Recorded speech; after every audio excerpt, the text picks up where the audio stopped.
you this morning and throughout the entire day of day 2 of the Marketers Forum. I mean, Dan Kennedy, Dr. Joe Vitale, Joseph McClendon, so many individuals that have contributed so much, not just to the field of marketing, but how people engage with each other, seeing people first, and not just numbers. So I'm so thrilled and excited to be here with you all today. Yeah, marketing is love. The first time I heard that was from Karen Hall. I'm like, wow, that's an interesting concept. The marketing is love. I never heard that one before. Very quickly, Daniel, how excited are you?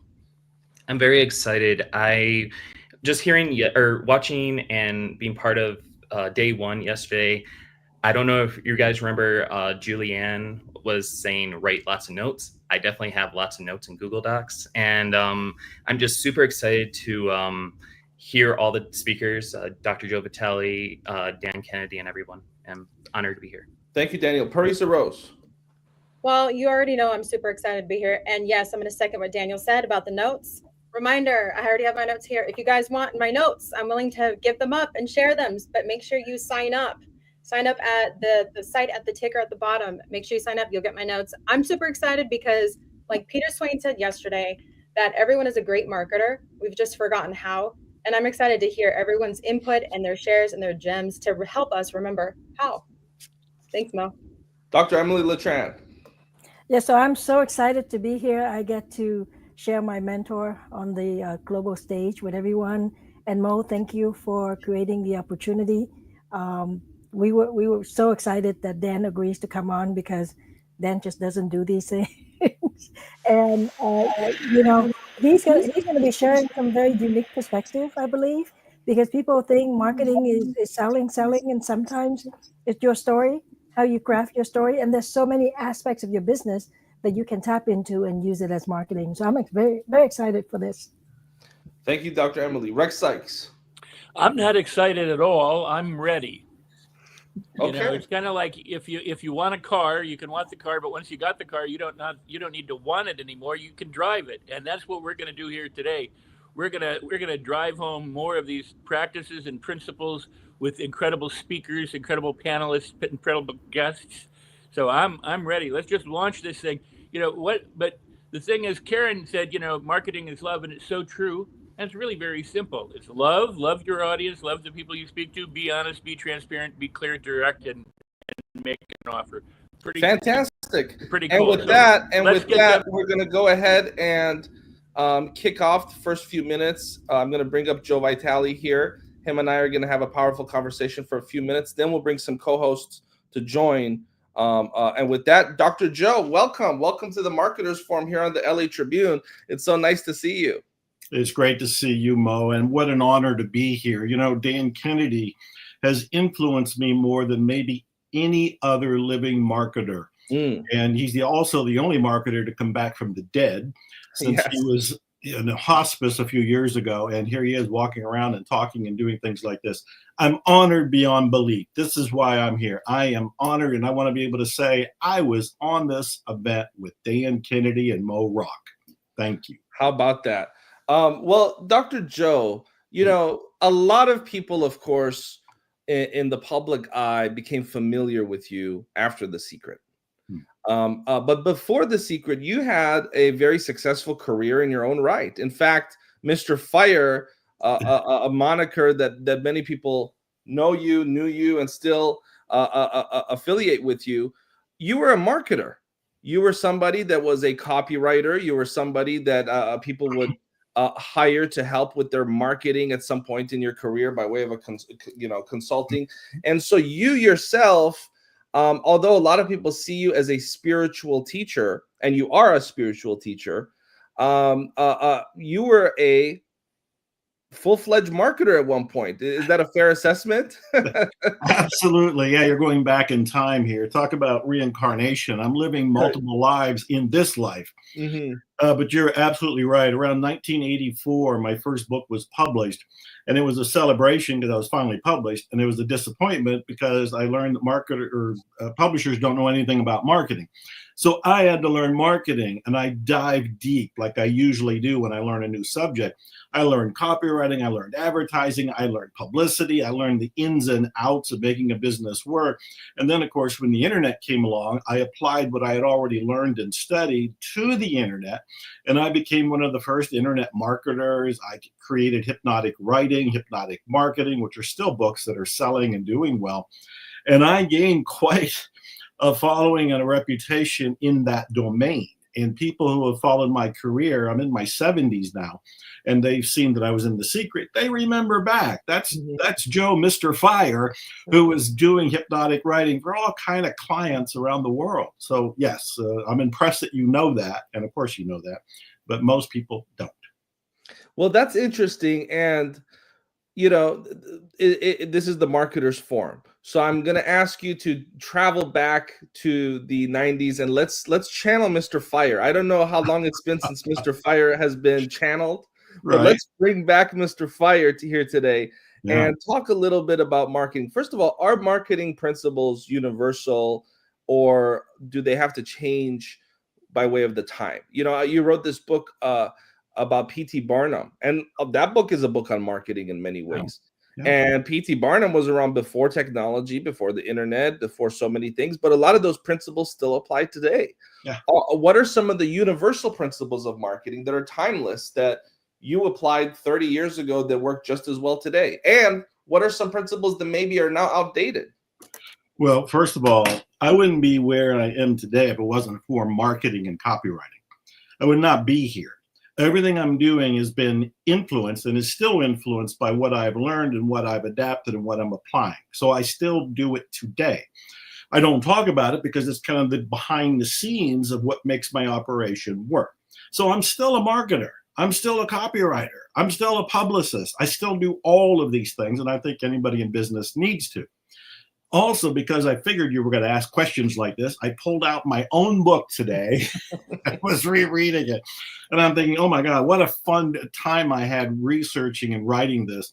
Because it wasn't just about P.T. Barnum. It was all about the P.T. Barnums of the 1800s and 1900s. And if I update it again, I last updated it in 2006, I'd add even more stories of these people today. Your question about what works and is it timeless? What I put in this book is what I still do today. There are 10 timeless principles of marketing anybody could use at any time.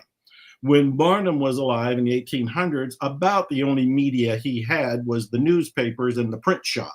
He was making advertising, he was making billboards and all of that. But he still applied all the other 9 principles at that time. Today, we have it easier because we can use these 10 principles, and we have technology that we can use to apply the principles to make it easier to get the word out. So you want me to continue here, Mo, or do you want to ask the question? I'm on a roll. I love marketing. I'm ready to take notes, Dr. Joe Vitale. Please. I see that. Well, here's what I tell people, because I get in conversations with people about marketing. And one of the key questions people say is, what's the one thing, what's the one underused, underutilized, underacknowledged tool that anybody could use? And I'm going to tell you, I learned this directly from P.T. Barnum, and I have been using it since the 1980s, and I still use it today. It's publicity. Publicity. Every business, I don't care who it is, sole entrepreneur, it could be a corporation with 100 employees or more, big or small, they can all use publicity. And it's free. It's free. 5 days before P.T. Barnum died, he's on his deathbed, and he says he owes every dollar of his wealth, of his empire, to the newspapers of the world. Because at that time, they were the ones who would distribute his stories. So what am I talking about that everybody today can use and run to the bank with? In many ways, literally. I'm talking about thinking like a reporter and finding or creating a story about your business or yourself or your employees that you can feed to the media. Today, we have so many media outlets. We got the blog influencers, and of course, we still have the newspapers out there, but we've got the internet and all the bells and whistles and all the spider webs that go out there and all the links and everything else. They're starving for news. They're starving for stories. And I learned a long time ago, you create the story or you attach yourself to an existing story. You tell the media about it, and they will do the legwork for you. They will distribute that information and tell complete strangers about who you are and what you're doing. So I would say out of those 10 things, and we can talk about any number of those, I'm not sure I remember all of them, but I got my book as a cheat sheet right here. We can talk about any of them, but that number one thing, publicity, it's the most underused tool that anybody in business can use today. They just have to think like a reporter. I was flipping through my book and I saw there was a quote from somebody who said, don't send out news releases, send out news stories. Think in terms of stories and send that out to the media, and you're going to have part of your marketing done just with their help. We're sitting here alongside Dr. Joe Vitale, author of way too many books for me to announce here. He's not only a teacher to the world, he's a personal mentor of mine. And so I love spending a few minutes with him here on the air so I could learn a thing or two as well. And to your point on publicity, you know, Dr. Joe, it's not the best, it's the best known. Oftentimes the best known beats the best, right? And the art of publicity is certainly something that a lot of folks in this community should be familiar with, especially since we are a newspaper company. And so certainly creating moments, meaningful moments, I think is what it really comes down to. Meaningful moments, you know, when you look at even P.T. Barnum, and we keep going back to that because it's, or Bruce Barton, right? Yeah. They were masters in creating moments. Yeah. A lot of people write press releases just because they want to see their name in the news, right, but they're not really, they don't really have anything newsworthy, right? And so if you're going to seek publicity, make sure that you have something that's worthy of publicity as well. Mm-hmm. And that's where some art comes in. That's where some creativity comes in. Maybe there's something in your local community. Maybe there's a old fire department that needs to be repainted. Well, paint it, do something positive in the community and turn that into a moment where you're helping the community, you're making the world a better place, and you're getting publicity, right? Win, win, win. I think win, win, win is also one of the principles that you have. It is. Well, that's one I of would the... love to hear your take on the idea of win, win, win. I first heard this from another one of our mutual friends and one of my mentors, Doria Cordova. And a lot of people in business, Dr. Joe, they talk about win, win, right? I win and you win. That's not enough. So I tell people when we talk about win-win and win-win-win, I bring up the movie Home Alone. In the movie Home Alone, there were the Sticky Bandits. One was played by Joe Pesci, one by Daniel Stern. They were looking for a win-win scenario. Joe Pesci's character wanted to win. Daniel Stern's character wanted to win. But what were they winning? They were winning by breaking into a home and robbing it. So they didn't have that third win, right? And so when entrepreneurs come to me and they say, Mo, I want to do business with you and I want to create a win-win scenario, I end the conversation right there. Because it's not about me winning and you winning. It's about you winning, me winning, and the world winning, right? And so I would love for you to take a deep dive into that third W and what win-win-win means to you. Please, Dr. Joe. Well, because I've studied so much of history in terms of business, I was well familiar with the win-lose approach, because of the old school way of doing business was very much about let's get as much money as we can, let's promote whatever we can, let's nail it with the customer. And it wasn't really a win-win. It was more like we win and who cares about anybody else. I saw that from a historical overview. The big change for me is when the internet came along and I started doing business with people that in other situations would be considered to be a competitor of mine. And what we found out is that if we arranged a deal where I won and my competitor, who became my associate, my affiliate, my ally, also won, and we had an eye on fulfilling the needs of our customer, our prospect at that point, they would win. And I loved it because there's very much a spiritual side of me. I think people know it now, but they didn't know it back in the 80s and the 90s, because I kind of kept the spiritual Joe in a closet. And I was afraid to come out of the closet. But that mindset about win, win, win, about business being love. I remember in the book you had talked about at one point, The 7 Lost Secrets of Success, about Bruce Barton, that he talked about taking care of the customer, and he talked about loving the customer. And I looked at business at that point, and I said it in the book at that point, that business was the greatest personal development tool of all time.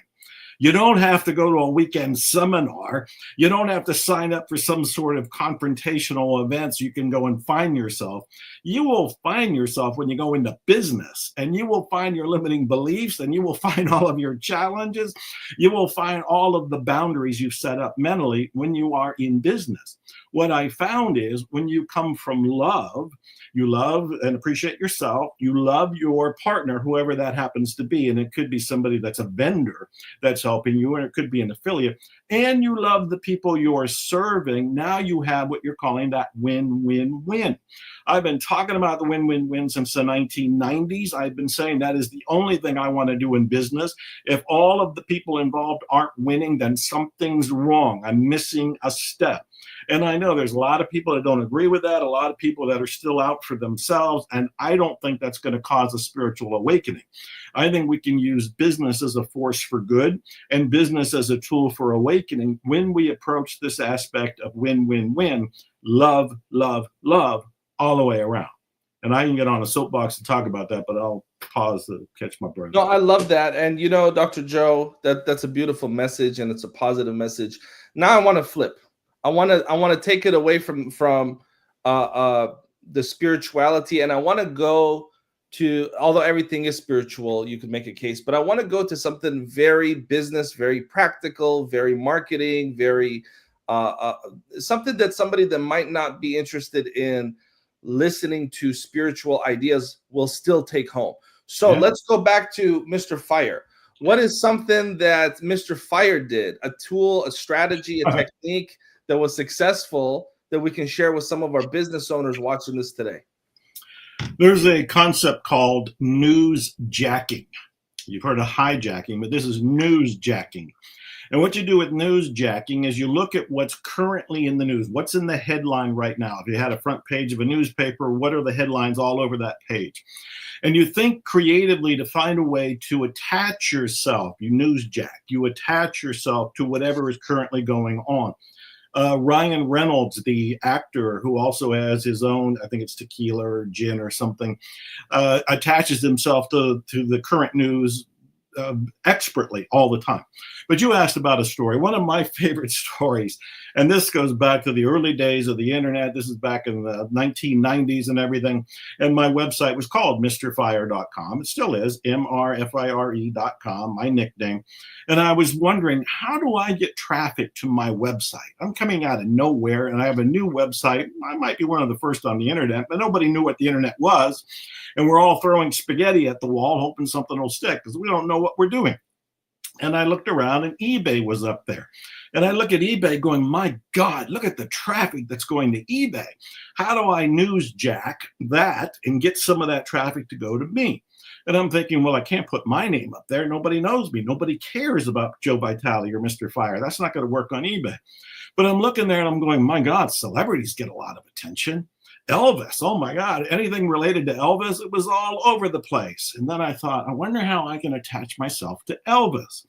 I'm allowing the creative juices to go. I'm not really limiting myself. And it's like being silly, being crazy are great ways to open doors of possibility. So I'm thinking, okay, I need an Elvis something. I don't know Elvis. I'm not related to Elvis. I wasn't into music. I had nothing back then. But I thought of P.T. Barnum. P.T. Barnum had a mermaid. The mermaid, it was a fake mermaid, but people still paid money to go see it at his museum. And I thought, I need a mermaid and I need Elvis. So I created something called the Elvis Mermaid. My partner at the time was an artist. And I said, can you create an Elvis mermaid? And she's looking at me like, what is that? I said, well, first of all, nobody knows what a mermaid really is. So whatever your mind comes up with, we'll just call it the Elvis Mermaid. So she drew an Elvis mermaid, and I listed it on eBay. So all the people looking for Elvis are now seeing Elvis Mermaid. The mermaid is an attachment that creates curiosity. Curiosity is one of the most powerful motivators in the history of advertising or motivation. If you want to get people to do something, make them really curious about it. And so I listed the Elvis Mermaid, but I didn't put a picture of the Elvis Mermaid there. I'm kind of chuckling because I had so much fun doing this. The picture was on my website. And so I said, Elvis Mermaid is on eBay, blah, blah, blah, one of a kind, very unique. If you want to see a picture of it, go to MrFire.com. I am now grabbing some of that traffic that's looking for that celebrity, and I'm directing some of that traffic to MrFire.com. Guess what?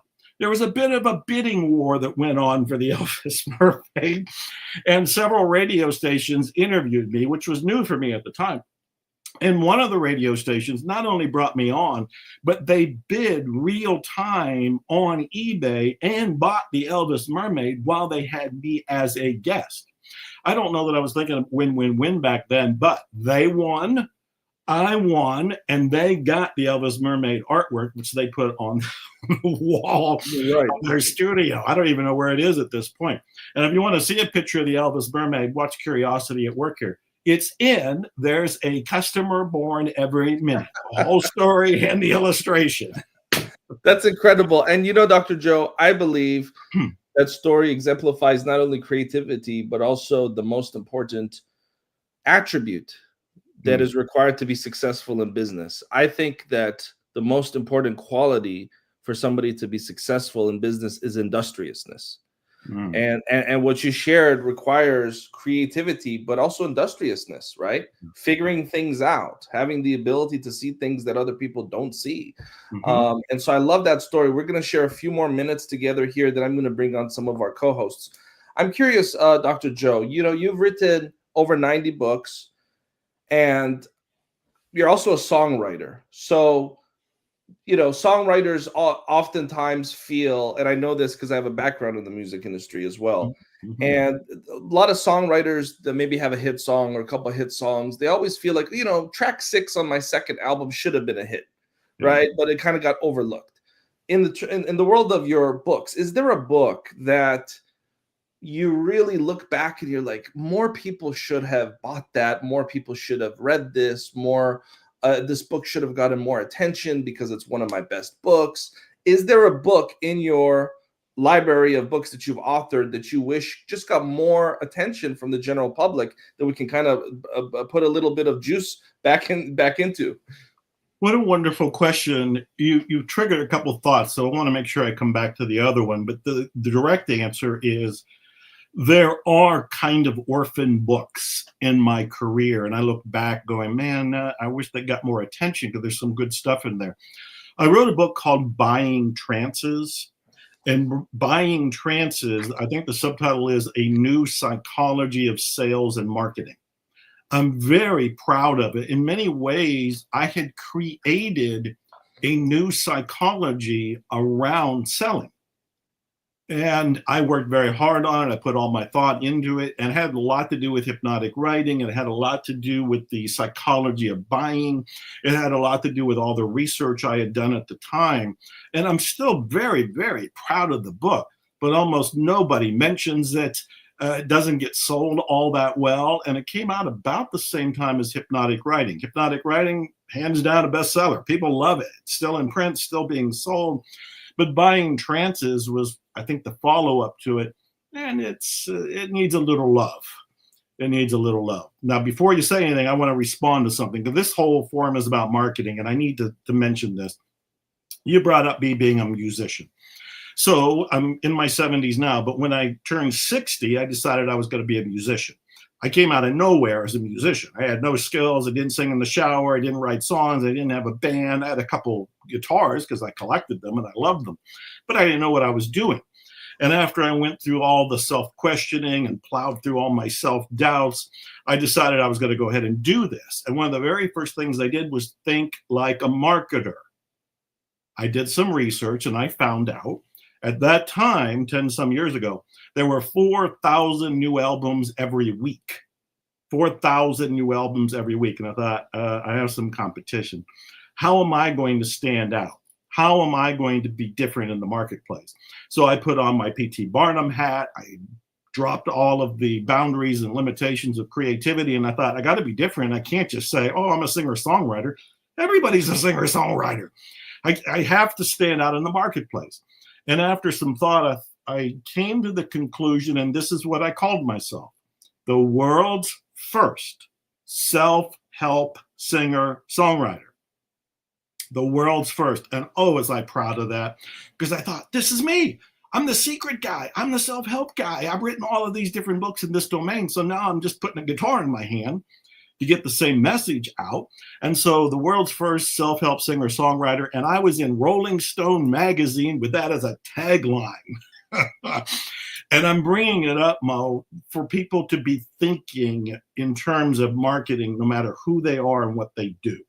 There are ways to separate yourself from the pack, and you may have to be very creative. You may have to have a couple glasses of wine and just get loose and just kind of free associate until something comes to mind and it feels like it rings the bell. Yes, or a nice scotch, right? Depends on what you're into. And so I'm going to go ahead and bring my co-hosts up here in just another minute or so here. But Dr. Joe, it's always a joy to spend some time with you.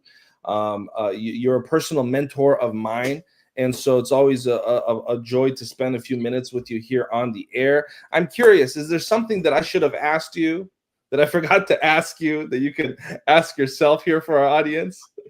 Well, I think one of the things that could be asked is, how do you come up with these zany ideas like an Elvis mermaid?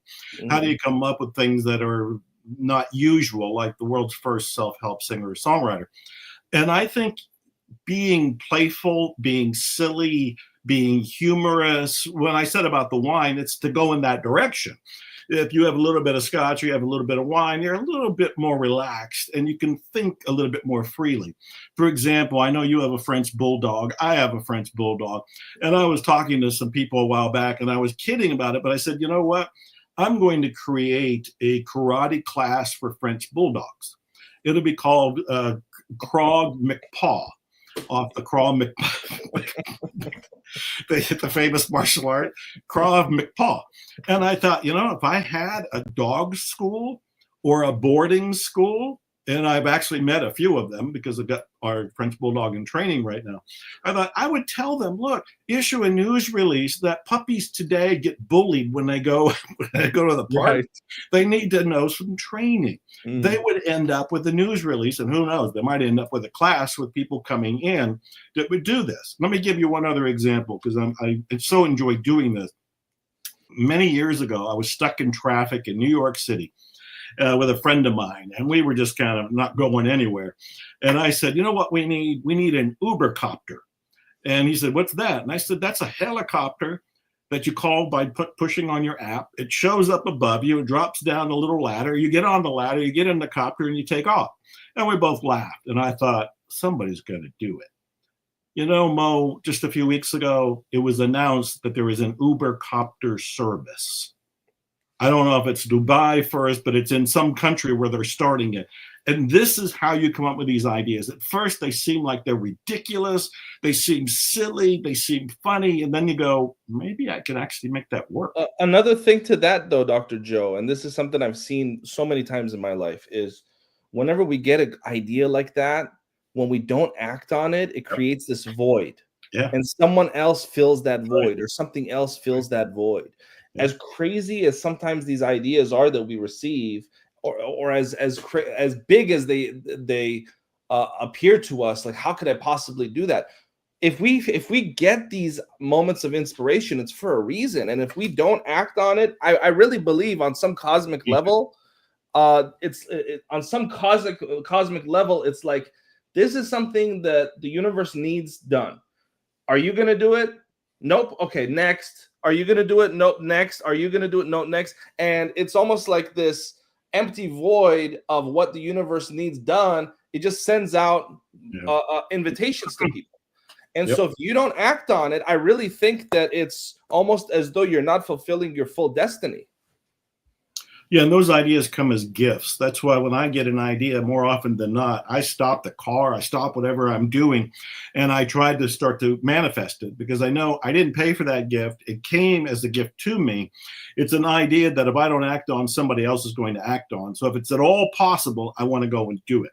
When I was in the cab ride in New York City years ago, and I got the idea for the Uber copter, I knew that wasn't for me to act on, but I knew somebody will. Somebody will, and of course, somebody has. How did you know it wasn't for you to act on? It was too big for me at that time. Got it. I thought that's a great question though, because a true entrepreneur, in my opinion, just thinking out loud on the spot, probably would have acted on it and just kind of explored how would that work? What would you do? To me, everything came in like I can't afford a helicopter, or what? How would I get the rope to come down from there? I saw all the ways it would be difficult to do, not impossible to do, but difficult to do. And I thought, you know what? We're on our way to a restaurant and a scotch. I don't So need we know, Dr. Joe, when an idea is ours to do, and we know when it's not to do. Something in us knows. I like that. I like that. But we have to be honest with ourselves, Mo, because it's very easy to self-sabotage or self-protect and say, no, that's not for me, when really it could be with a little bit of a decision and some effort. I'm going to bring in Karen Hall to ask a question here in just a few seconds. My final question for you, Dr. Joe, is, you have spent decades researching self-help, psychology, mind science, mysticism, metaphysics. Of course, you have a doctorate in metaphysics, which you famously on Larry King, I think, once said is the science of nothing. I think somebody I think it was Larry King that asked you. What is metaphysics? And you said it's the study of the invisible, I believe. Yes, that's it. Yeah, I think that was ABC News, but they asked what was metaphysics, and it was a very critical interviewer there. I can tell he didn't like me, and he wasn't jiving. And he's like, "What is metaphysics?" And I said, "It's the study of the invisible." And I saw his brain kind of twist. That's hilarious. But my point is, you're, in my opinion, one of the world's foremost authorities on these subject matters. I had a chance to spend time with Brian Tracy a couple of days ago, and he's another one on that list of people that have just studied so much. Yes. But what does it boil down to in your view? If someone were to ask me that question, Dr. Joe, my answer would be self-love, right? I think that a lot of the self-help psychology, personal development comes down to loving the self. I'm curious what would be your way of boiling it down. When you say boiling it down, I want to be really clear. Boiling it down about what? To get what? The self-help genre, the personal development genre. What is it that it really comes down to in your view? And that's the definition of a loaded question. But I'm curious, is there one thing that sticks out? Yeah. I didn't see that question coming, and I'm answering it right here now, real time, on the fly, as I look to the sky for divine intervention or inspiration. And what comes to mind is fully owning your divine power. Fully owning your divine power. Because in order to own your divine power, you do have to appreciate yourself. You have to love yourself, respect yourself. And I'm saying divine power because it's more than your own personal power. I'm saying that's part of it. Definitely you learn to flex your muscles. You learn what is capable of you to do. But also there's something deeper and bigger, and that's when you align with what we'll call the spiritual force. Some people might call it the God force. I'm saying your divine power. This enables you to create by God miracles. And by God is actually a chosen phrase there, because it's not you just creating the miracles. By God, meaning you got some help to create the miracles. So I would say owning your own divine power.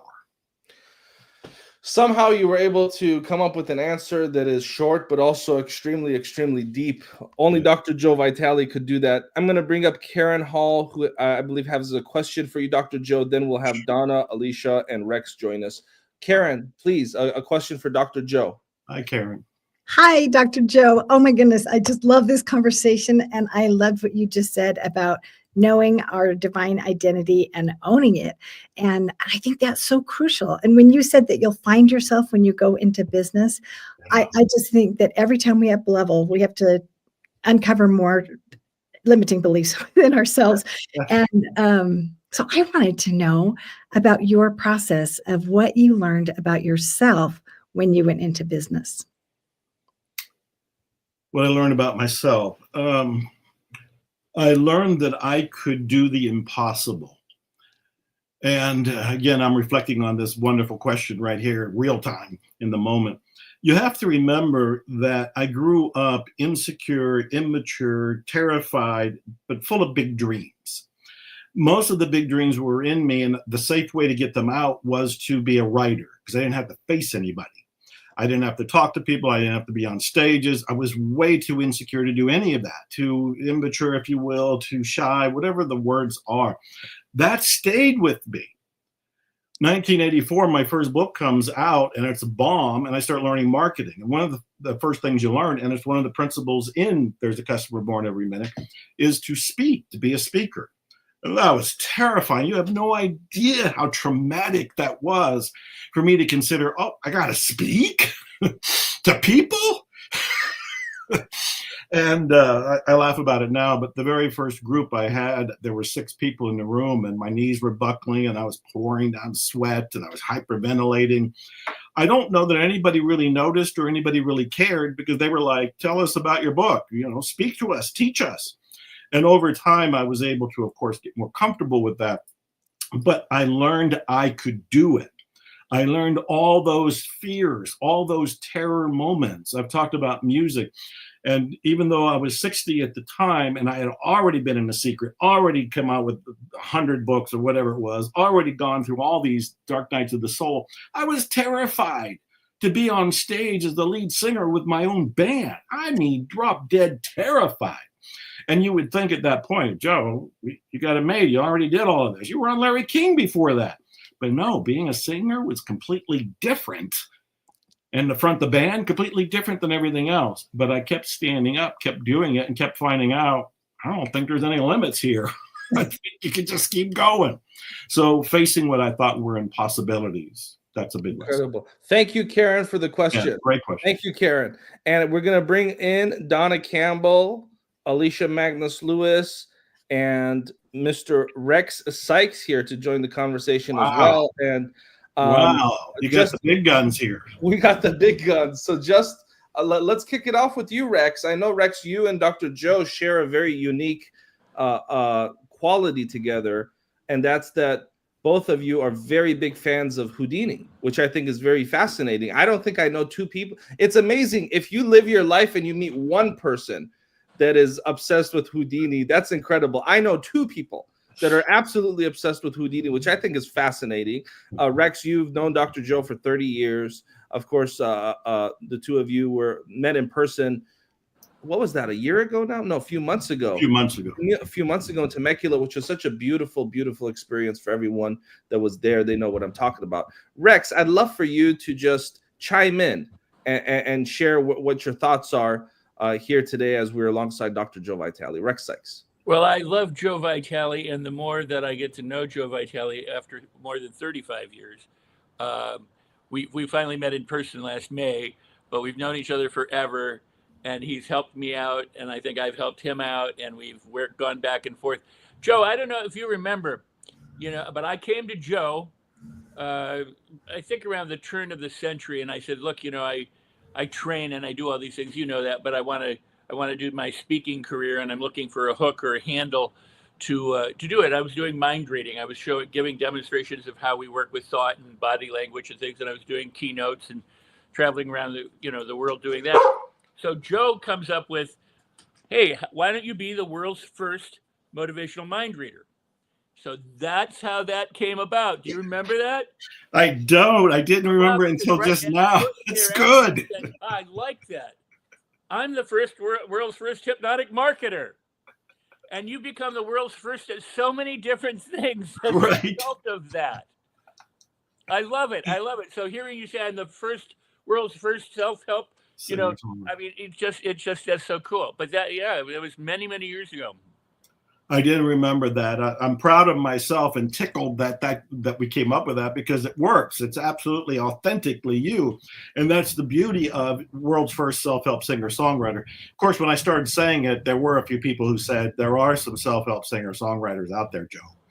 but they weren't calling themselves self-help singer-songwriters. And that was the key difference. First, the marketplace is the one who usually captures the audience. So yes. Well, and that's what I learned from you, because I would never have called myself the world's first motivational mind reader until you said, call yourself the world's first motivational mind reader. I was like, oh, all right, I'll do it. And I love it. And it worked. I love it. And it's followed me ever since. But yeah, beautiful. Thank you, Rex. And it's great to see you. I love you. It's you great. bet, Swami. One of the things that I love about you, Dr. Joe, is that you're so candid and authentic in everything that you share. You're speaking, the storytelling, because you're really sharing how it is, like it is. And I know in The Secret, when that came out 20 years ago, it was such a catalyst for change for many of us, because that really opened up the doorway, the consciousness to the new phrasing, law of attraction. Yeah. Now, here's my question for you, because I've been backstage listening to the entire conversation. You have all of this marketing experience. And my question for you is, how has the marketing experience for you, the things that you learned, prepared you for things like the movie The Secret, using law of attraction, attracting the clients in, and sharing everything that you've learned? Wonderful question. There's at least a couple layers to this. First of all, because of my deep dive into marketing and copywriting way back in the 80s and early 90s, I was able to stand out in things like the movie The Secret, meaning I speak like a copywriter, I think like a copywriter, I act like a marketer, which makes me stand out a little bit more than the other people who kind of go in and don't know what they're going to say, don't think of what the people want to hear, don't speak in terms of their needs, they just think of themselves. And so I think I was prepared for it because of marketing and copywriting. The second thing is I was prepared for it because I already learned that life is an inside-out approach. And I was working on the inside. In fact, I don't know that I had the terms and the words back then, but I was designing my future by playing with the energy within me as if it was silly putty, or it was plastic, or it was Legos. And I go in and it's like I snap all the pieces together in myself first, so that when the phone rings, it's not too much of a surprise. It's like, well, I kind of made it happen. You know, I at least co-created it. It was my job to answer the phone, and my job to say yes, and my job to get on the plane, and my job to show up in front of the camera. But I kind of pre-paved it. And in fact, let me tell you a quick story, if I have a minute here. A lot of people have heard how I got into the movie The Secret. And here are the two ways I got in. One is more important than the other one. The obvious one that I talk to people about when they say, hey, how'd you get into the movie The Secret? And I'll say, well, I wrote a book called The Attractor Factor. Rhonda Byrne, the director, was given the book, read the book, called me up and said, I like your book. I'm making a movie on the law of attraction. I'd like you to be in it. And then, of course, long story short, I said, yes, I'm in the movie. That's what I tell the public. Here's the behind the scenes secret way that I got into The Secret. I was in a mastermind at the time. And we were meeting weekly at a little restaurant. And we went in one day and I said, and this is totally out of the blue, I said, I want to be in a movie. Nobody there had movie experience. Nobody there had any connections. And in fact, they probably thought I was a little off the charts with my dream, but they knew as a good mastermind to hold the vision, hold the intention. So I said, I want to be in a movie, but I said, I don't want it to be an independent flop of a movie nobody ever hears about. It needs to be a hit. And I said, I need to have a featured role. I don't want to be the guy that's sitting in the bar in the back with his back to the camera and I got to tell everybody, that's me over there. No, I want to be in a visible role in a hit movie. A month later, I got the phone call that put me in a visible role in a hit movie. So it's really about commanding it into existence.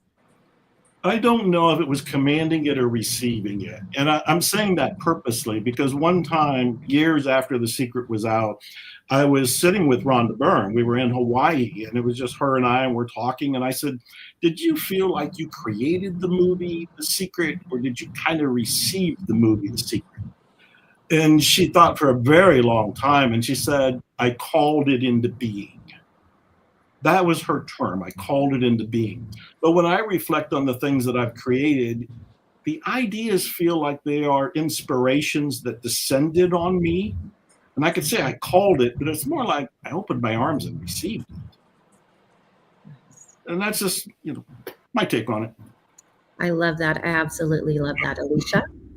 That's so wonderful, Dr. Joe, because you talked about you receiving it, right? Yes. For individuals that we've talked today about creativity, playfulness, intentionality, for people that are trying to make changes in their business, trying to connect with people in their communities, what are ways that they can cultivate the faith and the understanding that if they put that intention out there, that they can create space to be able to receive what to do next or just how to be next? Yeah, it's a wonderful question. I think the very first thing is to pay attention to this event in particular.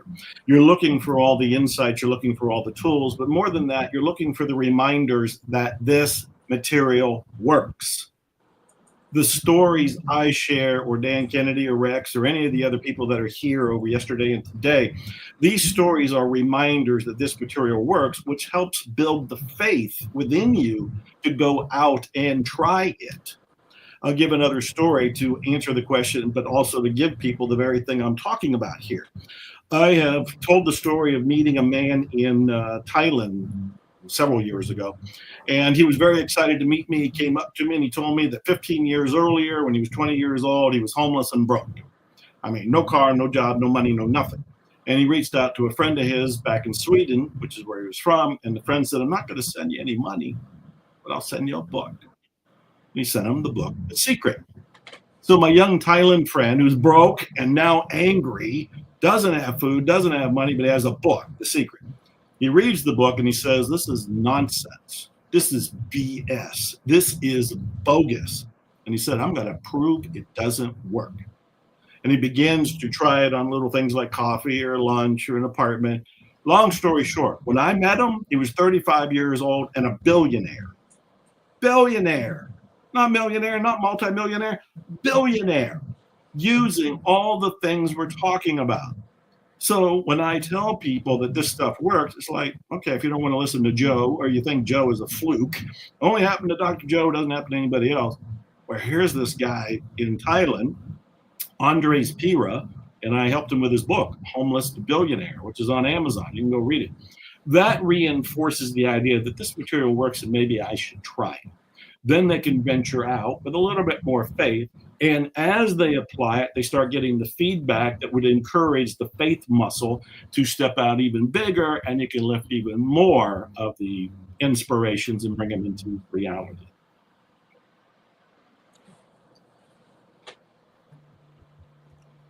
That's so powerful. Wow. You know. Joe, you rock, buddy. You rock. Oh, thank you. Hey, I'm only here because I want to see Dan Kennedy.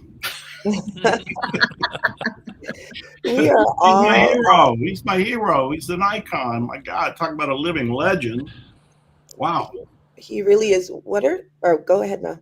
Well, we have a few more minutes before we actually do bring on Dan Kennedy here. And I want to just quickly, as we close out, plug that Dr. Joe Vitale is a part of a very, very big film project called Pillars of Power. Here's a promotional poster about it. What is True Power? And this is a film brought to you by the Los Angeles Tribune, co-produced by Dr. Joe Vitale. Donna, I want you to talk a little bit about this film that also features the legendary Brian Tracy, John Asraf, among other people. Donna Campbell, please.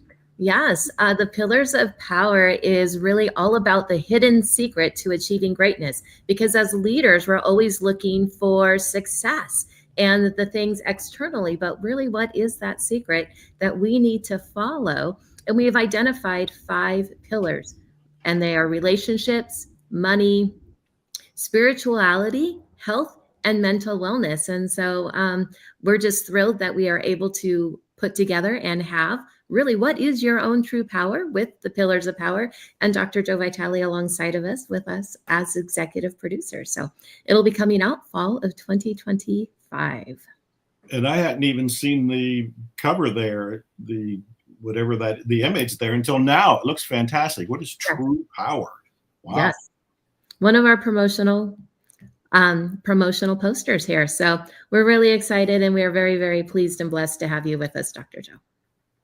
It's my honor. Thank you. Can't wait. Yeah.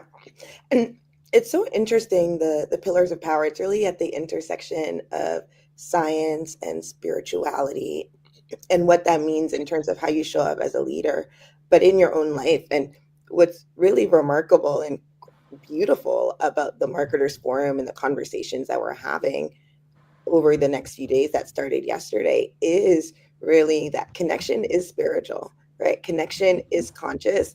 And that's how you can really grow community. That's how you can connect people with the products and servicing, because you're serving the world. And Dr. Joe, I mean, the books that you've written, but how you move throughout the world is really a masterclass in how to build community and how to connect, through spiritual marketing, through karmic marketing. So Dr. Joe, thank you for all of your contributions. And thank you for leading this conversation today, because this is a different kind of conversation. You've been leading the charge with this, but these conversations continue. And as more people walk into their own consciousness, that's how you win for yourself, win for another person, and truly win for the world, like you and Mo shared earlier today.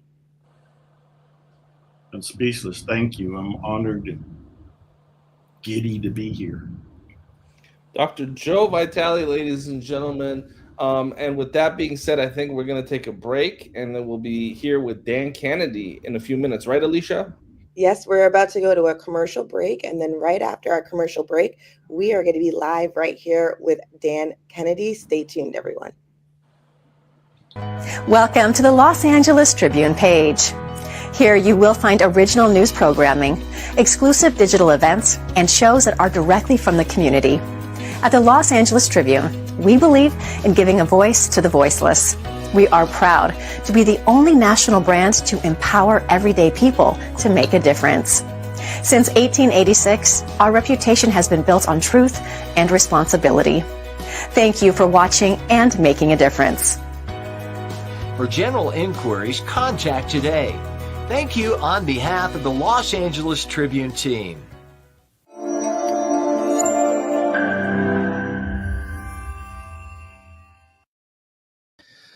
And welcome back to the program, ladies and gentlemen. And, I'm just so excited to go into the next segment here, because it is not only from a personal standpoint a monumental moment, but certainly in terms for our company, it's a monumental moment. The term legend is a term that's used so often in English diction. Legend this, legend that. This person's a living legend. And it's so overused that it's actually diminished the power of that word. But today, ladies and gentlemen, as you can see, we are alongside a true living legend, the one, the only Dan Kennedy. And I want to let folks know this is not BS. That is not AI. That is really Dan Kennedy here with us.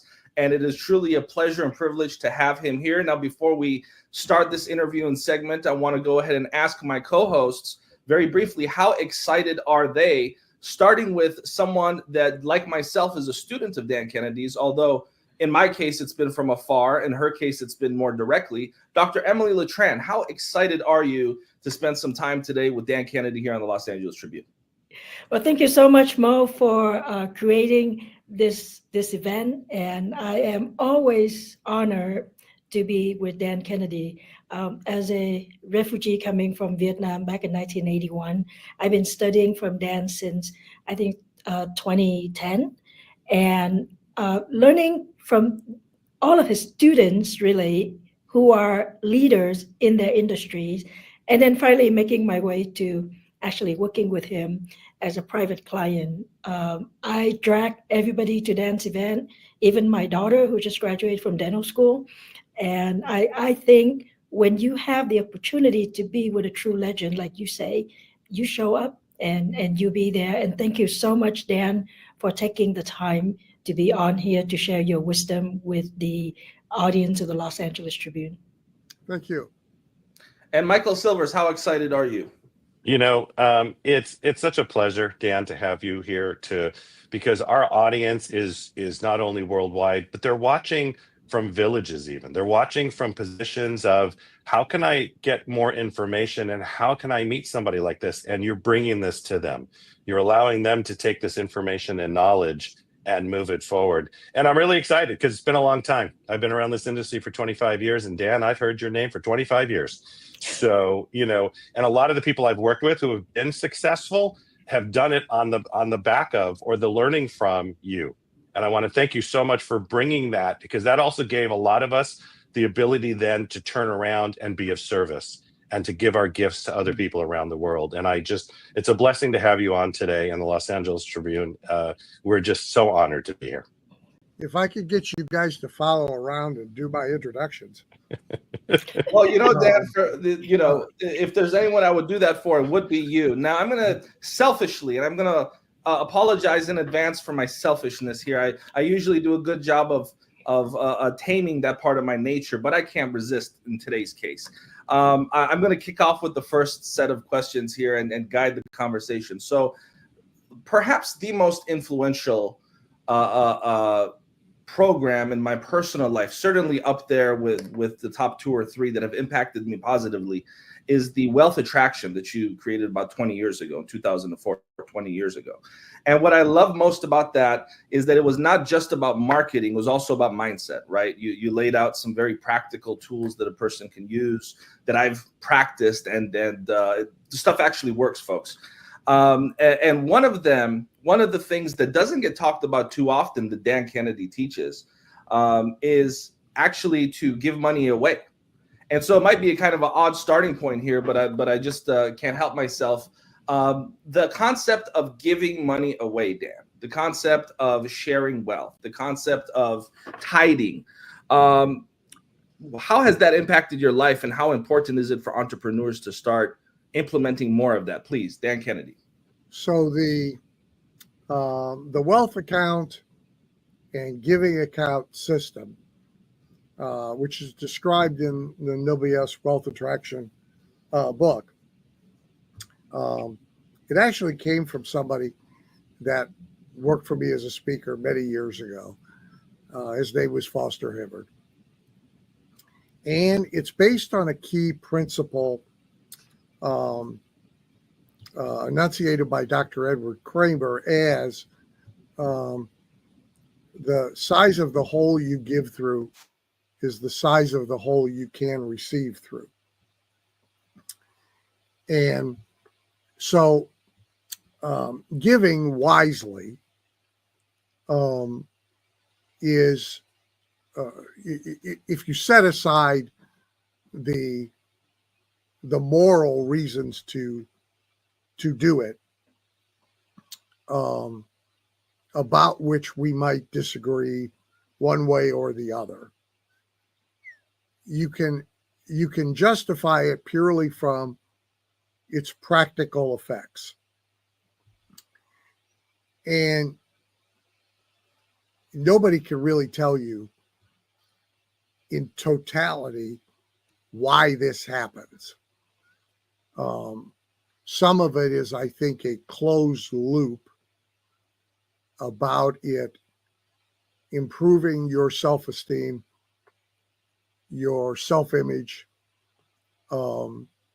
your positive relationship with money, so that you are more attractive to it and you are free of guilt or other negative emotions about purposefully attracting it, acquiring it, and accumulating. So I think there's a closed loop to it. I think there's more to it than that. But if you just run what I teach is the 90-day experiment personally, which is you set up 2 separate accounts. You set up a wealth account and you set up a giving account. And the wealth account is tithing to your future. And so you pick a percentage of every gross dollar that comes to you. Can be 1%, can be 10%, doesn't matter. The relationship between the two isn't going to matter. But you pick a percentage, and every dollar that comes to you, that percentage comes off the top and goes into your locked wealth account, where it can only accumulate or be invested. And people say, oh my God, I can't do that. I can't pay my bills now. I promise you, if you can't pay your bills now, you won't be able to pay your bills after the 2% off the top either. It changes nothing in a negative way. Then your giving account, same thing, pick a percentage, 1 to 10. It doesn't matter. You can do 1 to the giving account, 10 to the wealth account, if that's the way you feel.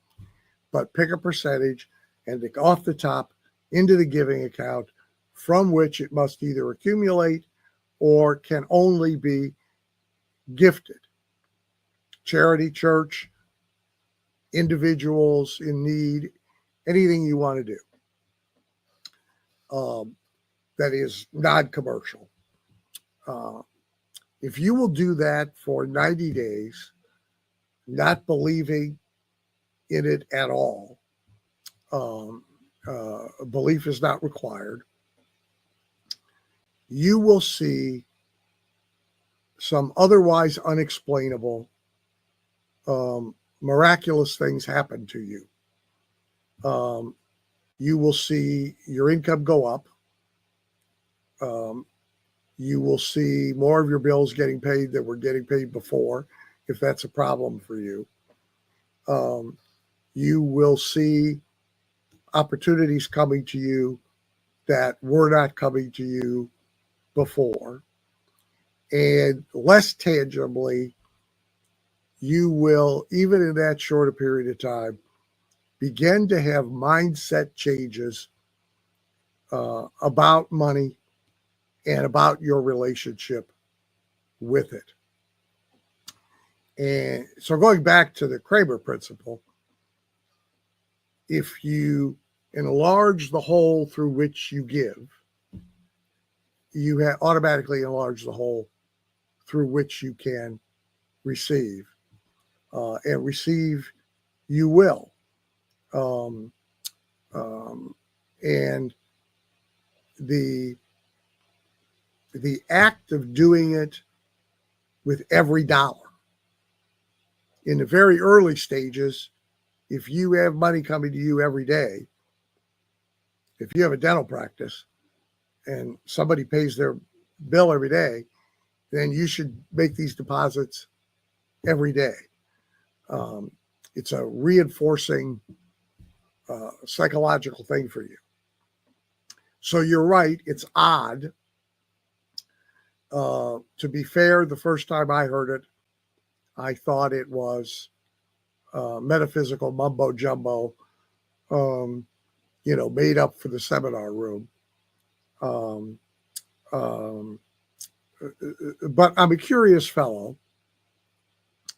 And so I ran the experiment, and I became a lot more interested in it 90 days later than I had been on day one. And I've pretty much done it now for 40 years. Next year will officially be my 50th year in my businesses. And I will have done it for 40 of those. And significantly increased the percentage to the giving account over those years. And I have never seen it deprive me of a dime. The dimes I need and want for myself materialize anyway. They happen anyway. But the wealth account grows and the ability to do things grows almost exponentially. I mean, we've gone from being small donors to barely 6 figures in a year donors to almost 7 figures in a year donors. And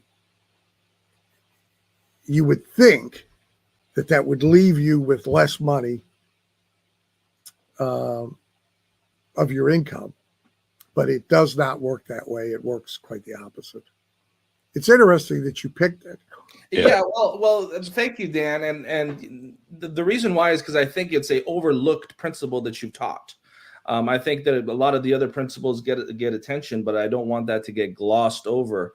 I think it's important for us to also promote that principle in terms of just social responsibility amongst entrepreneurs. I think it's important for us to start practicing the act of giving. And in your words, in the Wealth Attraction 6-hour program, of which I have pretty much memorized, you said it's the damnedest thing that works, right?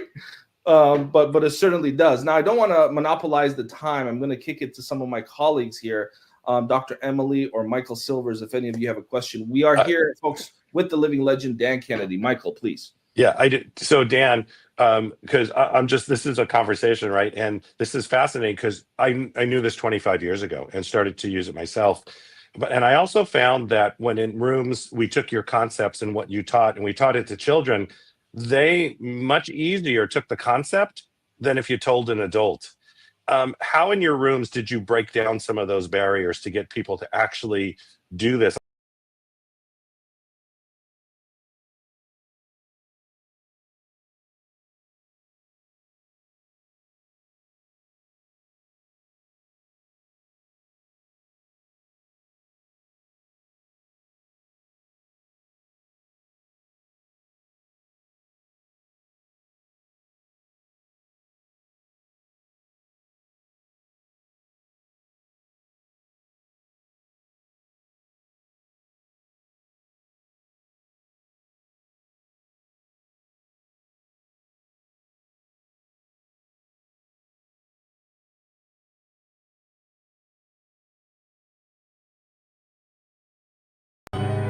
Welcome to the Los Angeles Tribune page. Here you will find original news programming, exclusive digital events, and shows that are directly from the community. At the Los Angeles Tribune, we believe in giving a voice to the voiceless. We are proud to be the only national brand to empower everyday people to make a difference.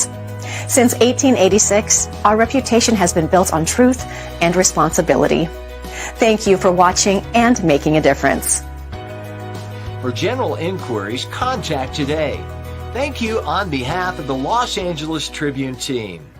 Enlarge the hole through which you give. You have automatically enlarge the hole through which you can receive. And receive you will. And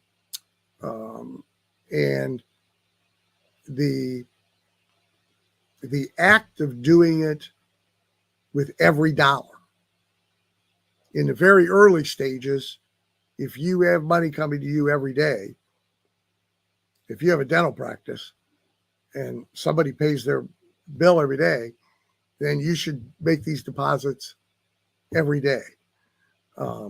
It's a reinforcing psychological thing for you. So you're right, it's odd. To be fair, the first time I heard it, I thought it was metaphysical mumbo jumbo, made up for the seminar room. But I'm a curious fellow. And so I ran the experiment and I became a lot more interested in it 90 days later than I had been on day one. And I've pretty much done it now for 40 years. Next year will officially be my 50th year in my businesses. And I will have done it for 40 of those. And significantly increased the percentage to the giving account over those years. And I have never seen it deprive me of a dime. The dimes I need and want for myself materialize anyway. They happen anyway. But the wealth account grows and the ability to do things grows almost exponentially. I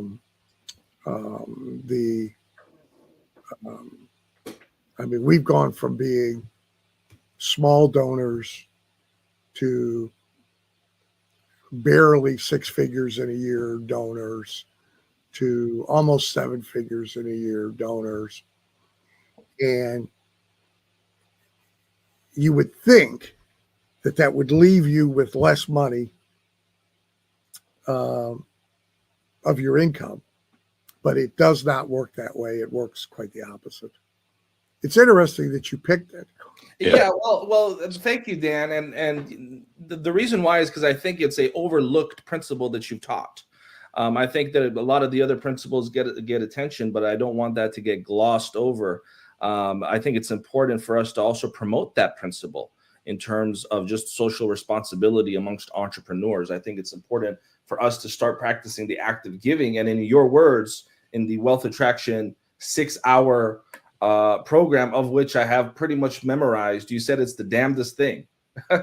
Yeah.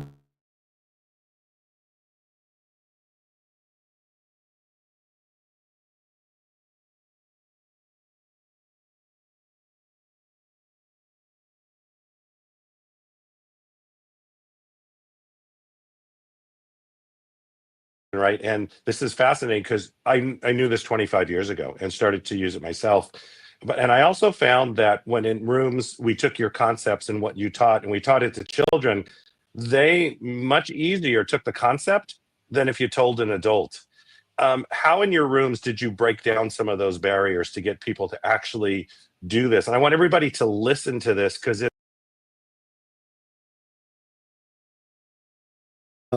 pretty much the presentation of any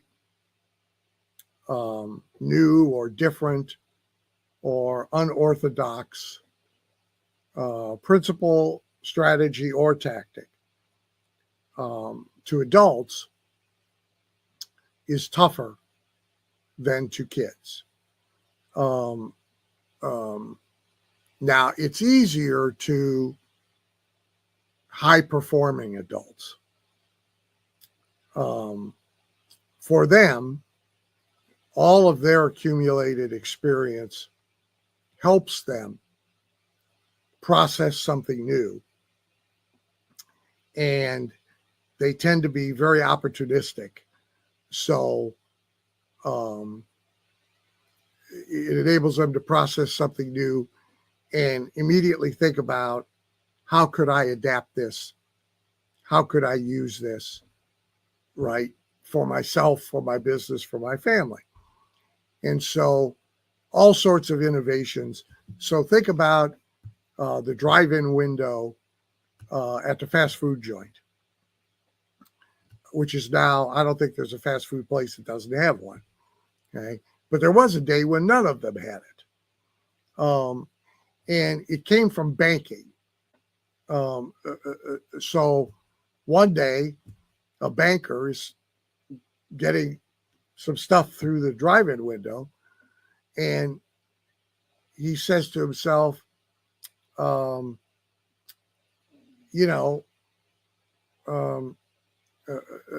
restaurant owner is at the bank, excuse me, and he is making a deposit out at the drive-in window, and he says to himself, I don't think we could put the milkshakes in tubes, but otherwise, this could really work for us.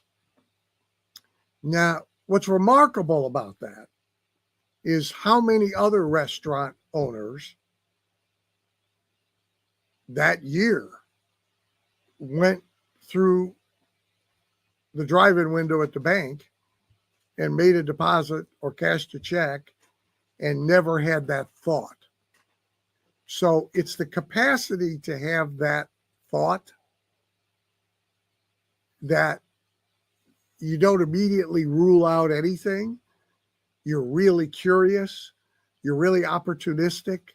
You're always looking to see if there's something you haven't thought of before that somebody else knows that might be beneficial to you, right? Now that describes somewhere between 1% and 5% of the population. If you're fortunate enough to be in a room full of them, as many cases I have been as a consultant or as a speaker, it's a really electric environment, and it's a joy to be there. And at the end of the day, you didn't notice that it was 5 o'clock and everybody would just like to keep going. The other adults, the majority of other adults, have used their accumulated experience to build walls and to immediately reject ideas that don't perfectly fit what they already know and do. So like the worst answer ever from a business owner is, that's not the business we're in.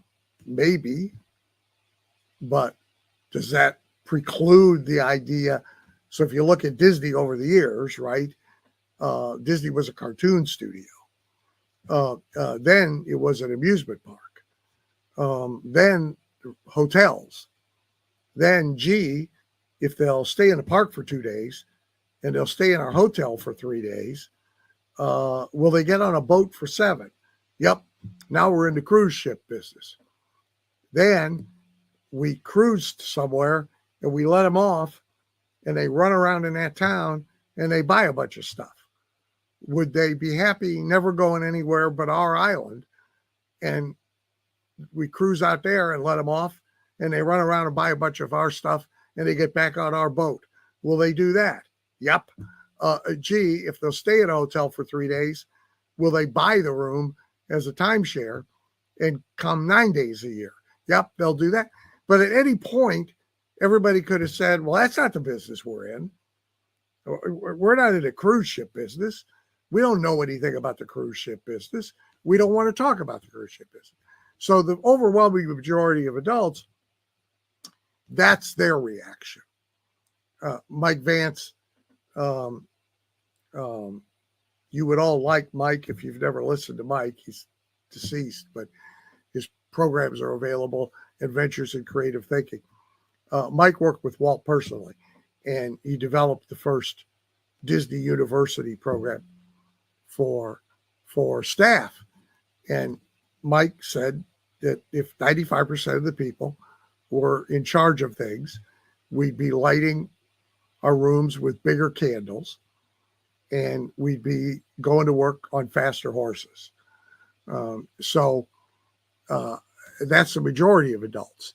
Now, kids actually operate very much like the high-performing adult.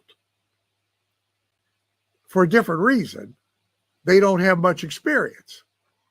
So there's no accumulated experience to get in their way. So their curiosity is very high. Their open-mindedness is very high. And they're very opportunistic. Right? So they're looking, can I adapt this some way to get more candy when I go trick or treat? Right? Can I adapt this to get my parents to let me have a pony? Can I?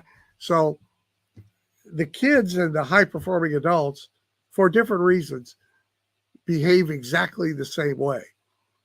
The rest of them, you're right, they're very tough.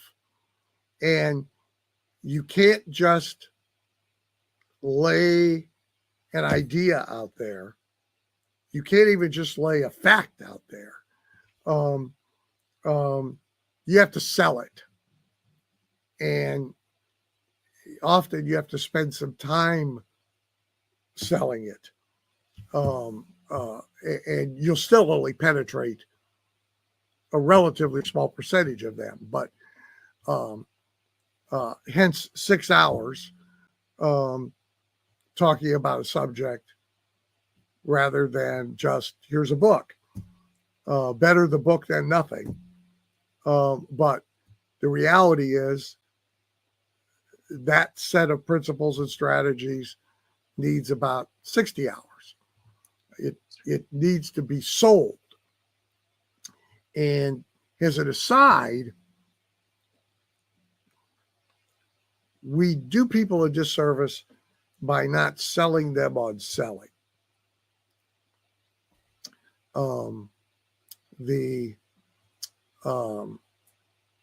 Most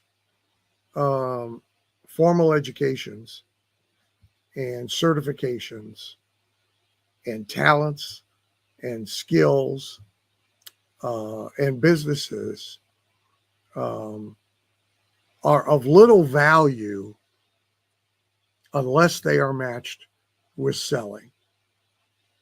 Dr. Emily's daughter just graduated from dental school and right into private practice. And most don't do that. Most get a job.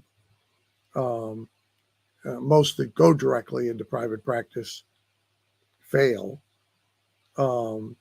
because they think it's about the dentistry. But the clinical is of very little value if somebody can't sell a patient on getting it. Her daughter is closing $20,000 cases, and I don't know how many months out of dental school, but not very long.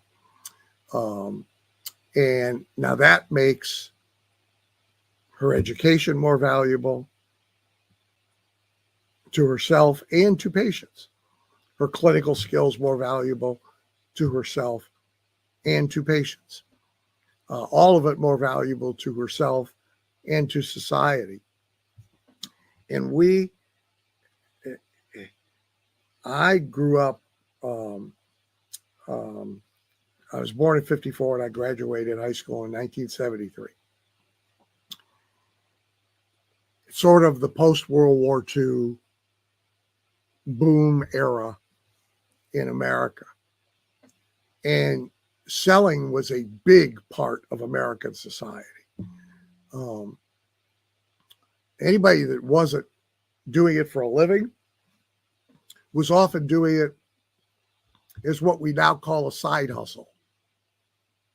The direct selling companies like Tupperware and all the other party playing Stanley, there was like a party, a home selling party in most neighborhoods once a week.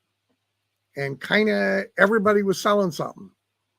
And in more agricultural areas, which I spent time there, the product went from the greenhouses, but it didn't all go to the grocery stores. It went to the kids who set up stands out by the street and sold. Everybody was kind of positive about it. And there was an army of salespeople out loose in America, walking in every business, doing in-home appointments and so forth. And over time, for a variety of reasons, we've sort of diminished that in society. And we don't do anybody any favor by letting them think that they can be wildly successful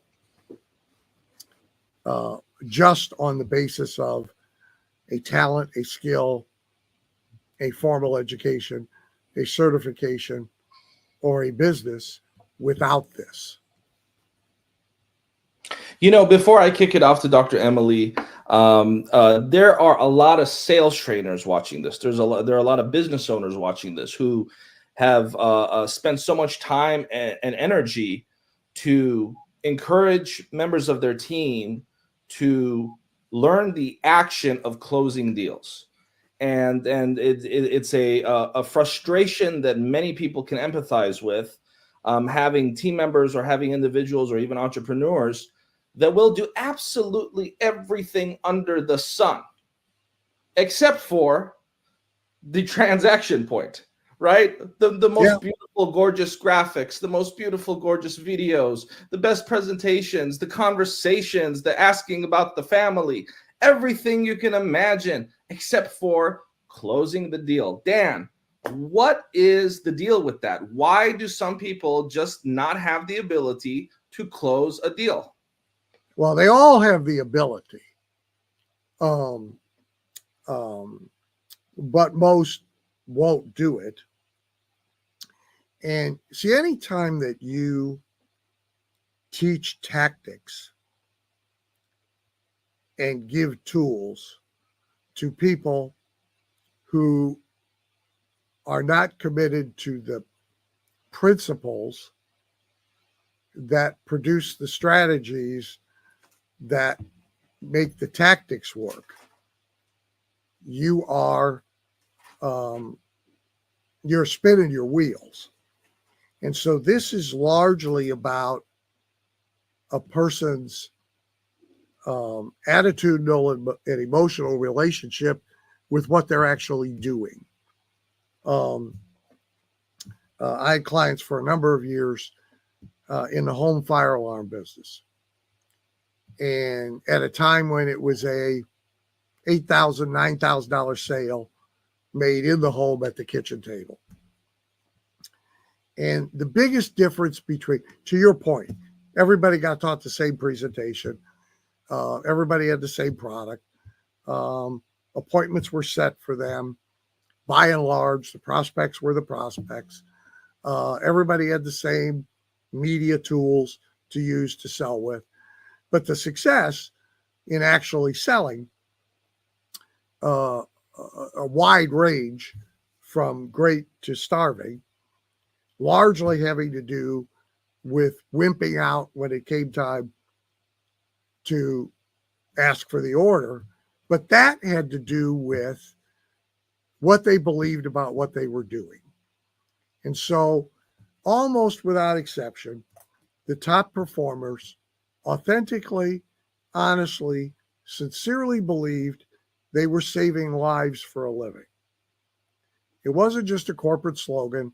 They bought that. Okay? That they weren't so much as, selling tin cans with alarm devices in them. They were saving lives for a living. And because of that, they were extremely reluctant to give up on a sale, because that night could be the night that house goes up in flames and that 6-year-old kid burns to death. The ones who were not very successful because they were weak about closing the deal, when quizzed and pressed and talked to about this, had not bought the underlying concept about what they were doing. They saw themselves as salespeople trying to close sales purely for their own a commercial purpose. Not that there's anything wrong with the commercial purpose. There is not.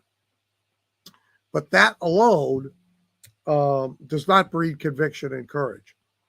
So organizations try and fix this with one new sales training program after another, after another, after another, as you described. And it is like if you if you give somebody a gun for self-defense purposes, there's the tool. And you teach them how to use that gun. And you drag them to the range, and you even get them skilled and adept at using that gun.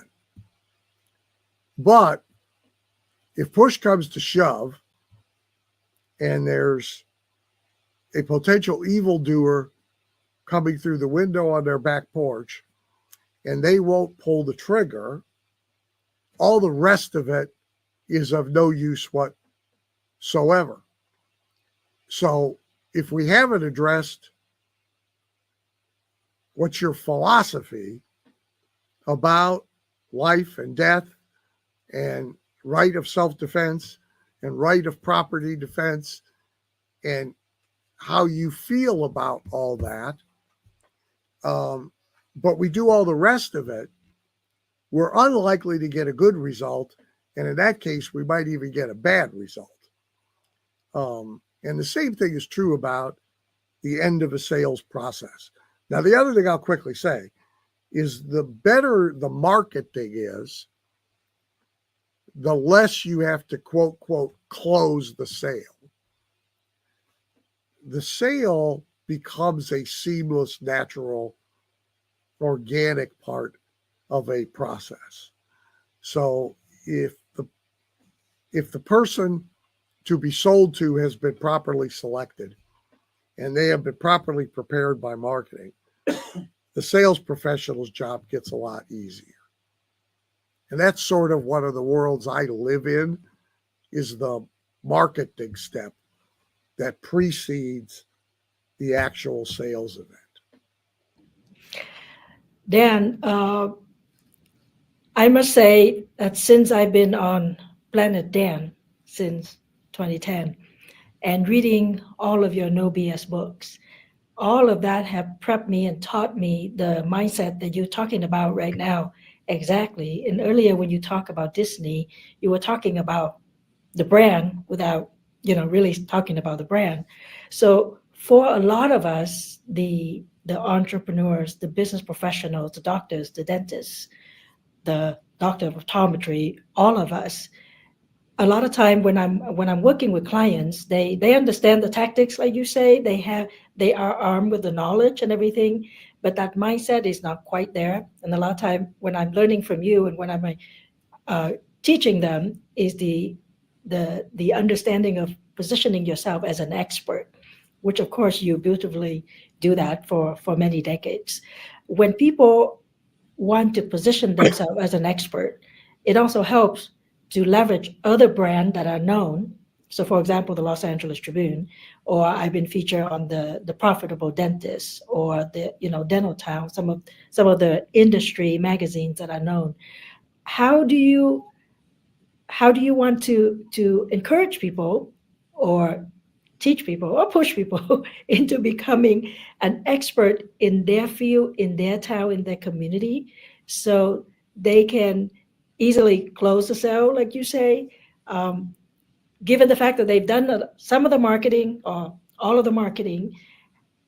What is the best way in your mind to get somebody to think, I'm the expert and it's my job, it's my duty to go out there and save lives?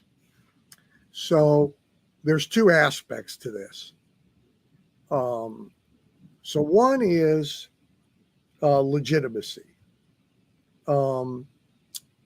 You don't really want to be the mouse that roared. It's better to be the lion that doesn't have to, but you don't want to be the mouse that roared.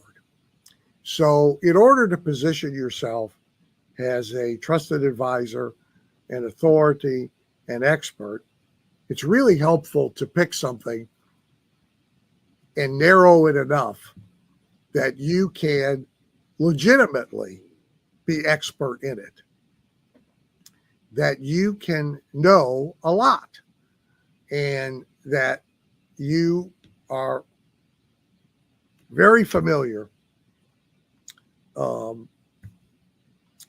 with what it is that that you are going to position yourself as and authority of. Um, I have, because my total topic range is broad, I have gotten clients from time to time over years who wish to ask me questions about marriage and male-female relationships. And I steadfastly refuse to answer them. I'm long married.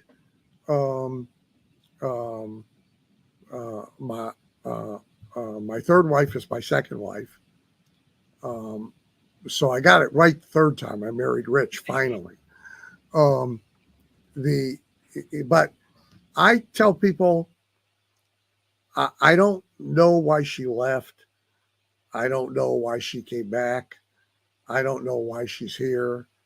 I'm clueless. My methodology is to carefully look in the door, and if the furniture's still there, it's a good day. That's the grand total of what I know. So for me to talk about that is foolish. And there are people who do, in my field, my broad field, success education, there are speakers, authors, etc., who do themselves and people a great disservice by either hopping from one trendy fad topic to another, or by presenting themselves as masters of everything and opining and trying to be an expert about everything. And I think that that's the wrong approach. I think it's hard, unless you are truly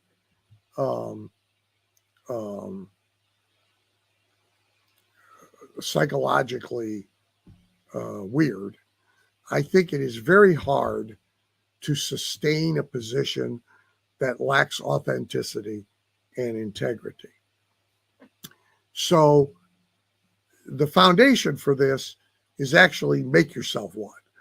Now, that does not mean you need to know everything there is to know,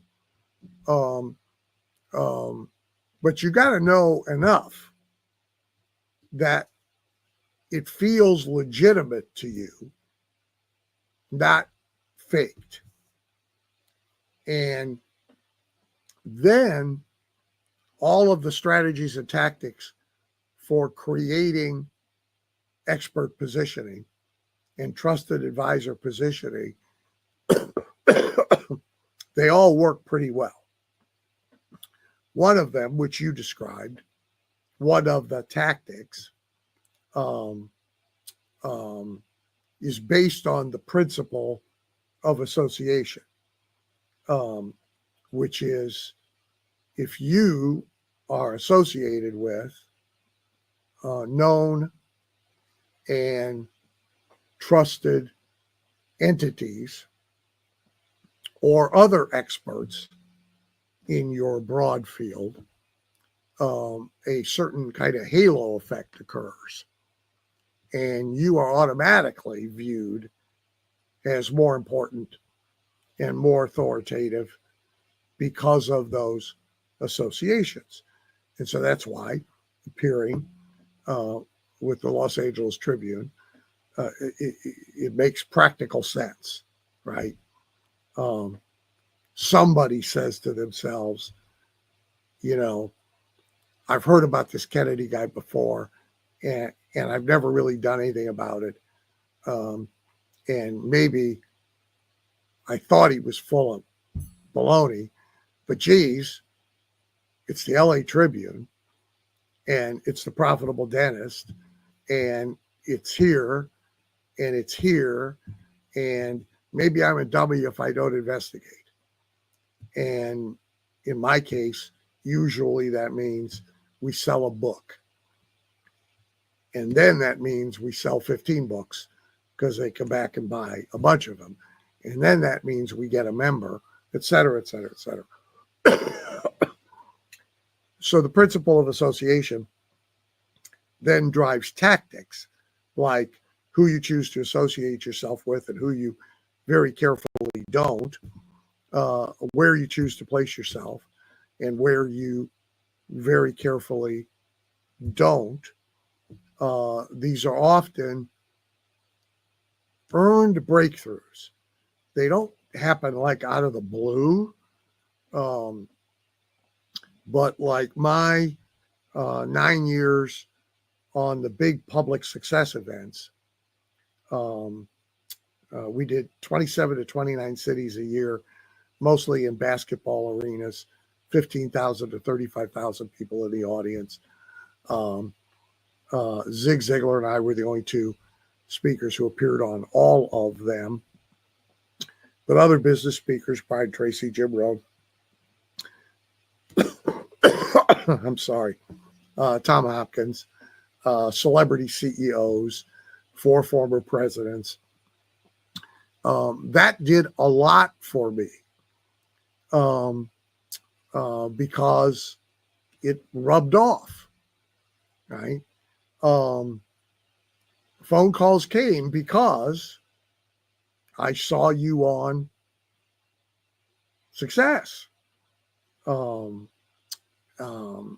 And opportunities came and relationships happened and all of that. But it's not like that happened out of the blue. I won't bore you with it, but you know, it happened as a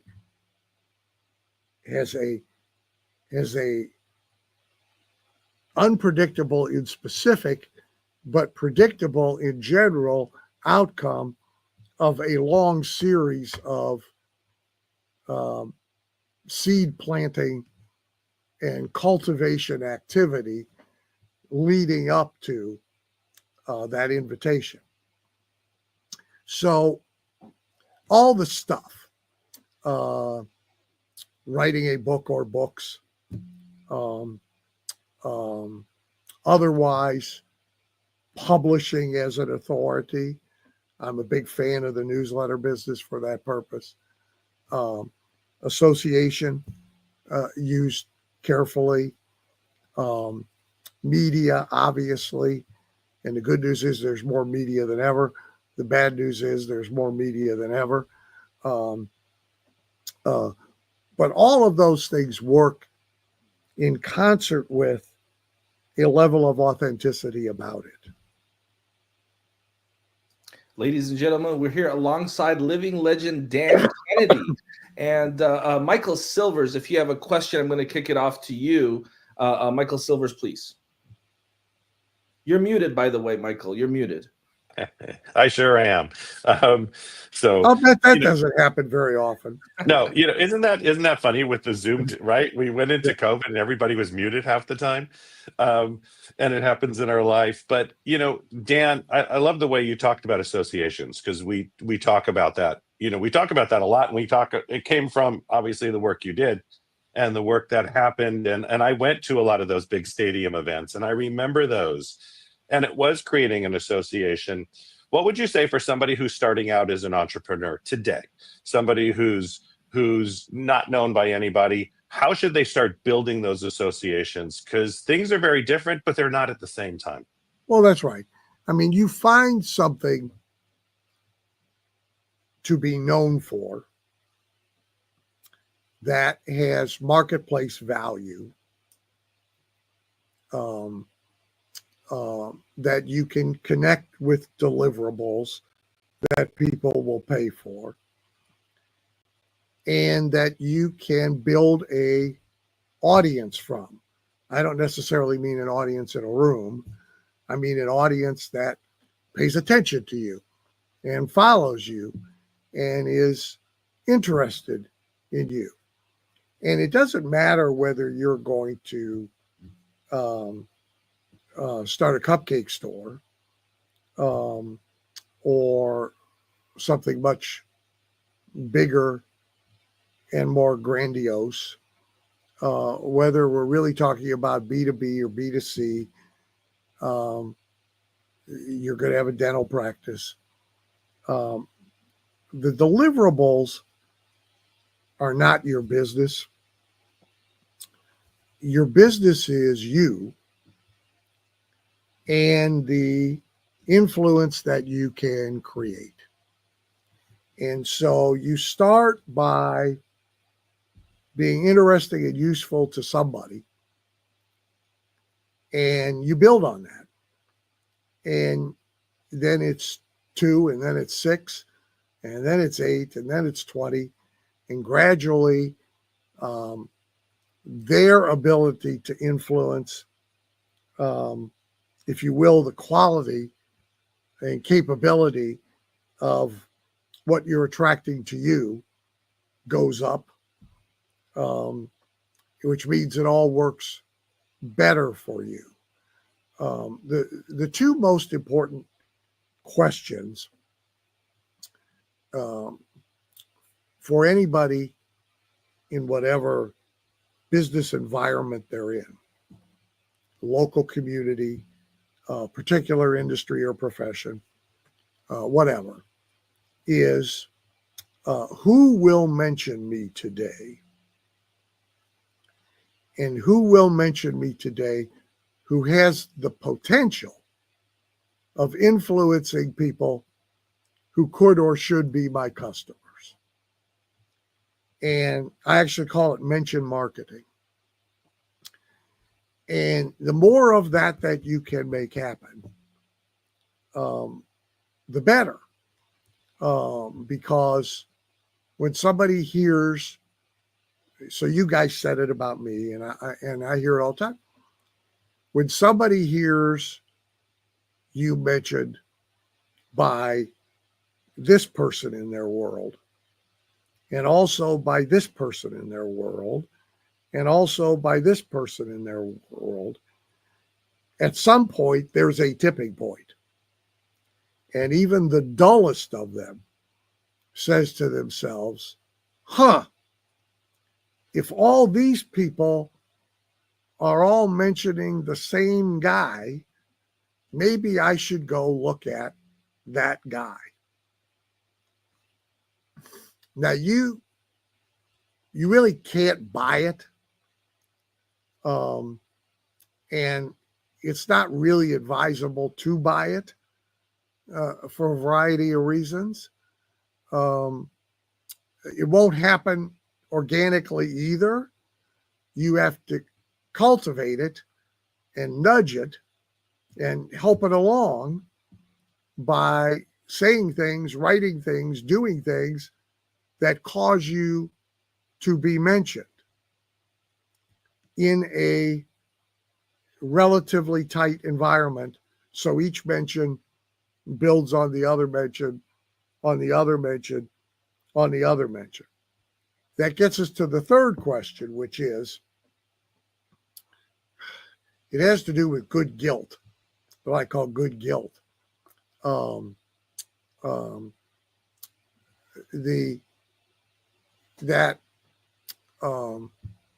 The third question is, who can I put in debt to me? Not financially, not really even formally, but in their mind. That the equation is this person keeps doing things that are useful and beneficial to me. They send me a newsletter that I really like and has useful stuff in it. They refer somebody to me. They mention me, and it gets back to me that they've mentioned me. If you're a decent human being, at some point, you begin to feel obligation. The scale's out of balance. And subconsciously, if not consciously, you want to discharge that obligation. How do you do that? By a reverse of the same process, right? So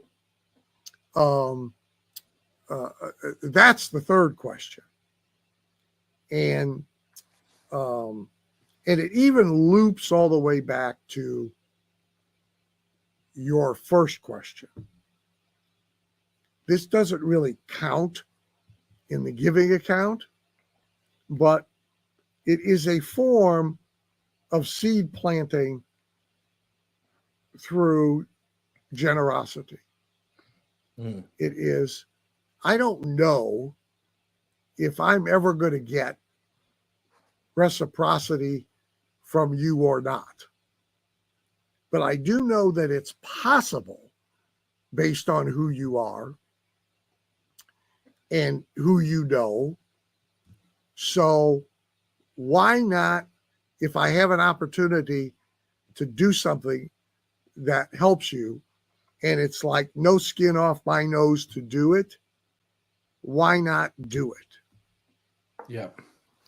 Dr. Robert Cialdini, who's a friend of mine who's been on our network before, also talks He's much about more polite about it. Yeah. He's a little more polite about it, but I prefer the Dan Kennedy style personally, but to each their own, right? He talks a little bit about this principle, law of reciprocity as well. And there's so much that we could talk about, Dan. One of the things that I would be remiss not to talk about is obviously a lot of people watching this are entrepreneurs, marketers, or entrepreneurs that are seeking marketing help. And I've noticed, Dan, that there are a lot of people that call themselves marketers and have marketing agencies and sell marketing services. And when you kind of go through the layers a little bit, they're really actually glorified brand advisors. They can help you take some nice headshots, have a beautiful logo, work on your About Me page, maybe help you with the inbound marketing a little bit, but they're not really helping anyone make money or grow their business. And I've noticed that there's a lot of that, and it actually bothers me. If you're a brand advisor, call yourself a brand advisor. Don't mislead individuals in terms of the actual value that you're adding to a company. What are the distinctions for maybe some beginning entrepreneurs or newbies watching this that they should be aware of in terms of inbound and outbound so they know what they're investing in? Please, Dan Kennedy. Well, so often that dysfunction happens because neither of these parties really understands marketing. The entrepreneur buying it doesn't really know what he's doing. And it's the blind leading the blind, right? And this agency person selling it doesn't really even know what it is. The pure brand building thing, by the way, you better have very deep pockets and a lot of time or extraordinary strokes of luck. So I always teach brand building as a byproduct of direct response. So you don't buy it, you don't pay for it, you get it as a byproduct of direct response. So the most important thing about marketing, and I have a kind of a 10 commandments list in the No BS Direct Marketing book. One of them is there will always be measurement. If you can't score it, don't do it. And so I started way back when in short pants in the ad agency world. And ad agencies are in conflict of interest with their clients because the typical agency formula is they get paid based on a percentage of what they get the client to spend. Today's social media agency is not much different. So there's a conflict of interest inherent in what's being done. And so if I'm on the agency side, the last thing I want is measurement. I don't want that. I want you to be really happy with brand building. I want you to be really happy with measurements that don't matter. Viral views, likes, posts. It's all nice.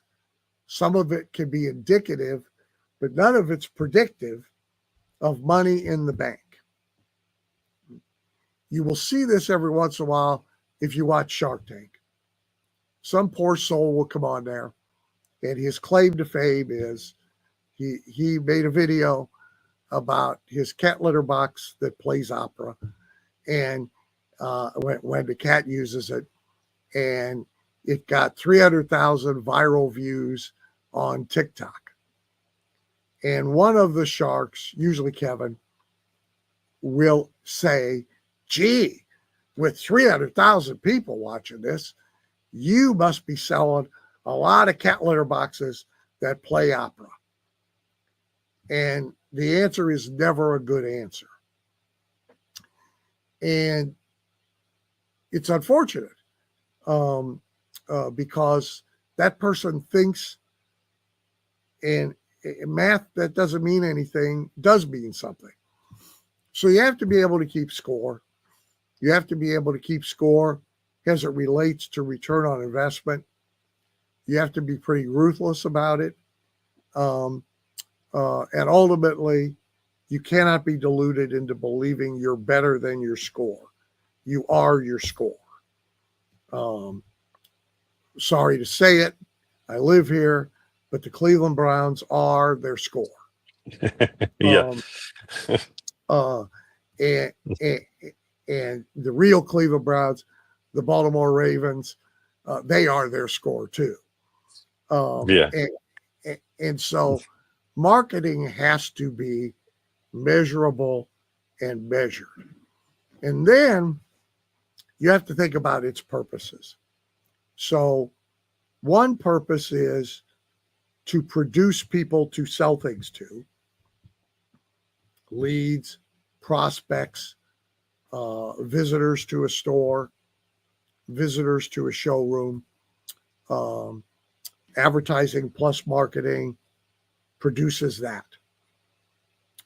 It can be to preface the sale so that the prospect is better prepared and the sale is easier. It can be to create price elasticity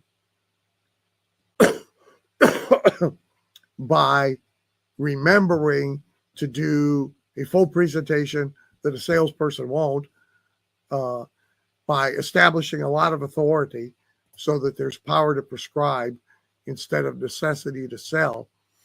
And you understand, so you decide what you want it to do for you and how you are going to measure whether it is doing that or not. Then what media to use to do it with. And that's the process you work on.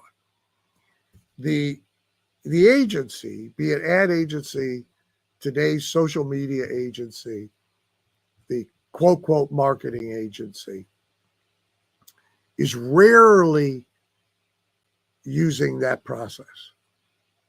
They are starting with, we have these services to sell. We have this box of things we do, and we have a way we charge for it. Now, who can we sell it to? And that's very different than the process I just described. Yeah. That's very different because they're looking for their own interests at that point. And I love the way you put that. Dr. Emily? Yes, Dan, you just mentioned one of my favorite term, price elasticity, which is you can really charge more for your price if you already position yourself as an expert. And your prime example of that, I think there's a myth that people think, whether they have a storefront, brick and mortar business, or even online, they think they just need to get a lot more customers, and then there's a challenge in conversion, and then there's a challenge in closing, and then on top of that, retention.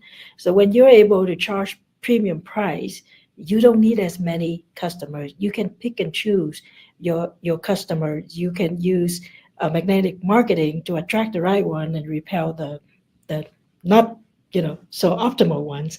Can you expand on that a little bit more? Because I think a lot of us are just so busy getting more people in the funnel. almost everybody, first of all, underprices one way or another. In part, again, because of mindset and emotional issues about money and about price. That has nothing to do with reality, but it's there. As we're recording this, we are almost daily hearing a presidential candidate yammering on about price gouging, particularly in the supermarket industry. And it's ridiculous. It's not factual. 27 states have laws against it, and there hasn't been an anti-price gouging case filed in 5 or 6 years anywhere about anything. So if this was some sort of epidemic driving grocery inflation, we'd know about it beyond her claiming it for political purposes. But if somebody hears that enough, they start to wonder, am I price gouging? They start to have certain feelings about price that are counterproductive.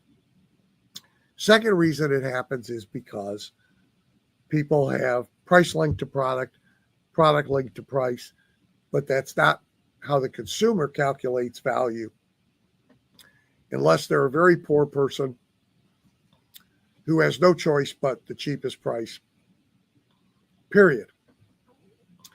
The more affluent we are, the more complicated our arrival at value is. So, for example, we may value differential expertise. We may value differential celebrity. Okay. My personal physician, Dr. Michael Roizen at the Cleveland Clinic, has been a business partner of Dr. Oz's. He has PBS specials, and he is the author of best-selling books. I like to tell people that when I tell people about who I am as a doctor. Why? Because it puffs up my ego, because it's not easy to get this guy as a doctor. I had to create a strategy to do it. So there can be bragging rights, cocktail party conversation rights. There's all sorts of values and factors that contribute to value that are delinked from the core deliverable. Okay?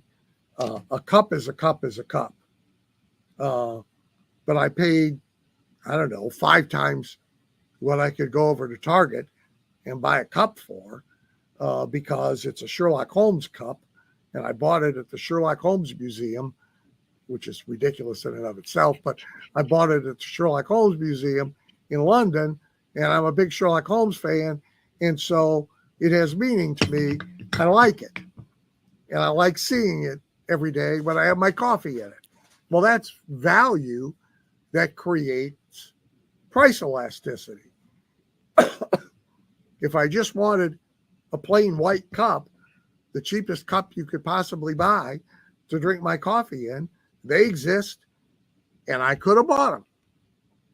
So most marketers do not understand actually the value equation that customers broadly and that their clientele specifically is using in their minds to arrive at, is this a fair price or not?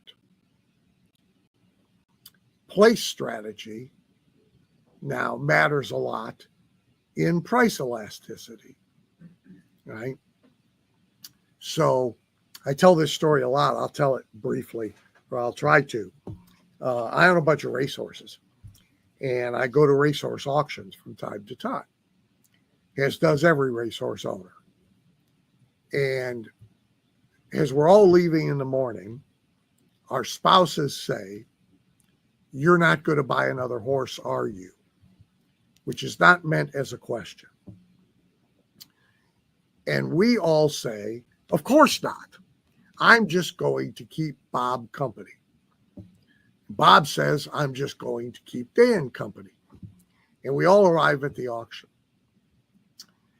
And there, we all buy horses.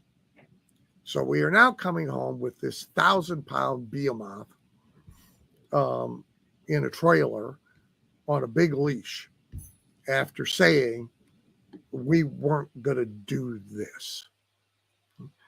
So at the racehorse auctions, and nobody has copied him, I'm sure everybody thinks he's crazy. There's a guy who has a pop-up jewelry store. Now, all the other exhibits, all the other people selling things there are selling racehorse stuff. They're selling harnesses. They're selling protective boots. They're selling liniment, blankets, the helmets we wear when we drive. He's the only exception. He's got a pop-up jewelry store. It isn't even horse-related jewelry. It's just jewelry. He owns 3 jewelry stores in malls. But here, there's no special offers. There's no discounts. There's no buy the pendant, get the earrings free. There's no 60 months financing. There's cash and there's full price because he's the only one at this place from whom we can get jewelry. We are captive. And it is easier to go home with the horse in one hand and the diamond tennis bracelet in the other and say, look over here at the diamond tennis bracelet. Don't notice the horse. Okay. So he does about 3 to 4 times per square foot what he does at his mall stores. He does very well. Now that's a place strategy and it makes the price elastic. The buyer doesn't mind, by the way. I don't mind. I don't care. I'm just not going home with just a horse. Okay? And I lost half of everything I own once. I'm going to try not to do it again. You know, so that's a factor that creates value. Now it's delinked from the product, but it's still value that therefore affects price or fee. Okay? So all our thinking about this matters, right? So everybody knows they pay more at Disney for everything than they would pay anywhere. Anywhere. It's impossible to pay more than you pay for everything you get at Disney. Not only does everybody know it, nobody minds. Right? They joke about it, but they don't mind. Okay? I was entering the park not long ago, and there was a family in front of me, and he said to his wife, how much do you think we're going to go over our budget? So they've set a budget, and they already know they're going to go over it, and they're happy. Well, that's because there's a bunch of value factors there that have nothing to do with t-shirt, coffee cup, hot dog, etc. So there's a lot of financial opportunity in most businesses that never gets fully monetized because of the owners thinking about price or about fee. Now, to your other point, Emily, this has a determinant factor on how many customers you need, how many patients you need, how many new customers you need in order to hit your financial goal. It also impacts, therefore, on how many days you have to be open, how many hours you have to be open, how many employees you have to have, how much inventory you have to have, et cetera, et cetera, et cetera.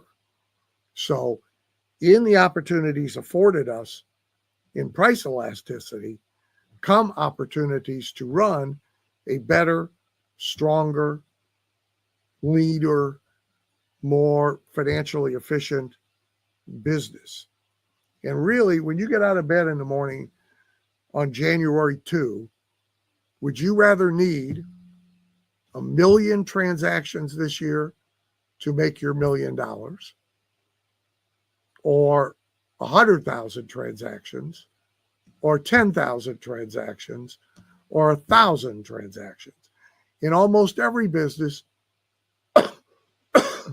the degree of difficulty is not proportionate to price.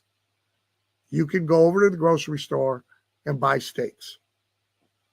And you can buy several different grades of steaks. You can order steaks from Omaha Steaks and have them shipped to you.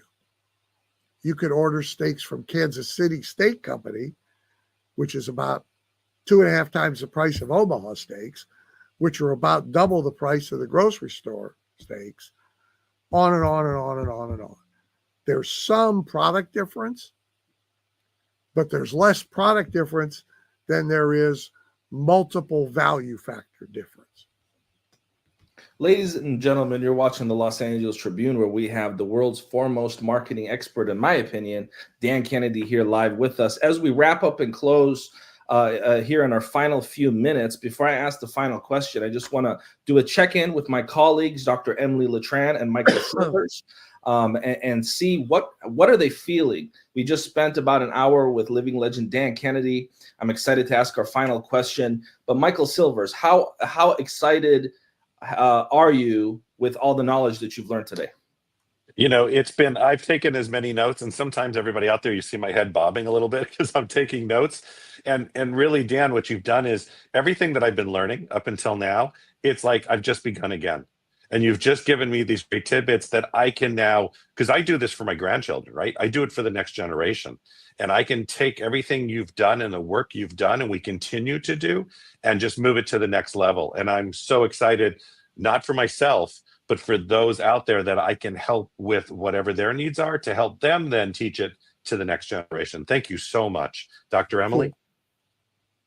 Yes, well, it's such an honor to be on here. And Dan, I know you know, but the reason that I'm on here with the Los Angeles Tribune is because of you, because of what I've learned from you, the power of association, positioning as an expert. And of course, I would say anybody who have a chance to read one of Dan's books, and there are 16 of them that start with no BS, so you can't miss them. That's how I first know you, is picking up one of those books. And of course, whenever you have the opportunity to listen to Dan or go to his event, the Professor of Harsh Reality, I would encourage everybody to be there and everybody to follow you. And thank you, Mo and Michael, for creating this opportunity for all of us. Well, thank you, Dr. Emily and Michael. I mean, listen, you guys are going to hear me talk about this moment for months and years. It's I got to pinch myself that I have an opportunity to talk to somebody that I have literally just studied. I don't read Dan Kennedy's books. Reading, I might read Catcher in the Rye. I might read Harry Potter. I study Dan Kennedy's books. There's a distinction there, folks. And I want to, again, thank Dr. Emily Letran for helping make this possible. And I want to thank Michael. I'm going to go ahead and ask the final question here to Mr. Dan Kennedy. And again, it's been an honor for me. Dan, here at the Los Angeles Tribune, our mission is to help change the status quo of media companies in America and around the world. And our principal theory is to inspire and uplift individuals, to inspire and uplift the world. How important is it, in your opinion, to have newspaper companies like the Los Angeles Tribune encourage positive stories that empower audiences, as opposed to the traditional fear-mongering that we've gotten used to the last few years? Please. So broadly, a principle, by the way, Emerson said that the beauty of a principle is the number of things it explains.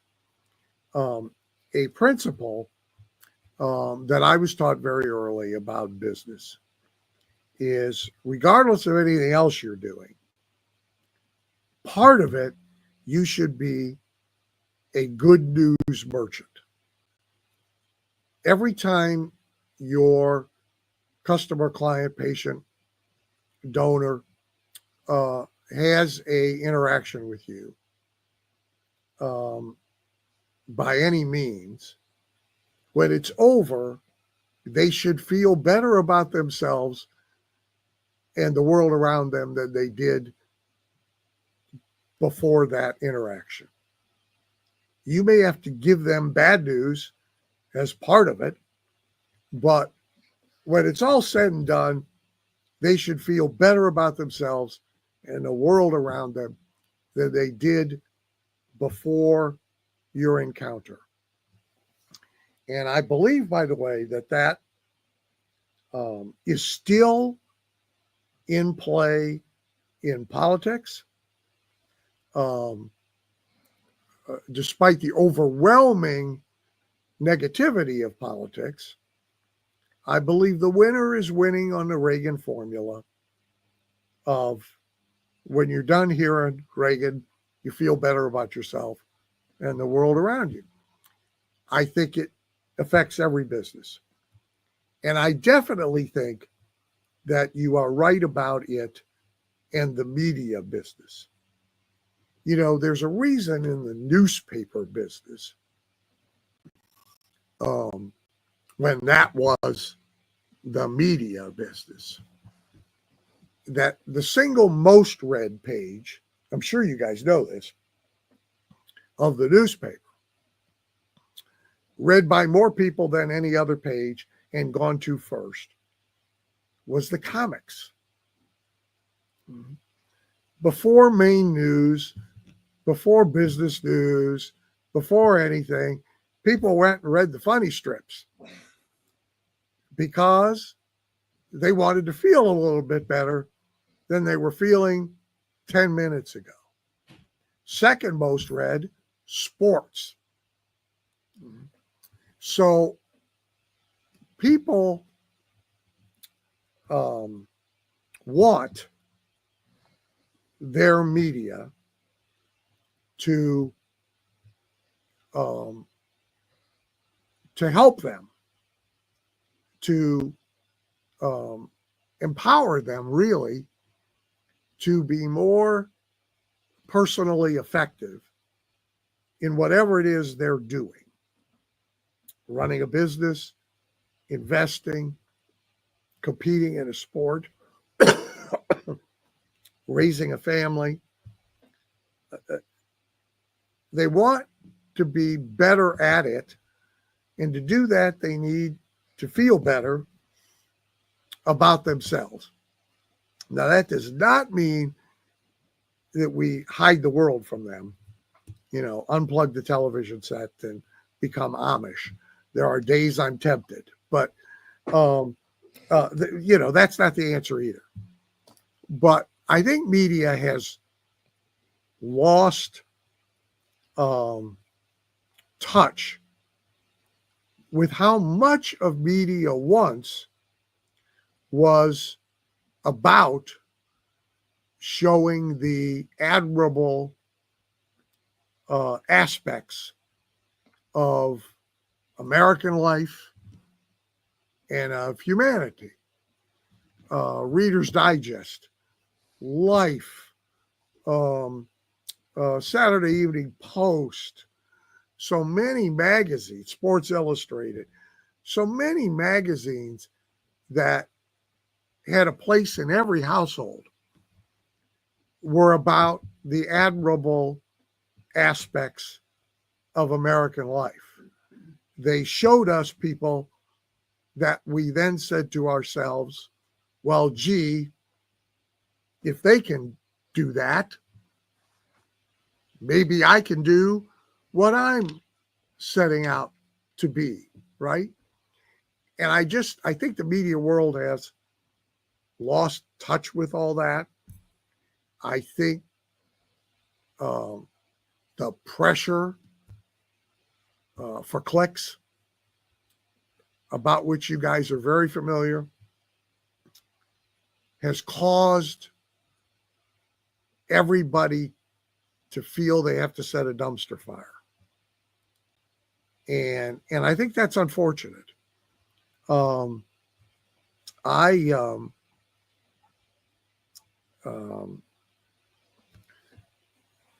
I worked 9 years with, I would say, the most popular and beloved professional speaker, certainly of his era, but actually probably of 4 generations, Zig Ziglar. Yeah, I co-authored a book with his son, Tom. Very good. Yeah, Tom's a good guy. And the one thing you had to say, whether you thought Zig was a little sappy, or you didn't necessarily agree with the religious position in his material, it was hard to walk away from a 10-minute conversation or 2 hours in an event room with Zig and not feel better.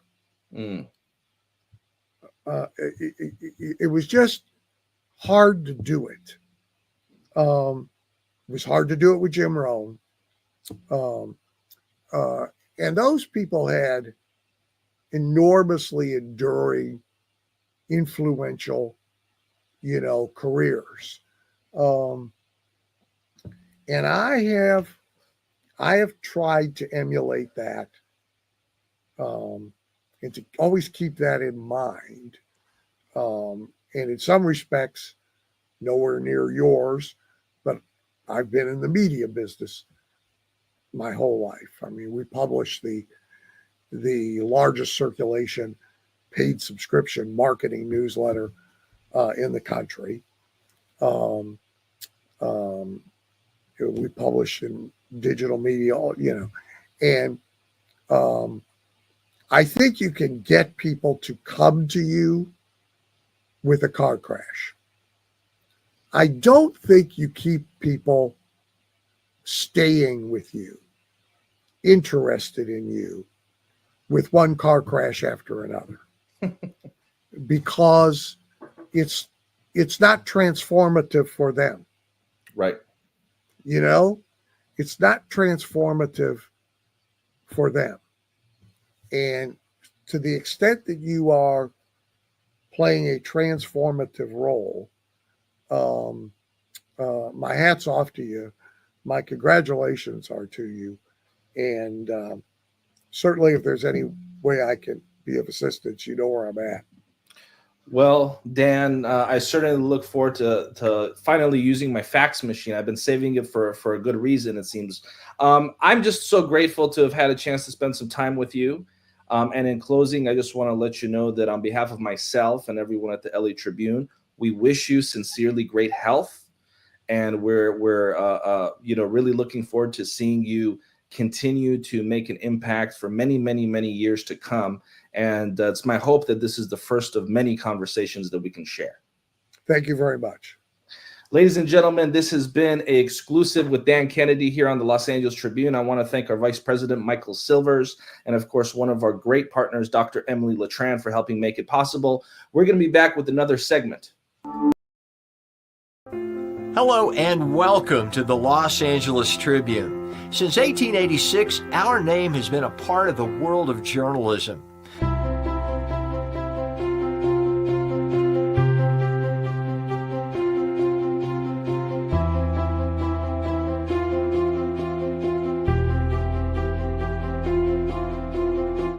We have earned a reputation for being a publication that practices integrity, authenticity, and responsibility. For general inquiries, contact today. Thank you on behalf of the Los Angeles Tribune team.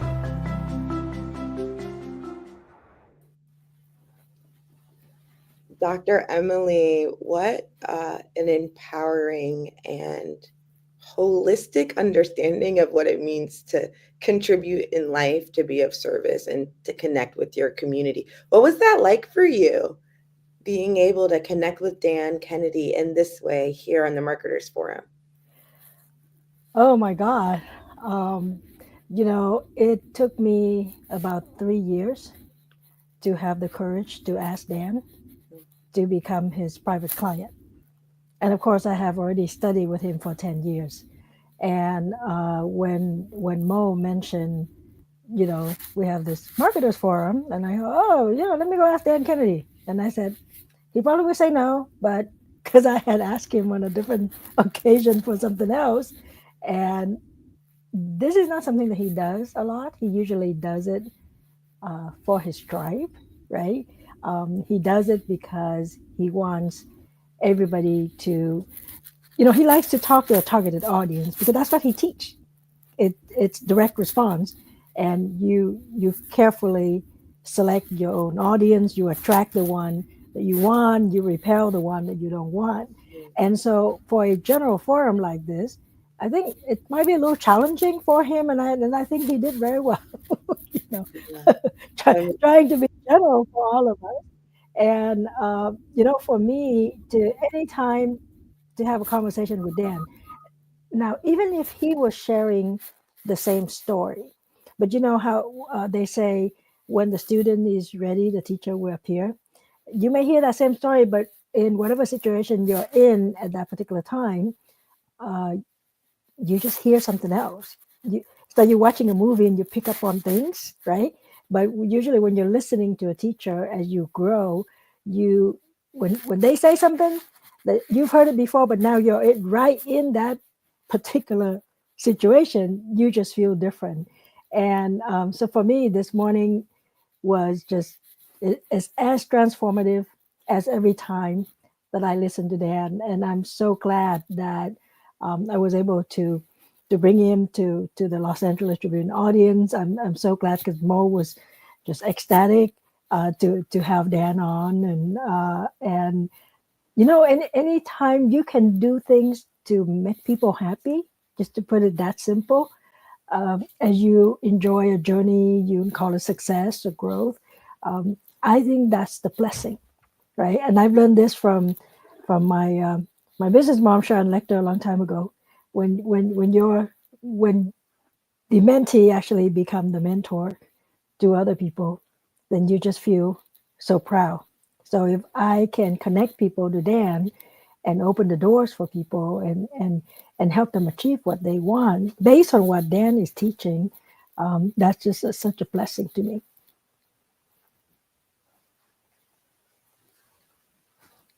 That's so beautiful, Dr. Emily. What a gift that conversation was. I know we are continuing with day 2 of the Marketers Forum. And Dr. Emily, you will be hosting our next guest. For those of you that are tuning in, we encourage you to comment, to share this program with your colleagues, with your friends, with people in your community. It's about learning and growing together. Dr. Emily, I'm thrilled for you to introduce your next guest and enjoy your segment. Thank you. And I even, changed my outfit for her. There you go. Yes, yes. So, it's my, in the next segment, we will be talking about marketing. And what Dan presentation was, it beautifully segues into this next one, because we had just finished talking to a legend, that everybody recognize him as a legend. He doesn't have to say anything. But what makes a person a legend? It's what he does. It's how he impacts people, and the material that he teaches, the relationships that he builds. And so for me, I came to this country as a refugee back in 1981. I didn't really speak a lot of English. So I came, I learned, I overcame challenges from not understanding the language to the financial challenge, and then overcome a lot of difficulties, finally going to dental school and become a dentist. And once I become a dentist, now there's a different struggle. And that is, so now how do I get people to come to me, right? How do I stand out? And that's where Dan Kennedy's study of teaching comes into place, and I'm learning and I'm implementing things. But as you all know, we just can't do everything. In the conversation a little bit earlier, we were talking about the mindset, how to get somebody to have that right mindset, to have that ambition, that they want to be the go-to person in the community, that they want to be the expert, that they want to be the one people come to ask for advice, but we cannot do everything ourselves. And my next guest is the person who will deliver all that. We've been working together for several years. She's the one that I reach out to when I attempt a new project, let's put it that way, whether I'm in a Vietnamese movie, or I'm featured in an article, or I'm collaborating with the Los Angeles Tribune. Every milestone, every turn that I improve in my journey, in my growth, I would reach out to her and say, hey, we need the rest of the world to know this. And so this is the person, this is my go-to person, and it's my absolute honor to introduce Dr. Tamra Patzer. She will be coming on right now. And Dr. Patzer is somebody that I really admire because she's been helping me with all of these steps. We live in 2 different time zones, and I can count on her when I'm texting, when I'm messaging. She'll come on, she'll help. She helps my clients achieve what I want for my clients. So I would love for Dr. Patzer to come right on. I'm just waiting for a moment.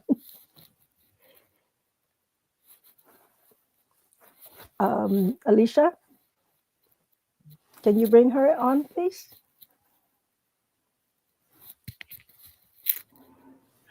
Oh, there you are.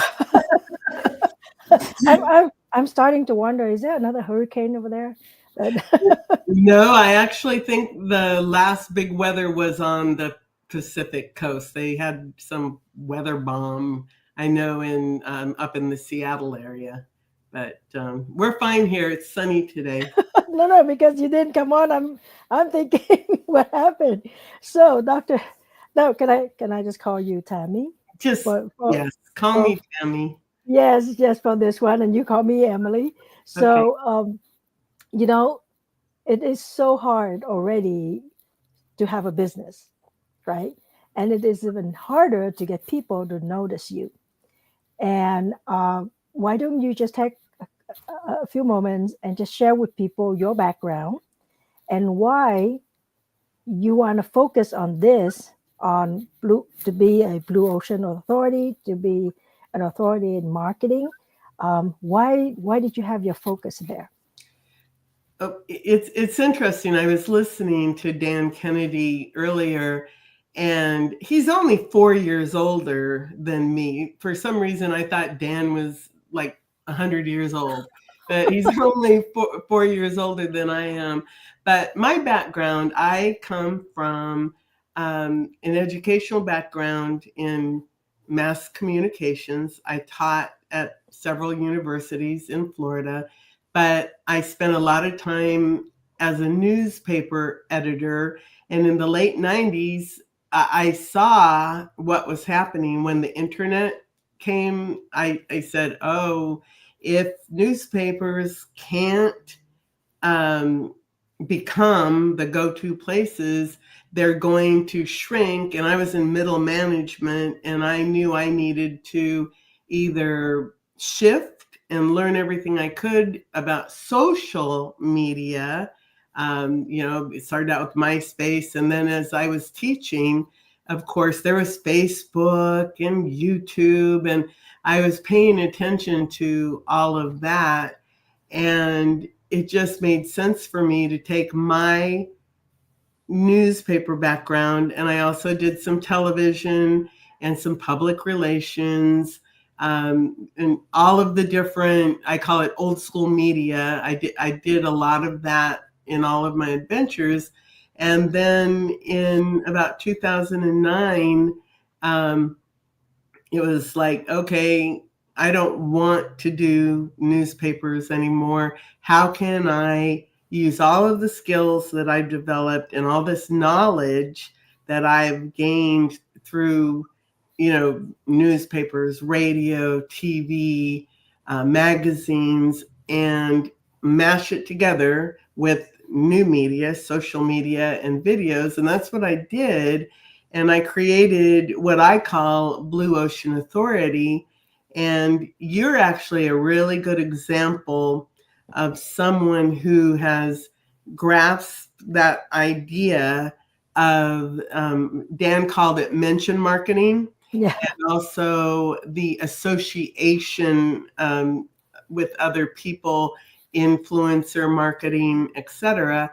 And that's what I do. I try to look at what's out there, what's going on in the world. I've done a lot of experimenting, let's say, with all kinds of marketing, but I've always come back, just like what Dan Kennedy said. He says, always become the person who knows what you know and narrow the focus. And so I said, well, what do I know? I know newspapers, I know magazines, television, radio, i.e. podcasts. And then because I had done a lot with social media in the academic field, I said, I'm going to mash it all together. And I called that my new media mash. And then over years, as different people came like you, different clients in different fields, dentistry, finances, legal, spirituality, energy healing. I also was listening to Joe Vitale earlier, and I was really nodding my head with what he was saying. So that's where I'm at today, and I am really big on authority, credibility. You can actually influence marketing, branding. And I struggled a lot with some of the terms, like helping people build their brand. It just sounded too inauthentic to who I was. But once I started to realize, okay, well, what is it you are doing? You are helping people build a personal brand, and everything I do is customized to the person. I still do a lot of the writing myself. I do the big picture plan, and I try to make sure that the end goal is to get people found, seen, and heard. And that's like the foundation of it all.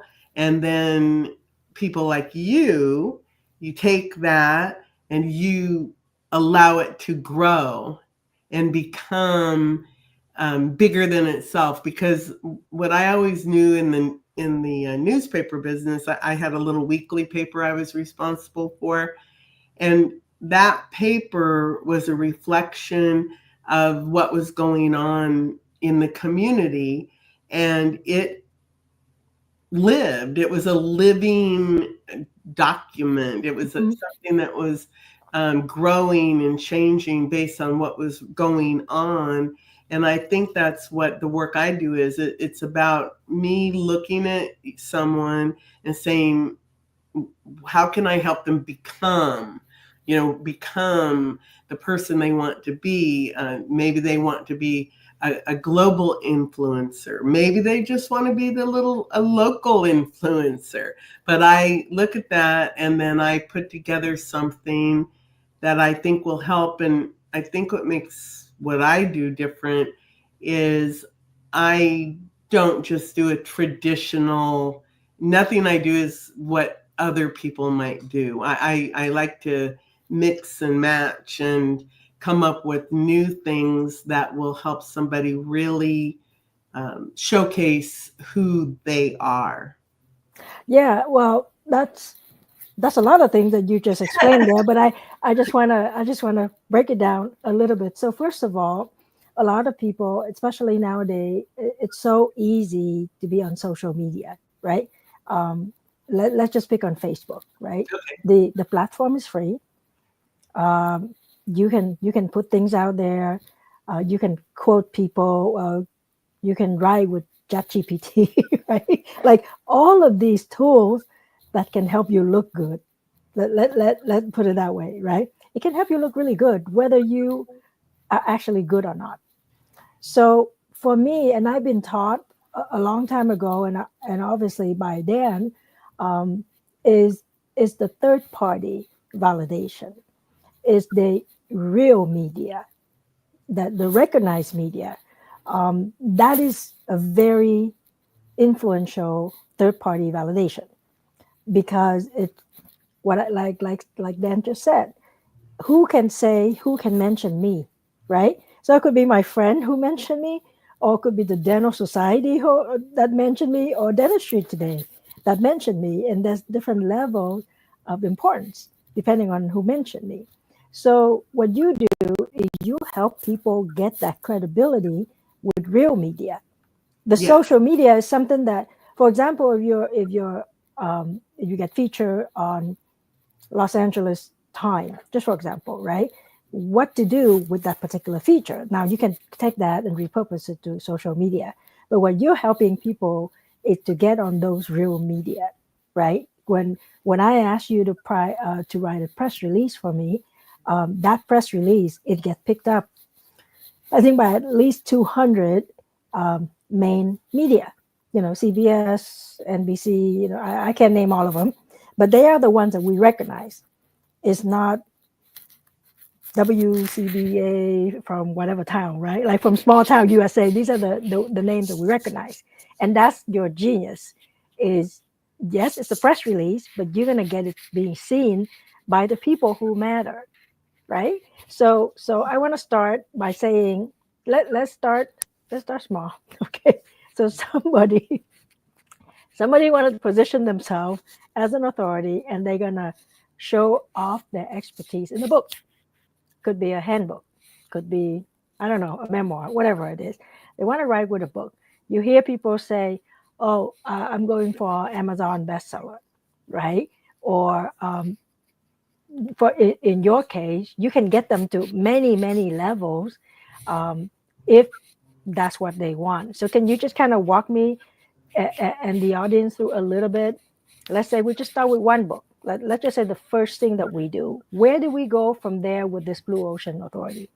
So let's say that somebody did decide they either just wrote a book, or they are a co-author in a book. That can be very effective too. Or maybe they just have a cheat sheet that they're giving away. So any of those things are expert makers, because anytime you put your personal knowledge in writing, now you are considered an author.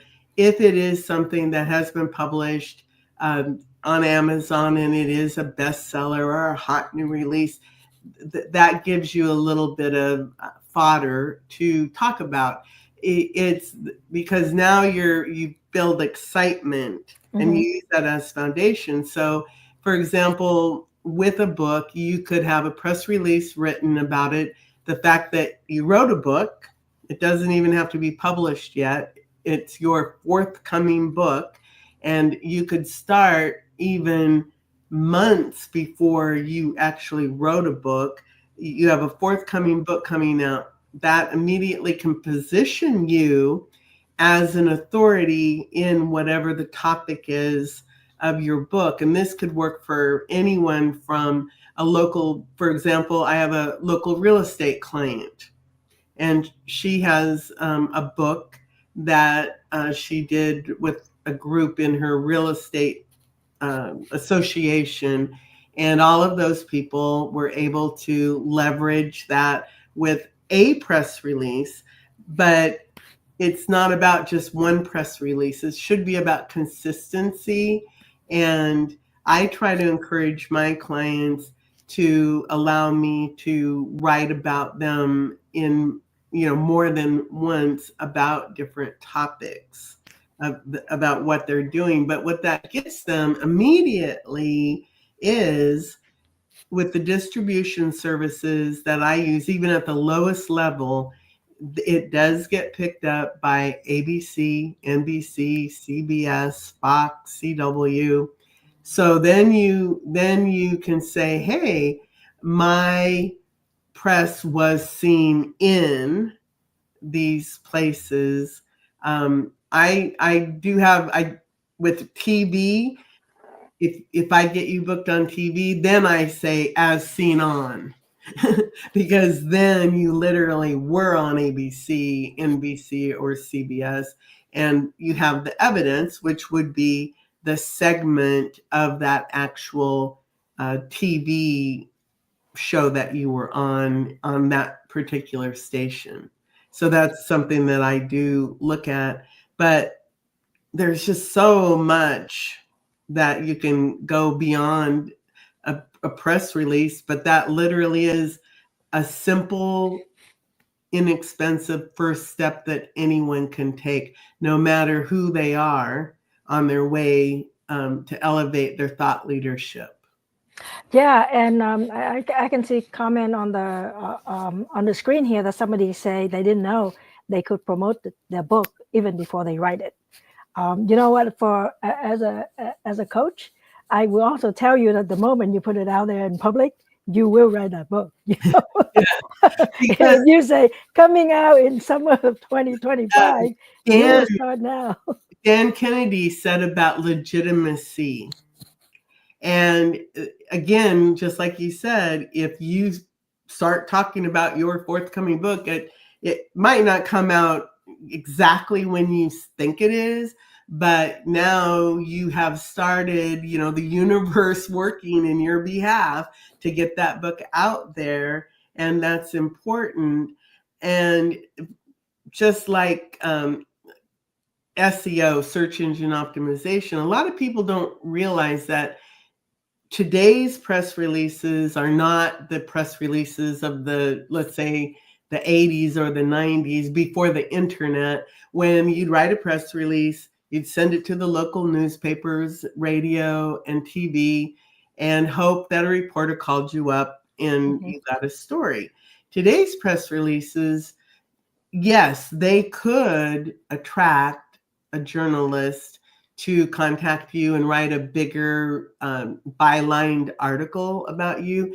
But because of the power of the internet, you can put links into these press releases that will go back to your social media, back to your website, and it'll actually grow your, what they call link backs, and grow that presence on Google or Bing or whatever, the Yahoo. And a lot of people miss that part of why I should do press releases. And back to that forthcoming book, now that you talk about this book and maybe you've done one press release a month, that's 6 press releases that you've done.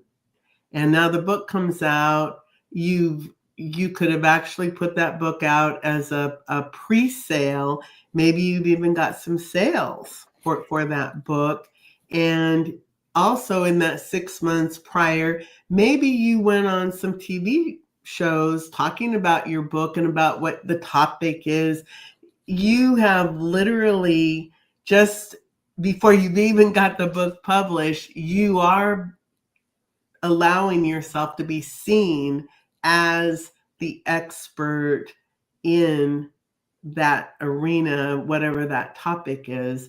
And I think it matches with what Joe Vitale was saying, and of course what Dan was saying, is that you can create your image as you go. And again, if you're authentic and real about your knowledge, you can start now. You don't have to write the book to get started on growing your thought leadership. I think that's really important, that thought leadership and authority, because you can help create that energy that you need to move it forward. Yes, and it's sometimes it's just mind-boggling to me, right? People go on vacation and they write out all the details, where they're gonna go, where they're gonna stay, the restaurants they're gonna visit, and the points of interest and all that. I mean, I do the same thing. And then they come to something like, let's write a book about your business to grow your business, and they just haphazardly, oh, I hear we should do this, and I hear we should do that. And they don't put a lot of thought into it. It's a whole process, it's a whole marketing campaign. And yes, you can do it yourself if you want. I'm a fan of, I'm going to get the best person to do this for me. I'm going to invest the money because that's not my forte, right? I need to make sure that I'm the one. I do have that content. I do have that expertise, but then I want somebody like you to help. And I want to share with the audience, with Dr. Tammy. I mean, she got me on the New York City billboard. And we get very specific. Where is this billboard? How big is it? How long are we going to be on there? Are we on a still picture? We're going to be on a video. And then together with that, she also featured you on the New York Weekly. And there was another one, I forgot. But anyway. Weekly. And I think that particular one was either New York Weekly, CEO Weekly, and Influencer Daily. Yeah, but what I'm saying is sometimes what people say is, oh yeah, so I'm on the billboard and that's good. But if you're on a billboard and you talk about it, that's cool. If you're on the billboard and somebody else talk about it, and it's a news source, and you're the connection to the news source, right? Now that instantly builds credibility. It's the same thing as you put out a press release. I have friends who say, well, why are you paying so-and-so that amount of money? You can put out a press release yourself. And I said, yes, I know that because I've known about press release for many, many years. And yes, you can put one out yourself and nobody picked it up, right? Or again, some small CD channel pick it up. I want it to be picked up by the right channel, right? Because when somebody Google you, and this go with your SEO and everything, I want somebody to go Google my name and there are 10 pages that show up. And that's what's showing up right now. And a lot of it are credibility pieces, right? I'm on this podcast, I'm on this radio, I'm on this TV, I'm on this magazine, and all of that. And a lot of that was your work, where I pick up a project, I want to do something, and I would ask you, hey, I want to do this. Do we write about it now, or it's going to come out this time? When can you write the press release? And sometimes I'm the one lagging because you're telling me, give me the information so I can write this, and I wasn't ready because I'm trying to do too many things. So sometimes people miss opportunity, right? Number one, because they don't learn the potential of everything that is available and all the tools that are available and the experts who can help you. And then the second one is they try to do it on their own. And that's just you can do it, but I like to fast track things as a high performance coach. It's always about what's the fastest way to get to that goal.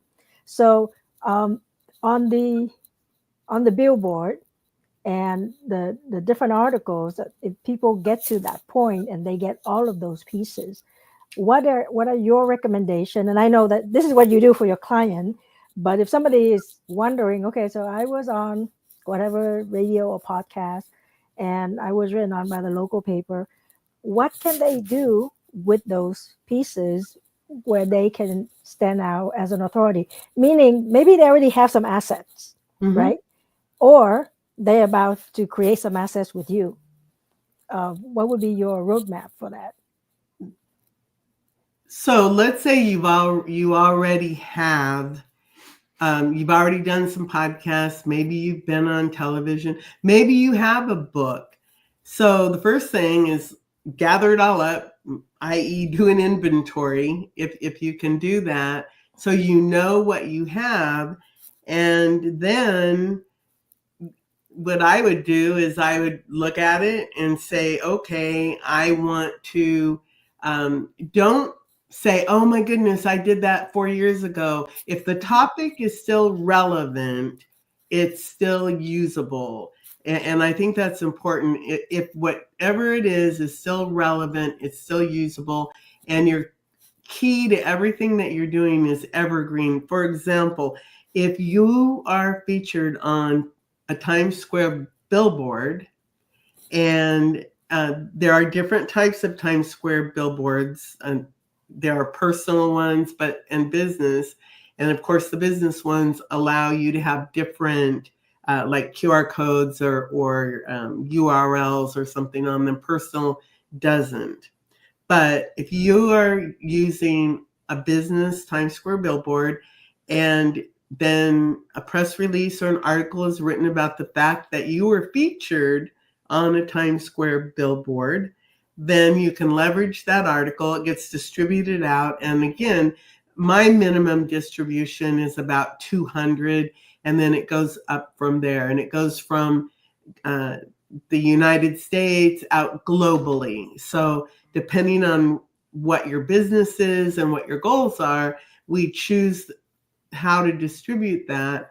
And then you look at all of these different assets, and if you want to do it yourself, you can. You just want to make sure that if you're writing a press release, you want it to be written in what's called AP style, Associated Press style, because you're not writing a blog or a marketing piece, you're writing a news piece. And AP style is the accepted style of writing, which it may seem kind of boring because it's pretty straightforward, but that is what's going to help you get it published without it getting kicked back by editors telling you that it's too, the language might be fluffy or too salesy. But they just kick it back and they don't tell you what's wrong. But there's workarounds. If you want to say something that might be considered fluffy, here's just a clue. You could put it into the mouth of somebody and it would become a quote.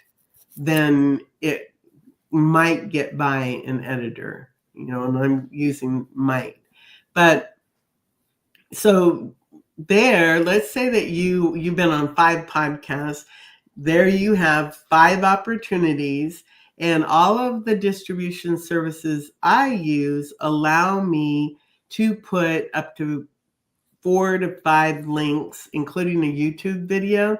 So let's say that podcast was on a YouTube video, and you're allowed to insert that into the press release, and that gets picked up by more than 500 media outlets. Well, now you've just multiplied that YouTube video by 500, and now you've grown your online footprint again. And why that's so important, and you said it, Emily, is when people look you up and they see that you're out there, and the reason why you want to do this on a regular basis is because people look at it and they go, how old is this stuff?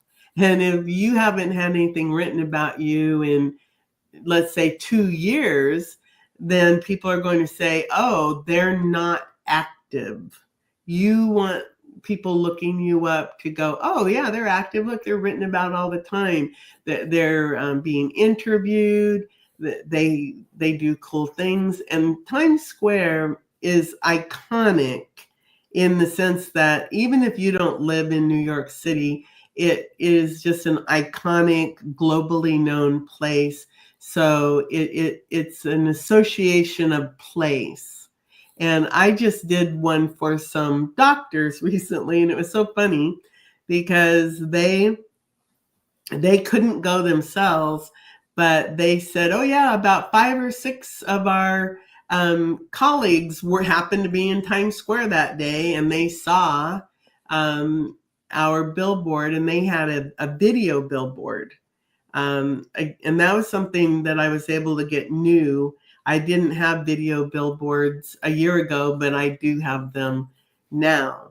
So, but that's something that can be done, and they're not always available. The inventory is not always available.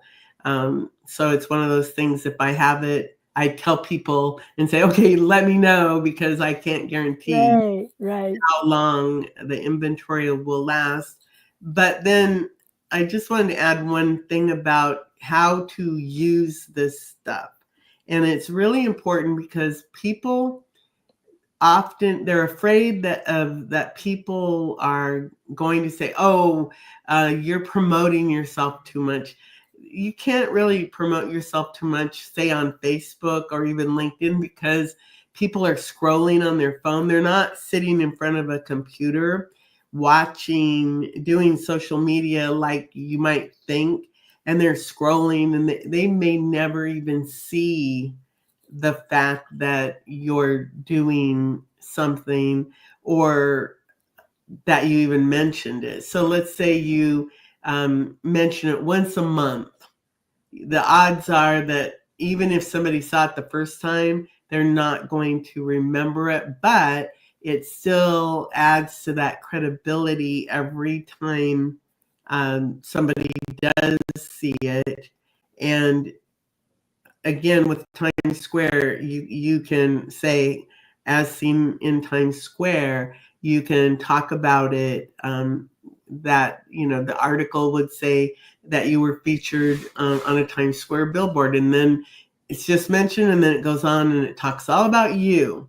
And again, we're just trying to find, for every press release, one golden nugget that we can use to make it newsworthy, and then all the rest is all about you. And most people have tons of things about what they're doing. Dan was talking about giving back. Think about if you could tell the world about the ways that you give back and how they could give to the same groups and organizations that you do. So I always look at each individual and try to make suggestions to them about how do you keep this going, evergreen, even television appearances. Again, if the information that you did on a TV show is good, solid information, you can be using that same TV clip years from now. I know Susie Pruden, she was very famous in the, I think, 70s or 80s as an exercise guru, and she was on Oprah. She still talks about being on Oprah, right? Mm-hmm. Anything that you've done, I spoke at NASDAQ. I can still say, hey, I spoke at NASDAQ. I spoke at Harvard. So anything that you've done, you can always talk about that. I know you have that wonderful movie that, I mean, it's just blowing up all over and winning awards and everything, the Fragile Flower movie. Mm-hmm. And I feel very fortunate because I know that I had some little teeny, I wrote like maybe one or two press releases about it. So I feel like I had one, a little teeny thing. No, it's not teeny. It's not teeny. That's not. Yeah. So, one of the things that I love about you is you look at everything we do, and you evaluate it and you advise us on what to do. And I recently updated my CV, and I would encourage all of us to do that, because once you do that, it sort of forces you to think about what you've done. And I was a little bit surprised of a lot of things that I have done that I haven't leveraged, I haven't mentioned. So why do you think you are the go-to person? I mean, I know why, as the go-to person. And from my standpoint, it's because you got a lot of expertise, different fields. I asked you about the movie, you can write about that. We're talking about me doing coaching, you can write about that. I'm doing event, you write about that. I'm a dentist, you write about that. So being very knowledgeable. And I think it's very, very important for us to build a team that is of experts who help us grow. And I think a PR person is definitely part of the team. So why is Dr. Tammy the go-to person? I think the main reason why I'm the go-to person is because I pretty much Girl Scout news Age 9. I have been somebody who's really been fascinated by media from a very young age. And I actually started, I wrote for the Girl Scout News. I did radio shows when I wanted to go to college. This was before women were in broadcasting. I was applying to be a newscaster when women weren't even newscasters. And I didn't even know that when I was a teenager. I didn't know that women didn't do things like that.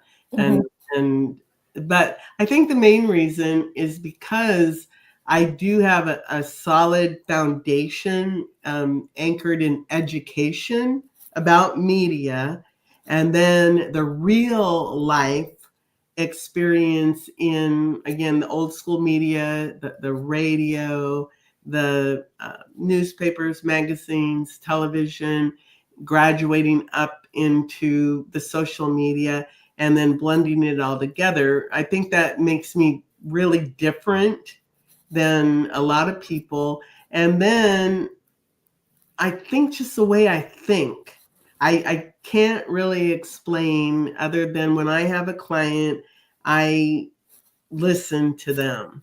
And I try to understand like what is like the end goal, like who are you trying to become, like you are as a global thought leader. I have other clients who that they want to become a global thought leader in a specific industry and then exit in 8 years. Okay, so the whole I have to figure out, well, how are we going to make that happen? And then I put together a big picture plan. And then I have done a lot of research on how to make all these things happen.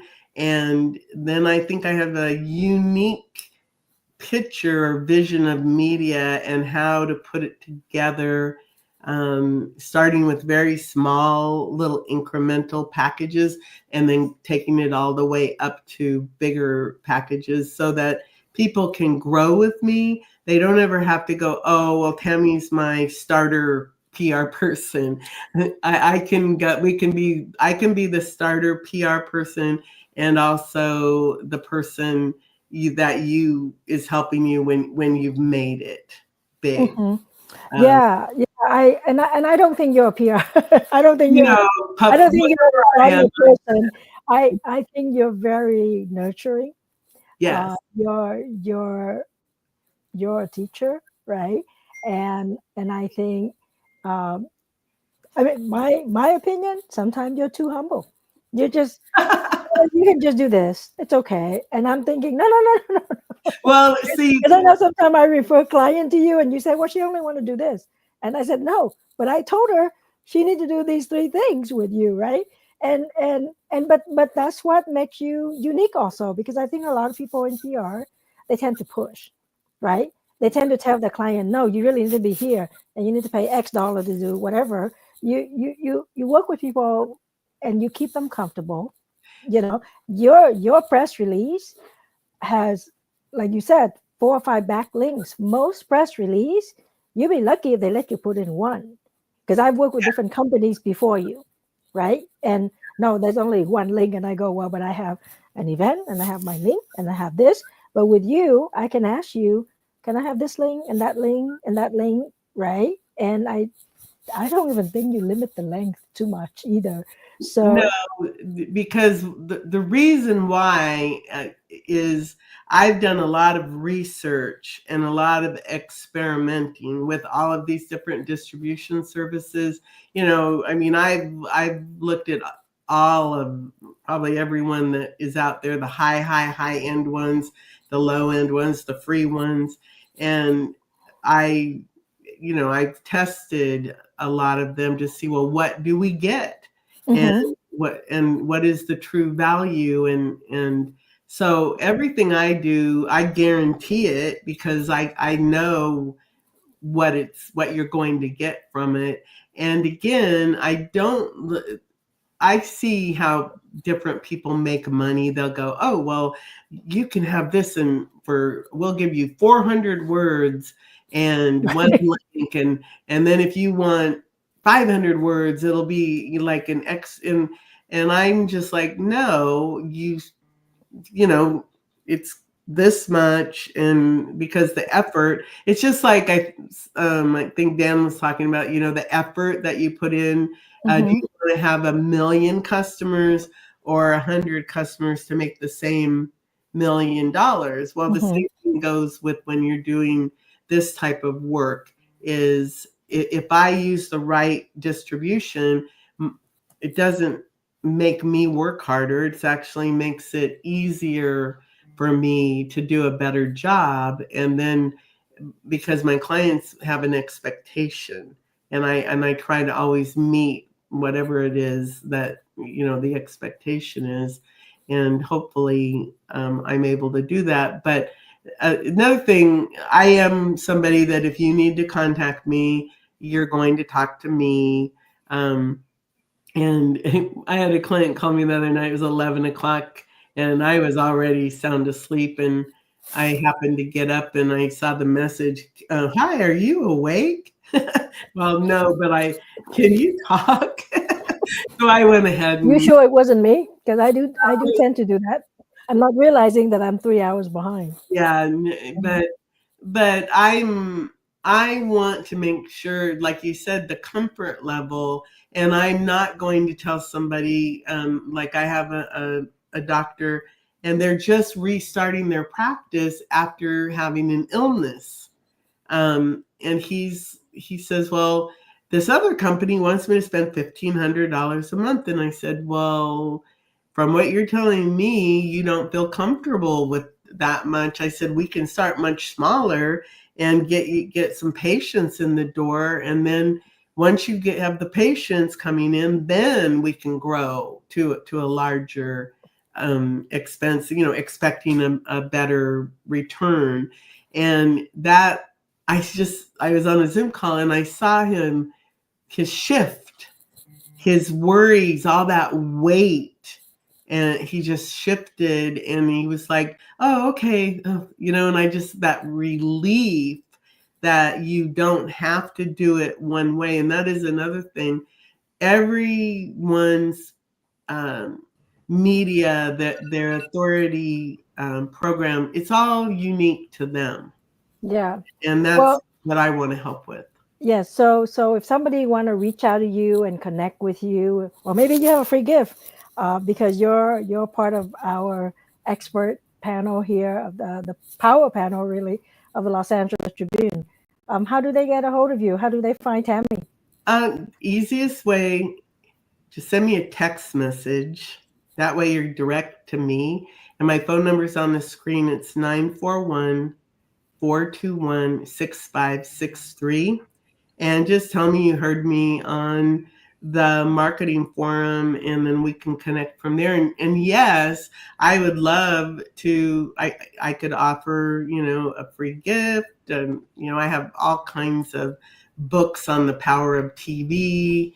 I have books on media and how to use it. So, whatever, just ask me and maybe I can come up with something unique to that person. Awesome. All Michael, right. welcome I wanted back. to thank you too. It's great because it's information in our story and how we get it out and how we get it out to others. So everybody out there, let's give Dr. Tamara and Dr. Emily, this makes it easy, a thunderous round of applause. Put a 1 in the chat. I saw the comments flying by. Tamara, thank you so much. I'm going to chat with Dr. Emily just for a second, but this has been a great time being with you. And you just have a wonderful, blessed day. Oh, thank you so much. I really appreciate it. Dr. Tammy, thank you. All right, Dr. Emily, I'm going to move on just quickly, but I wanted to thank you for everything you do. I wanted to thank you for the brilliance that you bring to the Los Angeles Tribune between the journals and everything we're doing from the standpoint of media, right? And really, the messaging and what you do on stage, and thank you for your relationships, and Dan Kennedy, for myself and Mo Rock and the team you're just amazing. And we're going to see you back with another amazing guest just a little later. Yes, thank you so much, Michael. I think the synergy is there, and I really think we got drawn together, closer together because of the values, because of the similar values. So I'm very blessed that we share those values. I agree. Thank you so much. We'll talk to you soon. All right. You know, it's amazing when you got control of all the buttons. So my name is Michael Silvers, Vice President of the Los Angeles Tribune. It's great to be here. I'm going to bring our next guest up in just a second. But everybody right now out there, I want you to give a thunderous round of applause. I see that coming in. The other thing, too, is ready, because not only do we have to Mr. Danny Walsh beaming all the way in from some other planet somewhere, but he is one of the most brilliant people you're going to meet. But at the same time, later today, we have one of the largest media agencies out of Japan joining us. So let's give that a round of applause. And we have Mr. Joseph McClendon going to hit our stage. So we have a lot going on, a lot coming up. And now I'm going to bring up, by the way, Mr. Danny. Yes, his name is Danny. Mr. Danny Walsh. Look at you. How you doing, buddy? Hey, how we doing? You know, it's an amazing day. And I wanted to say to the audience, too, one thing, marketing has changed and marketing changes every day. It doesn't. You know, that's why we all listen to Dan Kennedy today. Look at what he's done. I remember the Get Motivated stages, him and Zig and everybody. That just means I'm a little older. But Danny, it's really about how we get the message out there. And for all of you too, listen up for 1 second. It's called Speaker's Journal. That's all I want you to know. You don't have to know anything else. You're going to find out more. But if you want to be part of what we're doing at the Tribune, realize that Danny and his team are very much part of what we're going to be doing, because we're one team, one family, and we do this together. So Danny, they don't know who you are. Why don't you just tell them a little bit about who you are and what you're doing? Hey, thank you so much, Michael and Mo, everyone behind the scenes at the Los Angeles Tribune. My name is Danny Walsh. I've been helping businesses with their marketing for a long time now. I've had my own businesses. I've contracted for businesses. I've done weird and wonderful entrepreneurial projects. And I think over the last 20 years or so, man, if I had a dollar for every hand I'd shaken, or every stage or every opportunity like this I've had, I wouldn't have had to launch those businesses. So I've got some principles that hopefully I can share with you that have helped me through that entrepreneurial journey. And like I said, I just want to thank you for allowing me this opportunity. Hopefully we can share some amazing insight. I was the guy, and I'm the guy that everybody calls when they've got a technical problem, if that's the easiest way to describe it. You know, but you're the guy who gets all the phone calls. You know what I'm saying? So, right. And you're the one who gets the fun and the not so fun, you know, and, yes, but that's the thing. You really do that. You really take care of people's, it's right. Solving problems is all we need to do. That's, I mean, you know, T. Harv and Tony and everybody's just solve problems. You're just solving problems all the time. The more problems you solve, not only the more money you make, but the more people you impact. So tell us, talk a little bit about marketing nowadays. It's changed and it's not, but there are differences. Can you talk a little bit about that? Well, I think just let's come back to the principles, because I mentioned I'm the guy that everybody calls when they've got a technical problem, right? So the technology has to work. That's the first principle. And even if that was marketing, 100 years ago or 1,000 years ago, there would be some form of technology involved in that marketing, whether it was something simple like a stall that you would have to assemble long before electric devices or the modern technology that we've got now. So technology has to work. And that's the reason why people call me, is like, I've got this idea, I've got this dream, I've got this vision. I need to serve people. I need to overcome this technical hurdle. If you're in the chat room, how many times has technology kind of got in the way? So that's the first principle that I've always stood by, is like, if we can just get the technology to work, that means people can go on to the next piece, which in my mind is, well, technology is working. We put the right offer in front of the right people. And now we've got technology, we've got an offer. And we've heard from Dan Kennedy, we've heard from some amazing minds throughout this session, throughout this week. Having an offer, there should always be an offer. That's a core principle that we've heard many, many times, right? So if the tech works, then you can make the offer. Right.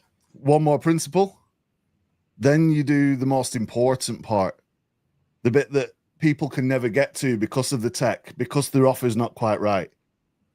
Most important part for me, and part of the reason we're here today, is building and maintaining the relationships.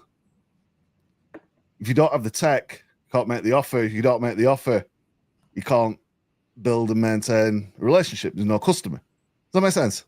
It does. It does. You know, the great thing too is, you know, I have to say there's cutting edge marketing and there's cutting it right, because we have a tendency, you know how this goes, right? Everybody right now is a speaker coach. Everybody's the best speaker coach on the planet, even though I can't find out really what their background is. And then you have people going, I am the marketing coach. You are literally working with one of the fastest growing teams on this planet.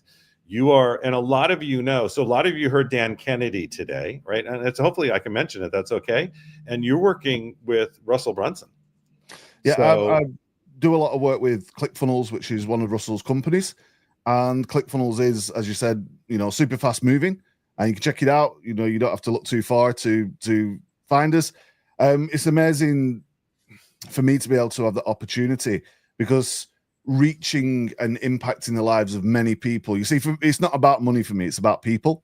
And I think that's a core driver in everything that we do. It's always been, hey, we've got this scheme. Yes, it's going to make some money, but it's more about the impact that we have. And we've talked about this, and speakers have talked about this. You guys have talked about this. Moore was talking about this earlier. It's about the impact that you have on people. And I know Moore was talking about the win-win, but then the win-win-win is kind of important. And that's what ClickFunnels kind of does. It makes the technology work so people can win, and then the people they serve can win. yeah, It's great. Yeah. The greatest thing about that is it's integration, right? We talked about that. That was always an issue. It was always an issue. And right when Microsoft first said plug and play, and I swear nothing plugged and played. Nothing plugged and Right, played. right. It was really about integration. But I'll tell you too, sometimes everybody out there, there's a reason we meet the people in our lives. And when I first met Danny, and he told me I'm not going to tell them where you live because they're all going to come to your house. But when he said where he lives, and it's the same town my mom lived in England, I went, buddy, there's a reason we're on this phone together. That is just the funniest thing. Those are those things in life that come up that you all entrepreneurs just say, I am ready for more. I am ready for what comes next. And the great thing about working with people like Danny and the team and ClickFunnels and everything they're doing is they're constantly looking at what's going on now. Not that we have to change every minute, right? You don't want that either. But it's always about tweaking a little bit. Can you talk about that on your journey? It's not always been straight, I'm sure. It's a little bit of tweaking, but you know where the end result. So you mentioned the town where I grew up. You didn't give the name, but in the school that I went to when I was younger over here in England, a lot of the guys who were in my class, some of those folks are in jail right now. Some of those guys are living not the best life. Some of those guys are unfortunately no longer with us. And there was only a small, literally you could count it on one hand, bunch of people that came from that community who have actually done something positive for others. And I name these people, I know these people, and I'd like to think that I'm one of the folks that has been able to come and do something positive, right? So doing something positive, having an impact, community, that's all very dear to me. And being able to help people achieve their goals, achieve their dreams, that's one of the big driving forces. And as you go on this journey, as you move, there's always tweaking and there's always adjustment. You've got to do that. And quite often, you can fall at the technology piece. That, I'm never going to get up again if this has failed. You could fall at the offer piece. Hey, we put this deal out there and nobody bought it. It didn't work. You could fail at the relationship piece. Nobody likes me. Mm-hmm. Everybody goes through these motions in life, love, business. We talked earlier about 5 principles that will help you through life, spirituality, whatever. There's times when people have those dark moments and they want to stop. Like, hey, raise your hand. Like everybody in the chat's going to put their hand up, right? Everybody's had a moment or 2 or more where they've had to adjust and they've had to adapt. But that opens up an opportunity. So I talk a lot about the ability to execute on an idea, right? So you've got an idea, right? Let's do it. Let's try this thing and see if it works. And once you execute on that, then you can innovate because you'll learn some things. That opens the door for the most magical thing ever, which is the experience. So how many people, it's kind of like you see the little guy digging for diamonds and then he turns around all sad and he's inches from gold. There's books, right? There's inches from the diamonds, inches from the gold. How many people give up on that dream because they've not experienced, and the reason they've not got the experience is because they always gave up. So if you can push through and you can tweak and you can adapt and you can move, when you're marketing a product or you're promoting an idea or you're being entrepreneurial, you're getting out there and you're doing the thing, it's allowed. You're allowed to adapt. You're allowed to stop. You're allowed to change direction, right? I think having great mentors and having amazing people around you is an advantage, but sometimes you've got to do this on your own. Folks who are out there on their own right now, looking for the diamonds, looking for the light, wanting to share this message, it's okay to adapt and change and move. And that's been something I've had to learn the hard way. Hopefully we can share that today and people don't have to take that hard way, right? Right. That's right. That's right. You know, the greatest thing is, and I'll tell everybody out there, to our audience, you're going to see a lot more of Danny Walsh, because there's things that people have to teach. He's done so much, and he's somebody you want to listen to. I mean, there's times out there that you got to stop for a second. And because I used to always teach 3 coaches, 2 mentors, and a mastermind. I'm going to teach that on another session. But it's having that mentor is critically important. At the same time, you're right. Sometimes you're on your own, and now you have to be careful because we get the shiny bauble syndrome. Oh, this looks really good, right? How many times does that happen? Do you have any advice how to avoid that? I think having a clear plan. The shiny objects are usually a different direction that you probably don't need to be taking right now. You could take it in the future. You could note it. You could be aware. I think, when you think about the technology, that's where a bunch of shiny objects appear, right? The latest, greatest tool or, website thing or whatever it is, some app. And you can very quickly be distracted thinking, man, this is it. This is everything I've been waiting for. You will be waiting a long time, right? It's about having, Les Brown says you've got the plan, you're sticking to it, right? So you've got the plan, you need to stick to it. Yeah. And I'm fortunate enough to, meet Les Brown, and I spoke on the same stages. And my good friend Rex Sykes is in the chat, who I know is also involved in the Tribune and all of the things that you guys are doing. Amazing. Oh, he's been chatting like crazy. Let me tell you, he's got your back on this one. Rex is in the chat right now. But having that plan and sticking to it is so important. You will get the doubts. You will get the point where you've got to adapt and you've got to be able to move. You've got to understand what the vision is. And some people, they're like, man, I can just see the mist. You've got to be able to see that mountain that's behind the mist and know where you're going. And we talk about goal setting. Dr. Joe was talking earlier about, just do the thing, understand the thing, and then all of a sudden it works. You've got your goal, and you've got to be able to continue long enough to have that experience of what happened when I did this. The shiny object will just grab you and distract you. It's so important that you stay focused. And it takes a long time to learn that. It takes a long time to understand that, but there's no harm in having a scrapbook or, a spreadsheet or a handwritten note that just says, hey, I've seen this thing. It looks awesome, but I'm parking it. It's going in the shiny object park. It stays there. One day we might need it. Right now, we're very focused. We're very driven because we have to accomplish this in order to achieve our mission. That's right. It's great. And by the way, Jeffrey Ross, thank you so much. He's down. He told us he's down in Tasmania. So you're a long way away from us. So that's fantastic. It is that piece, because we've both been in this industry for just a couple of years. And we see that with students all the time. They get sort of lost within the minutia, or there's so much going, and there is a lot out there. There's a lot of stimulation. There's a lot of things that really look like it's something that you want to do. Yep. And I love that you said it's the long haul, but it's really, if I know where I'm going and I have that pinpointed way out here, then I can really follow. We used to talk about business funnels all the time, but I can really follow that business funnel. And for those of you that are getting something from this and learning from Danny, and you want more, he will be back on the 24th. You're not going anywhere yet, but and at the same time, just know you should share this with everybody you know, because the more you share this stream with other people, you surround yourself with other greatness. We used to always say, find 4 business partners, especially in a mastermind.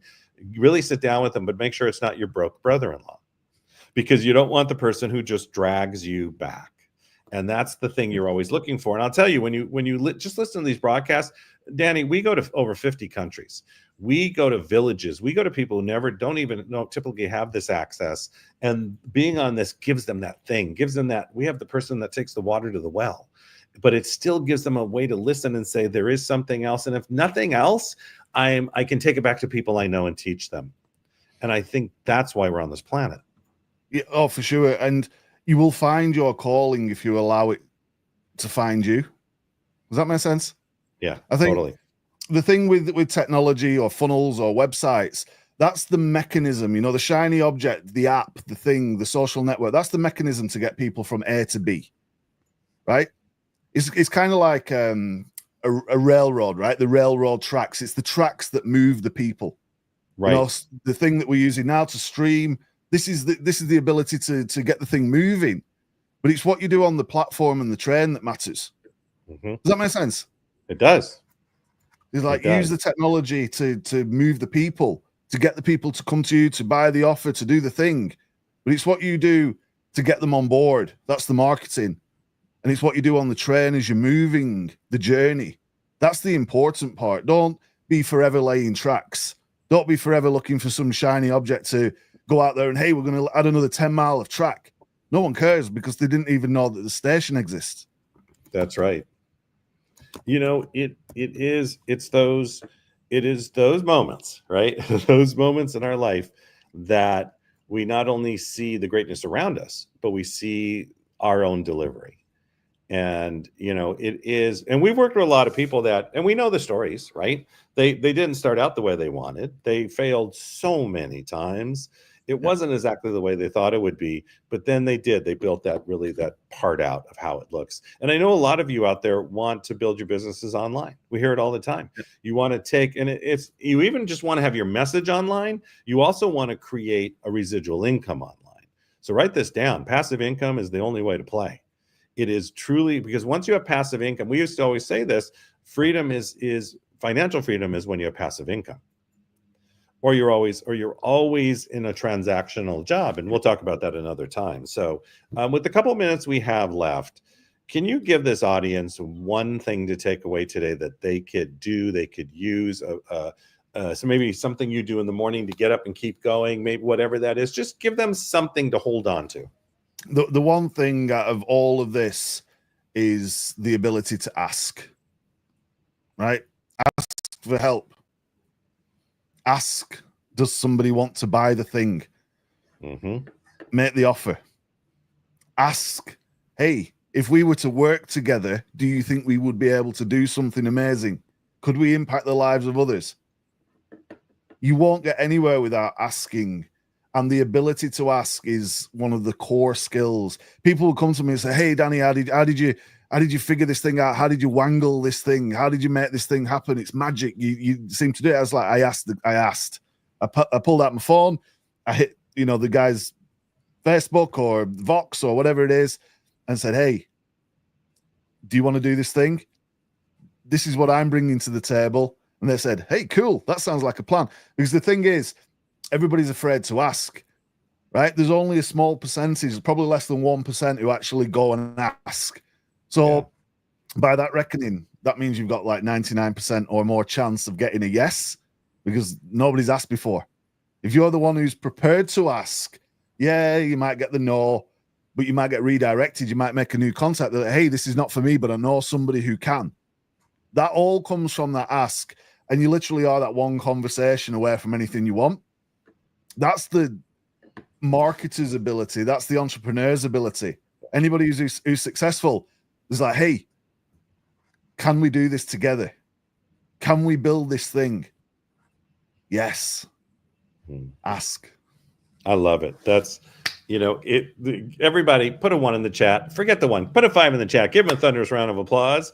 I'm going to keep you on for just a couple more minutes. But the great thing about that is that you just gave them something to do, and it's tangible. It's always that tangibility. Can I really grasp but hold on to it? I think makes a difference.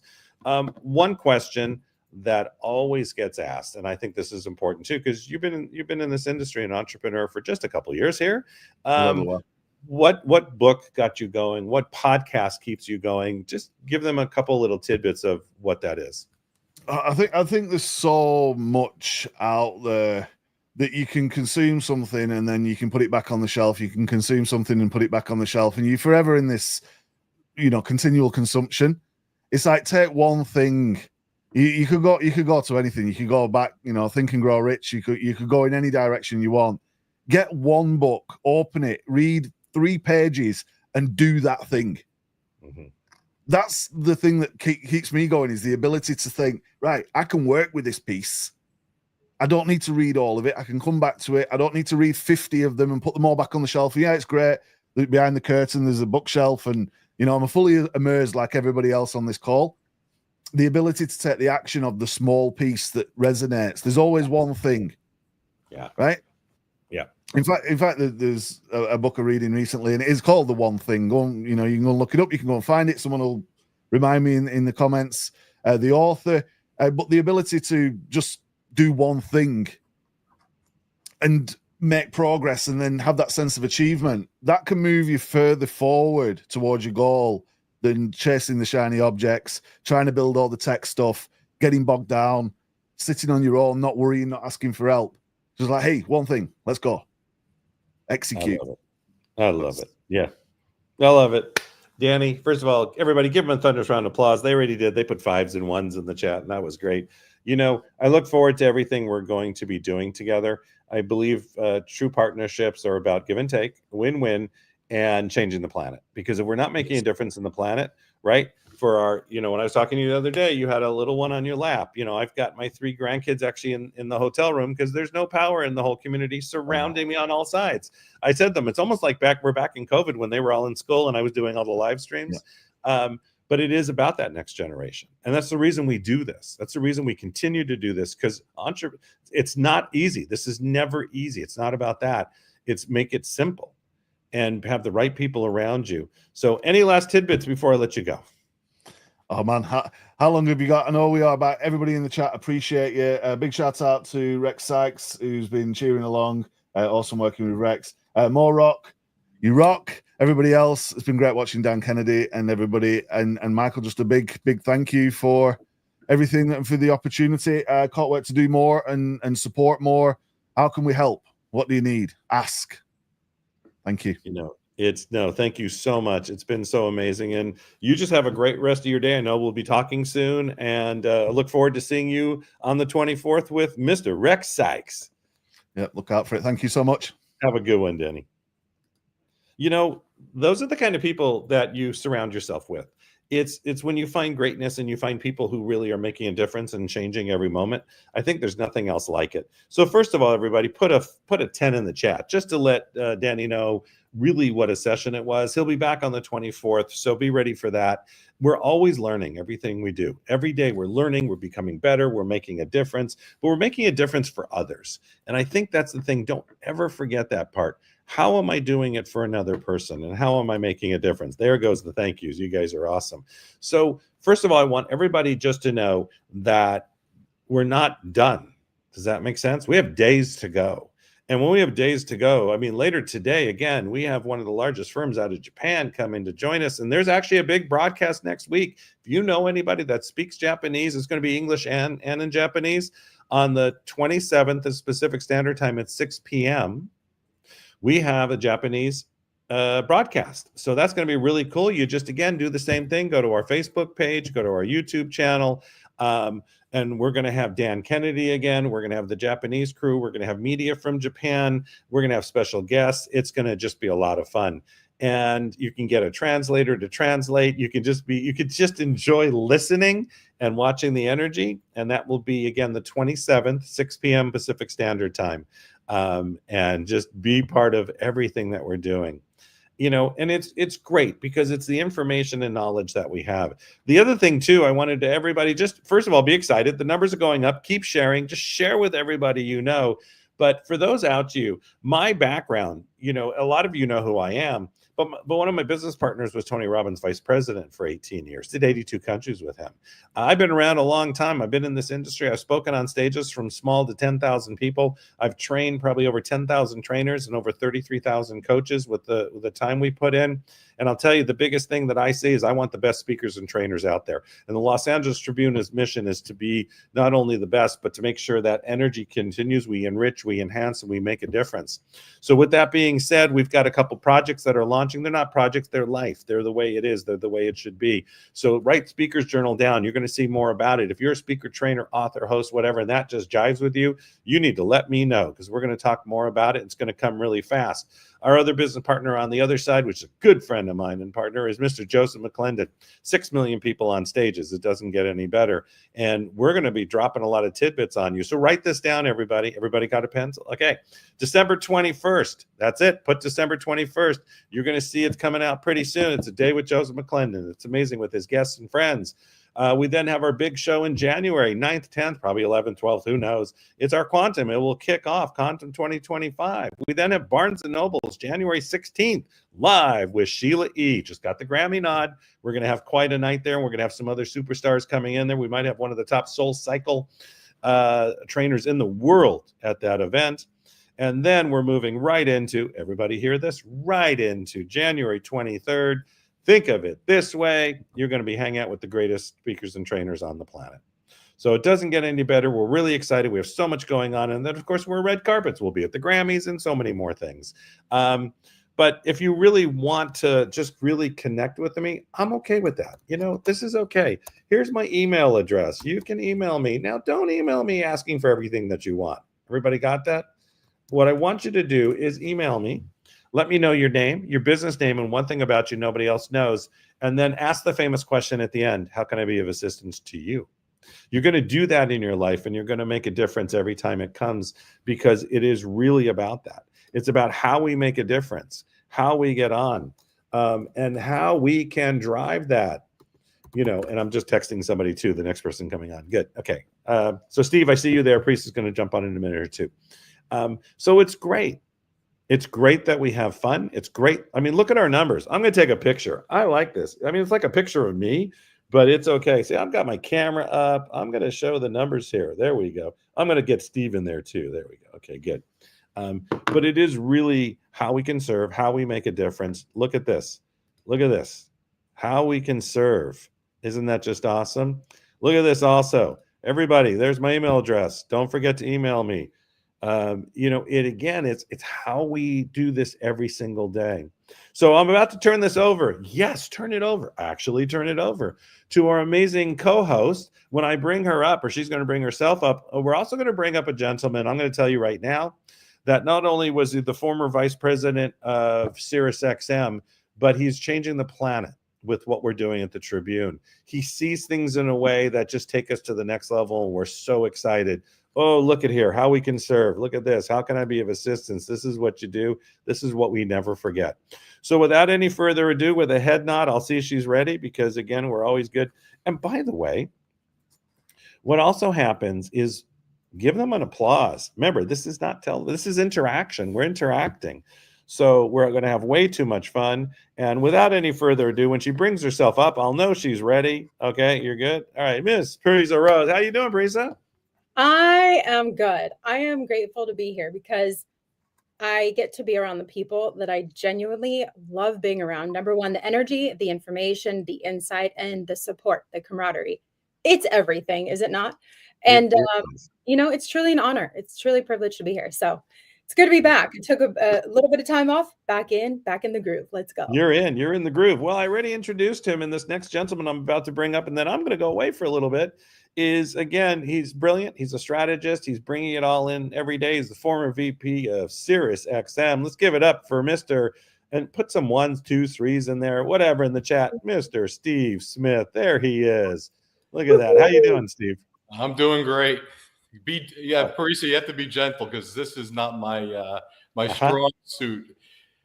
So if I don't see some sweat or I don't see him really working, Parisa, I'm going to tell you we're going to have a conversation. So I'm going to leave it up to you two. I'm going to bounce myself off. Have a great time.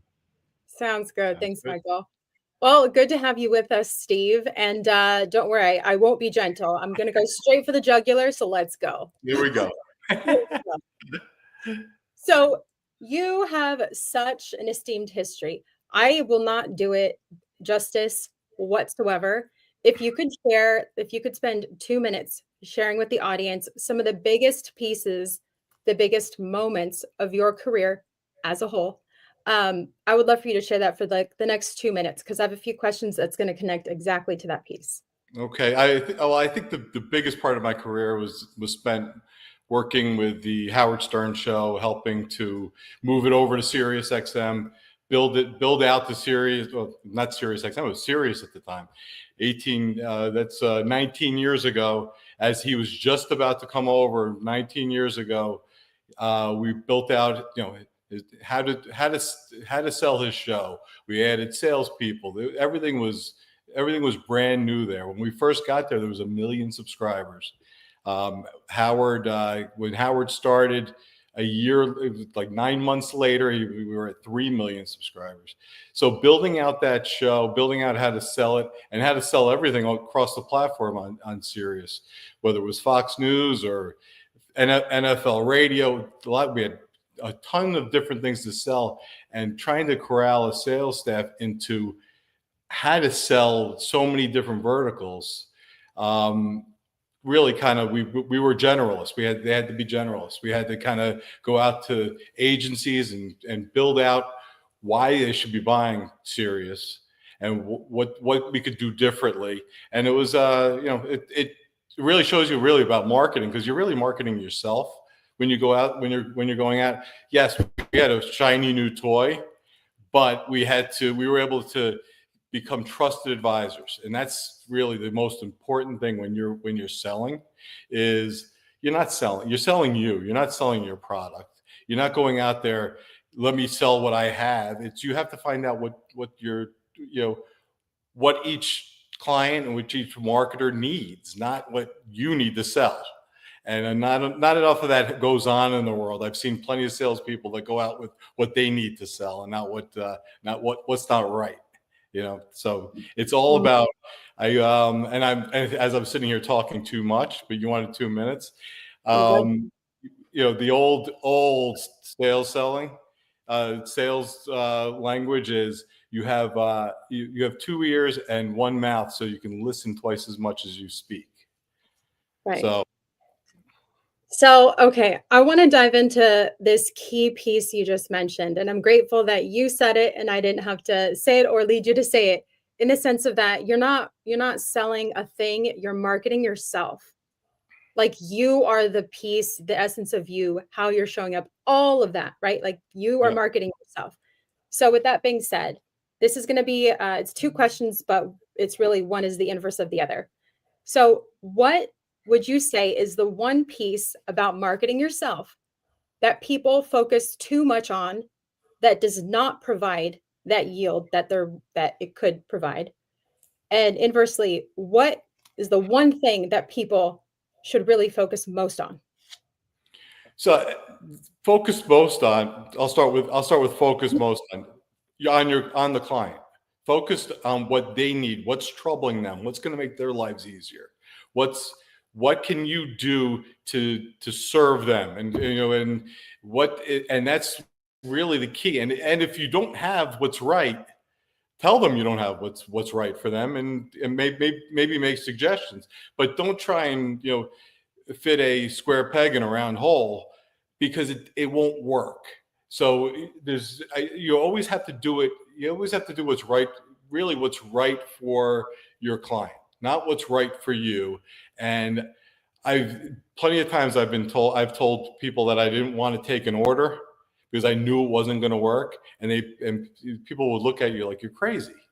You're a salesperson. You're supposed to take the order. No, I'm not in it for one order. I'm in it for the relationship. So, and that's the beauty of podcasting, is that that's what we're building here, is that you have a relationship with the listener and the client. So you want to bring those 2 things together. And the first part was, what do people, it's kind of, it's the converse. People sell things that they don't need to sell, and, if I knew, I knew when we were at Sirius, my team, if we focused on selling 35 to 64-year-old men, that towards super serving that demo and the products that fit that demo, that we were going to win. So that's what we focused on. If we focused on 18-year-old women, well, we weren't going to do well. Mhm. And we weren't going to do well by us, and we weren't going to do well by any client. So it didn't make sense. Mm-hmm. Okay. Next question for you. I came filled with questions for you because I feel like the conversation around marketing and the podcasting world is not one that's had as much as it could be. And I think there's a lot of curiosity around it. So I'm just going straight for some of these questions. So the next question I have for you is when it comes to marketing and podcasting, what is the key piece? Because you said it's about building relationships, and especially with podcasting, with it being initially focused on the voice, the audio. Obviously, now we have video as well with it, but with the focus and the relationship being able to be cultivated so strongly because people are listening to others speak, which is such a great way to help people connect and forge relationships. What is one area that people can focus on to really help gain some traction in building and establishing and ultimately maintaining relationships? So you said it right. You're listening. You're putting headphones in your ears and you're listening to a couple of people speak, whether it's an interview, a monologue, anything they're talking about. It's intimate. I mean, it's somebody in your ear. You're not watching it. It's theater of the mind, but it's the audience is engaged. You've got them. You have them more than if you're watching it on YouTube. It's a little different. YouTube is, by the way, YouTube and Spotify video are going to take over the industry. That's where things are heading. But it's still, something about, for me, I'm an audio geek. So that's like my career has been in audio. And I still think it's when I'm listening and I have that show in my ear, that's where you're intimate. Your audience is listening, and if they believe in you as the podcaster, they're going to buy products that you pitch. So I really try to make sure it's a product that the podcaster, the creator, wants to do commercials for. If it's not, and it doesn't come across as genuine, being authentic is, I've heard it a bunch the last couple of days. Being authentic, that's the most important thing. So if somebody, if it's a product you use, and I would tell you, I wear my clients' clothes from head to toe, basically. So it's number one, I like the clothes. Number two, I support my clients. So more importantly, probably. Right. Gosh. Okay, I want to dive into this authenticity piece because you're right. It has been talked about so much. And it's something that I've done a deep dive into for many years now. And I think it's a word that's overused and the understanding and the application of it is very watered down. So I think really getting clear and having articulation from many people about this concept as a whole, but really it's a behavior, it's a way of being, is beneficial for all involved. So how would you best define authenticity? It's really, simple. Being yourself. There's not enough people out there that can just be themselves. Tell the truth. Do what you say you're going to do. When it comes down to it, that's the most important thing. For me as a sales leader, it was about me being a servant leader, being able to take care of my team. I didn't call them my employees; they were my team. We were all on the same team, and helping them out, whether it was running interference from above and below and outside interference, but it was never undercutting them. It was never, selling them out. It was being there for them. And I think that's a big part of it. And it's serving the people that help you and you work with and your clients, and it always comes back to doing the right thing. Okay. I love that. Okay. Thank you for that, because I think I think we get to continue to dive into these words that are used so often across so many industries, across so many different generations and demographics, that, to really continue to remain on the same page, we get to make sure we are clarifying what page we're actually on. And if the page is authenticity, being authentic, then what does that page look like? How are we reading it? So good. So good. So I have a question for your time in building out the Howard Stern show. What would you say is your I didn't build out the Howard Stern show. I built out the sales process. Yes, I mean, that's what I meant. The building out the sales end of it, because it's the structure, but as it's reflecting the actual experience of it, as it's reflecting the person, the product ultimately. Yes. What would you say your top 2 learnings from that were? Well, that kind of goes back to what I was saying. Is it's focus on it's about focus when you're working with with a sales team. It's getting them focused on where to go, on what to do, on how to sell the show. We knew at that time we weren't going to sell Amex into the show. We'd have to go after the right clients that he would sell product for. But we weren't going to get, we weren't getting Mercedes at that time, but we would get, we had Mini Cooper. There's different, we'd have different brands and we'd have to figure out which ones made sense. And then dealing with the show and getting them to do the right thing for our client. So that sometimes is part of, that's half the sales process, is, making sure that the show was happy with the copy, happy with the client, and so on. Right. Okay. I love that. Thank you. It's really talks into, getting clear with the team, knowing what is actually the deliverable, and just staying on target, on focus, and easier said than done. And I think easier said than really applied. Right. Yeah. So we have about just a few more minutes left with you. I would love for you to have the floor, take it away and share. There's one thing that you want people to walk away with, but also the piece that they can actually implement. So something that's tangible and the most relevant in terms of priorities in the sense of marketing themselves or the product at hand. What would that be? So I think it's, for me, I look at what I'm doing now is I'm helping build out the podcast network. I'm building a sales organization to sell the podcast network and sell other podcasts. I think it's all about, it's focus. It's knowing what you need and the people you need to surround yourself with. I actually had this conversation with Aaron Young, who was on yesterday. We had a conversation about I said I had a bunch of generalists, and then now I don't need generalists. Now I need people that can focus on a couple of things and get things done. Mm-hmm. And it comes down to is putting people in the right positions. It's doing going back to serving. Mm-hmm.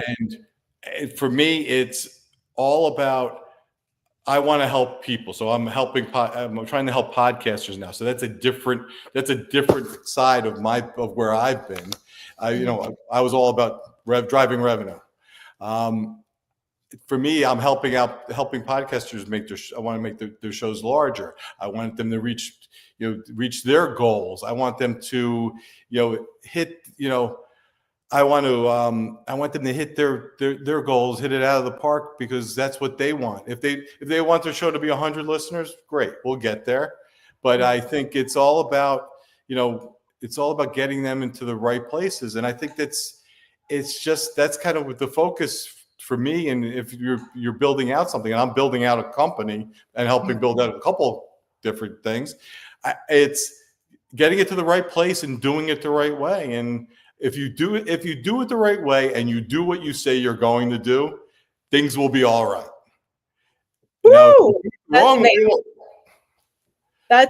That's a bar itself. You're doing what you need to do, doing the best you can do, just focusing on that, following through with that.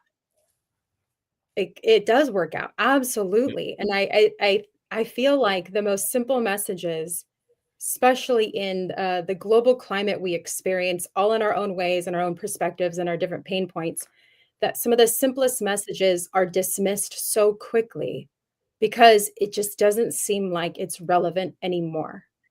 And I think that exactly as you're saying it, like what you're saying held so much potency.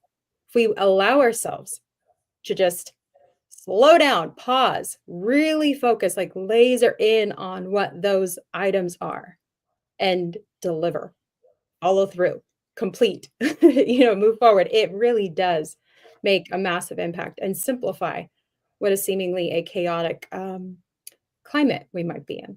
So we had a great CEO from at Sirius XM. His name was Jim Meyer. And that was his line, was do what you say you are going to do. Mm-hmm. That's it. And that's really what it comes down to.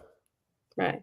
Oh my gosh, this was so good. I'm so glad you joined us today. And I had such a great time talking with you and chatting for a bit and allowing others to just hear the incredible wisdom and the way you distill your wisdom, but also your experiences that then become very relevant to everyone else. So this has been such a treat. Thanks for being with us. And I saw that Mo threw a comment in there saying that you're going to be making some history with LA Tribune Sports. That cat's out of the bag. Well, the bag is open. The bag is there. There we go. Well, that'll be you and I will be handling that together. Good things to come. Good things to come, and lots of impact to be made because we get to do it. We get to show up for a live. We have a gift to give. So it's been an honor, Steve. Thanks for being here with us today. Thanks for having me. I would love to bring up Misty Kerrigan, the amazing Misty Kerrigan. She's going to be hosting our next interview. And our next interview is going to be quite a familiar face, if I do say so myself. Misty, come on up. I like that if I do say so myself. I'm talking to myself, but I'm really talking to everyone that is listening to my voice. But this is me being super authentic. I operate like this all day, every day. So here we are, guys. Everyone listening, this is me. Well, we could definitely attest to that for sure. You've been killing it these last 2 days. Looking forward to what this is to come in the Marketing Mastery Forum for the next 3 days. And I very excited, get to go back and forth with one of our colleagues. I'm going to bring up right now, Miss Karen Hall. See, I told you the familiar face. Here she is. They're like, we've seen that face before. So as Karen's face comes on, I know she's a super amazing host, but sometimes when you see her as host, we don't realize everything else she does. And so one of the most amazing things she's able to do is really be known as the Queen of Empathy. The Queen of Empathy. She's an international motivational speaker, best-selling author, and expert in emotional intelligence, which is very ironic because I'm down here in the beautiful San Diego, California, the last 4 days training on emotional intelligence. So get to really dive into some really in-depth conversation on this. She also serves as our executive producer, trainer, podcaster, speaker, and host, but she is in charge of are you ready? Managing director of our Tribune's Global Women's and Spanish journals. So Karen, we've first got to dive into a little bit of what is that and how that's impacting the world. But ironically, we just got off talking about podcasting, and you host a top-ranked podcast, 2.5% ranked in the top 2.5% globally, the Hero Within podcast. Yes, yes. And it is so fun to be a part of the Los Angeles Tribune podcast network. And I love having my podcast. It is so fun. I mean, I got to meet you and I can't wait to have you on my podcast. Well, I'm excited. Now, I am a romantic. I mean, I'm such a romantic. I mean, I watch Hallmark Channel. So the one favorite thing I have with your bio every time you talk is that you and Joshua, 39 years, almost to 40, married. And in today's day and age, I think that deserves a huge round of applause, especially with everything else that you do. Oh, thank you. Thank you. It's been, it's never been easy. I mean, it's just like, it's a work in progress and I consider it a miracle. I really do. I feel like, you get two very different people and life's challenges and all the things that come about. And I just thank the Lord because it really is a miracle. I love that. So if you don't mind, I've always had a question and I would love for us and our listeners to understand, what does it really mean to be the queen of empathy? And how can that really translate into marketing and sales? That is such a great question, Misty, because a lot of people ask me that. So I have always had a lot of empathy for other people, and it was really easy for me. Like I could sense when people were hurting, and I'm an empath, and I'm a highly sensitive person, so I could feel energy real easily. And as I was going through things, I could feel other things too. I had anxiety, I had a lot of fears, and it was very challenging for me. And so learning to regulate my nervous system has been a lifelong challenge for me to try and figure out how to do that and how to develop emotional intelligence. And so as I was growing up, I was trying to overcome these fears, and my mother was teaching me mindset tools. She didn't even know she was teaching me mindset tools, but she was. And one of the things that she started to teach me was about sales. My father came from, his parents were both immigrants, and he worked like an immigrant. My mother came from a very poor family. She worked like an immigrant. and so I worked like an immigrant. And they told me, you have to figure out how to pay for college on your own and buy your own car and do everything. You got to figure out how to pay for it. So at 9 years old, I started sales. And I sold newspapers, and I also was babysitting, and I was scared to death to knock on doors. And my mom said, well, let's just role play. She'd say, ding-a-ling-a-ling, hello, back in the day of the rotary phone. And we would role play, and she would say, why should I buy this newspaper from you? And so I had to think about, what did I love about the newspaper? What did I love about these people? And why did I care if they bought the newspaper? What was good about it? It was a positive newspaper called Grit. I don't know how many of you ever read Grit, but it was all these uplifting stories, kind of like the Los Angeles Tribune. And so I loved bringing inspiration to people, and I got so excited when the next week when I'd come back and they'd be like, I'm like, did you like that article about whatever? And they'd be like, yes, come in, sit down, let's talk about it. And I realized that marketing really is love, and sales really is love, and so that was how I first learned that. I want to pull out from that because I think it really connects to the emotional intelligence. It's putting yourself in another situation. So really connecting with, what might I gain from this if I wanted this or if I needed this, then to be able to market back to them in a way that they already were conducive with. Right. I know. I've always thought about, so now as I coach people on sales and they're like, well, what sales experience have you had? Well, I've had some pretty scary sales experiences. My husband and I have bought a couple bankrupt businesses and then tried to turn those around. And my husband gave me the job to capture the market share. And we had none. And so, we're up against these big corporations, and he's like, go sell. And I'm like, me? He's like, yes, you. And so I would always think, what could I offer to these people? They have all these other perks that they could get from the corporation, but what could I offer this little fish in a big sea? Well, I cared, and I found out their birthdays, and I would celebrate things. I would find out when they had a problem, how I could solve that problem. And I didn't even know it, but I was thinking, how can I serve them? Like Michael Silvers, he's always saying, how can I serve, and what can I do? And that really drove me, because service makes me happy. And when Mo was talking about a win-win-win, I didn't want it to just be a win between me and them. I wanted it to be a greater win for the greater good as well.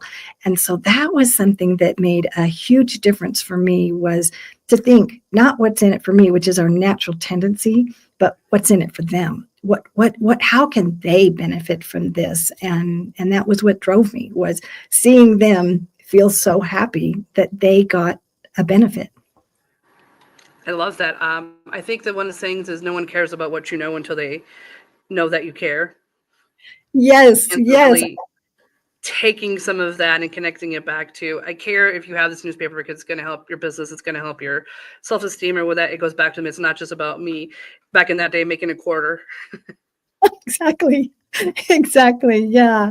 And I just think that one of the things that I find so fascinating about marketing and sales, we come up with this idea, we think it's a good idea, and we feel so passionate. We feel like maybe it's aligned with our mission in life, and we're so excited about getting it out there. And we have some kind of a belief deep inside of us that we act on, that we think, okay, I'll try it. I'll go put it out there somehow. I'll learn how to be an entrepreneur or a podcaster or an author, a speaker. We do the thing, and then we get stuck. We get stuck in our tracks. I think every single person has gone through this. And as a business psychologist, I know you have probably experienced this. But that part of, now what? Now what do I do? How do I find my people? How do I get out there? And that has been one of the driving questions that really stops people. And so learning that element of marketing is really vital, and learning about their pain point and how you can solve it. And so now I want to introduce Misty, and I want to tell you about how amazing Misty is. So the first time I met Misty, we were on Mo's podcast together, and we were talking about empathy and about superpowers, and she brought us a super cape with her, and she was talking about emotional intelligence, and I remember thinking, I love her already, I can't wait to meet her. And every time she spoke, I was just so impressed by everything that she had to say. And so she has a master's in industrial organizational psychology, which I think is the most amazing master's. I wanted to get a master's in that too. And not only is Misty trained academically, but she is trained in her life experience. Misty helps youth at risk in foster families. She also is a speaker. She works for the UC system, and she dives deep into peak performance and how to have thriving teamwork and innovative leadership. Not only that, but Misty is a captivating storyteller, and in person and in her events and in her writing. She's a best-selling author and international speaker, a very well sought after speaker. I mean, we're getting her on her break as she is speaking today. And so thank you, Misty, so much for being with us, because I want to hear about you and about your mission and about transforming the workplace and how we can be aligned to have these events. She also produces events. How can we have these events where we can get these stories out there to make an impact? I love that. And I think one of my best qualities that I forgot to put on there is that I'm also a buyer. I'm a buyer. So programs, books, I think I've invested over $100,000 in just personal development and mindset. And that's on top of the master's degree. Now, the main thing I learned, and they go, how did you go from working with at-risk youth, which is behavioral modification, to working with at-risk business owners? And so the things that stay the same is that we all have habitual behavior, needs and wants. Habitual behavior, needs and wants. So if we could tap into that, especially when it comes to our customers, then what we could do is we could be one step ahead of them in their journey through our program and or systems. So what I love to do is to come in and work with businesses from the point of view of their customer or number one clients, because sometimes what we think as business owners the customers want, they don't. So it's very fun to really understand the power of selling someone what they want, but giving them what they need. Because people don't usually want to buy the pain points, they want to buy the benefits. Right. And you'll see where that kind of gets, we heard from some of our great speakers today about looking at the difference in that and how that works. But I love to kind of take everything on the psychology of influence. So the number one thing you could do with people to start increasing your influence is to create a space where you create your consistency in just showing up. So it might be on these Los Angeles Tribune amazing summits. It might be every day for 1 year going live. I watched in 2020 3 individuals make a commitment to go live on TikTok 365 days, and all of them are high 7 figures hitting 8 figures, and one of them is hit 9 figures. But it's just because the psychology of proximity. The psychology of proximity. The more we see someone, the more we like them, the more we think we know them. Oh my goodness, Misty, this is brilliant. And I know Parisa is an amazing example of this. I think she was on Clubhouse 460 days in a row. I mean, she went over a year, and I think maybe She's more known than as that. the queen of Clubhouse. The queen of Clubhouse, exactly. And the queen of consistency. Oh my goodness. That's amazing that how that proximity helps people to know, like, and trust us. So it's just something, just come on and talk. And the other thing you could do is get on there and talk about something that you're passionate about that impacts them positively. It's why we have podcasts, right? Right. So it's why podcasts are so amazing. Podcasts went from, like you're in your garage to there's these multi-million-dollar studios, and that they're starting to shift the world and how we take in content. Right. I was reading some research about podcasts and how having a lot of us listen to earbuds or just whatever, we're listening in our ear, and having that voice in our ear makes us feel like we have a friend. And so we feel connected to that person, not only the podcast host, but the podcast guest as well. And that's why, I don't know how many of you out there in the audience have noticed this, but on TV, when they are selling something, a lot of times they pretend it's a podcast. And the person who's trying to make some point about this, paint or whatever that they're selling, they're on a podcast talking about it. I just laughed so hard the first time I saw that. But it's because we trust that podcaster. We trust them and what they're saying. If the podcaster says, yeah, I buy that paint, then we're like, well, I need to look into that paint too. And so the business world knows there's a market right there that we can tap into that. And Steve knows that. So, oh my gosh, yeah. And Steve probably read the stories and understands too. It kind of all started with Michael Jackson and Pepsi. I mean, we knew that if we like something like an artist or music, that we have these psychological things that then will connect us to, we like them and we'll like what they like. So think about how many of our favorites, I don't know how old I am when I say movie stars. I don't know the new hip thing to say. Celebrities, there you go. How many celebrities endorsements have increased? I mean, the Kardashians as a family are multimillionaires because of endorsements. That in itself is that fathom. So the main premise, and I think we talked about it in a conversation before, is you don't have to be a Kardashian to be an expert in what it is that you sell or do. So if you become that expert level, which a podcast elevates you to, you're going to increase your sales and have more avenues to market. Right. And I thought that was really interesting how Dan Kennedy was talking about that. And Joe Vitale talked about it too, positioning ourselves as a trusted authority. And that's one of the things that I think is so interesting about empathy and emotional intelligence, because so many times we worry about the authority part, but we forget about the trusted part. And that's a whole element that is almost like a foreign world to a lot of us. Wait a minute, I don't even know this person. How can I build trust with this person? I just tell them all the facts, all the things I know, all the ways that I can help them, and then persuade them and convince them and chase after them and convert them somehow. And that's an old technique, and that technique is obsolete in this day and age. Well, I want to ask you, because I think we both could spend hours talking about this in our small time here, is, in your opinion, what do you think neuroscience can do to help us increase sales? Our understanding in neuroscience and sales. Right. So since we're speaking to mostly, authors, coaches, entrepreneurs, and those who want to learn about marketing, a lot of times when we are going in and thinking about sales, maybe we're not a salesperson, quote, quote, that's not our job description, but we sell ourselves every day. We sell ourselves when somebody says, where do you want to go for dinner? And we say, well, I kind of or we sell ourselves when we try and help our child understand why they need to clean their rooms, so different things. I mean, we're always selling ideas. We're in helping people to enroll in what we believe in. And so neuroscience is really interesting and I love neuroscience. I love Jim Quick. Wasn't our neuroscience summit amazing, getting to hear from Jim Quick? Oh my gosh, brilliant.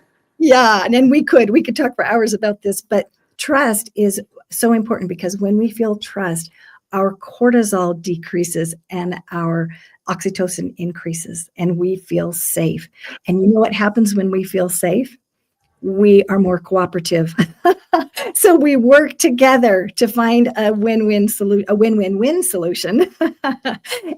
But without that trust, we don't feel safe. And so the question is, what can we do to build that trust and to increase the feeling of safety within somebody? And so there's so many things that we can do to build trust. And one of those things is, I thought it was interesting. I was talking to Ashkan Tabibnia, and he is with, he just revealed Mindatorium and his 90210 Enterprises. And his father was blind. And his father used to say to him, Ashkan, close your eyes and listen or see with your heart. And I was like, see with your heart. I just love that. Because I mean, who doesn't want to be seen? And we all crave being seen and heard and understood. And so Ashkan was describing how he developed this third eye. And other cultures talk about this third eye all the time. We might describe it as intuition or divine downloads or things like that. But we see with this intuitive part of us and we sense things. And so most of us can sense these things when it's safe or when it's not safe. We can sense when somebody is manipulative or when they are greedy or when they have an agenda behind what they're doing. And so when we develop that third eye, we can detect that we feel safe, we feel more inclined to interact with that person.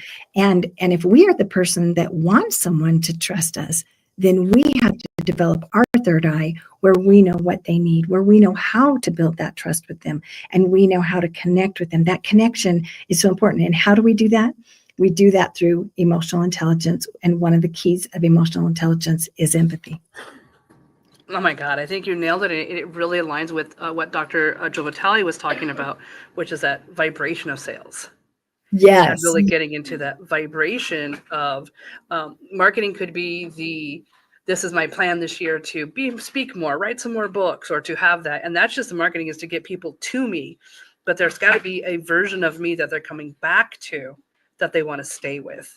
And so when you're really out there helping people, especially in the Los Angeles Tribune, we have so many coaches and so many speakers and so many. That one picture I really love was I had that whole bookshelf. I'm like, I have Outwitting the Devil with Sharon Lechter. I have The Moral Compass with Mo and the other authors. I have Dr. Dan Kennedy's it's the sales one about you don't have to be in direct marketing to understand some of the skills of direct marketing. So it's crazy to see that. Wow, all of those wisdoms and stuff. And if you were to dive into them, I think the best part is they're not books on what others should do. They're books on what others should do because they did it. Right. And I think that's where the psychology of vibration comes from. It's not a sales if it's more of influencing you and leading you in direction that they've walked. Right. And that's what's so amazing about you, Misty. And you build trust because of your authenticity. And so first we realize that you're the go-to authority. You are the expert. You are phenomenal in your understanding of business psychology. But then you walk the walk. You have gone through these things. You have applied these things. You can speak from the trenches. And so I appreciate so much about how you help to build that relationship with people. And I'm so grateful for you. I am so thankful for all that you contribute and how you teach us to be better storytellers and better speakers so that we can get our message out there and connect with our audience. And I think one of the premise too, to leave with, and I know you agree to this one, is the part of being successful in any field is that team you build around you. And so really getting to see that this week with you and Parissa and Michael Silvers and Donna Campbell and Alicia and Ava and Mo, and just it's such amazing. And anyone that I forgot, because there's a lot of us on the team, Mr. Rex, one of my favorite people in the world, but really having that common goal of where we want to not only take the Los Angeles Tribune, but where we want to impact the world with what it is we're all doing and what it is we're all doing together. Even just something like summits like this to get education out there to people and get them up close with some of these legends in the field. Right, right. Oh, Misty, thank you so much. And I know you have to get back to your Oh, class. so sorry, it's getting loud. My class is back. I gotta go. Talk about being Thank popular. you. Thank you so much for being with us. And Misty and I are going to teach more on this in the future. So stay tuned because Misty has so much wisdom and I can't wait to be with her again.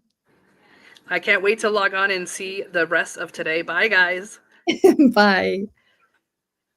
So I am just so grateful that Misty was able to take time out of her busy schedule to be with us today. And in continuing this conversation, one of the things that I thought was really interesting about sales is that, you know, I thought a lot about through the years as I've studied sales, you know, about how to close a sale and how to do all these things and why are those techniques ineffective at times. And one of the things that's interesting is that as consumers and customers, we are much more sophisticated than, and especially this younger generation, than when I was young.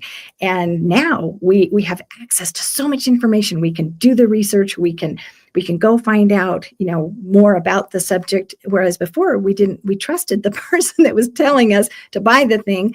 And many times, you know, we were fed things that weren't always accurate.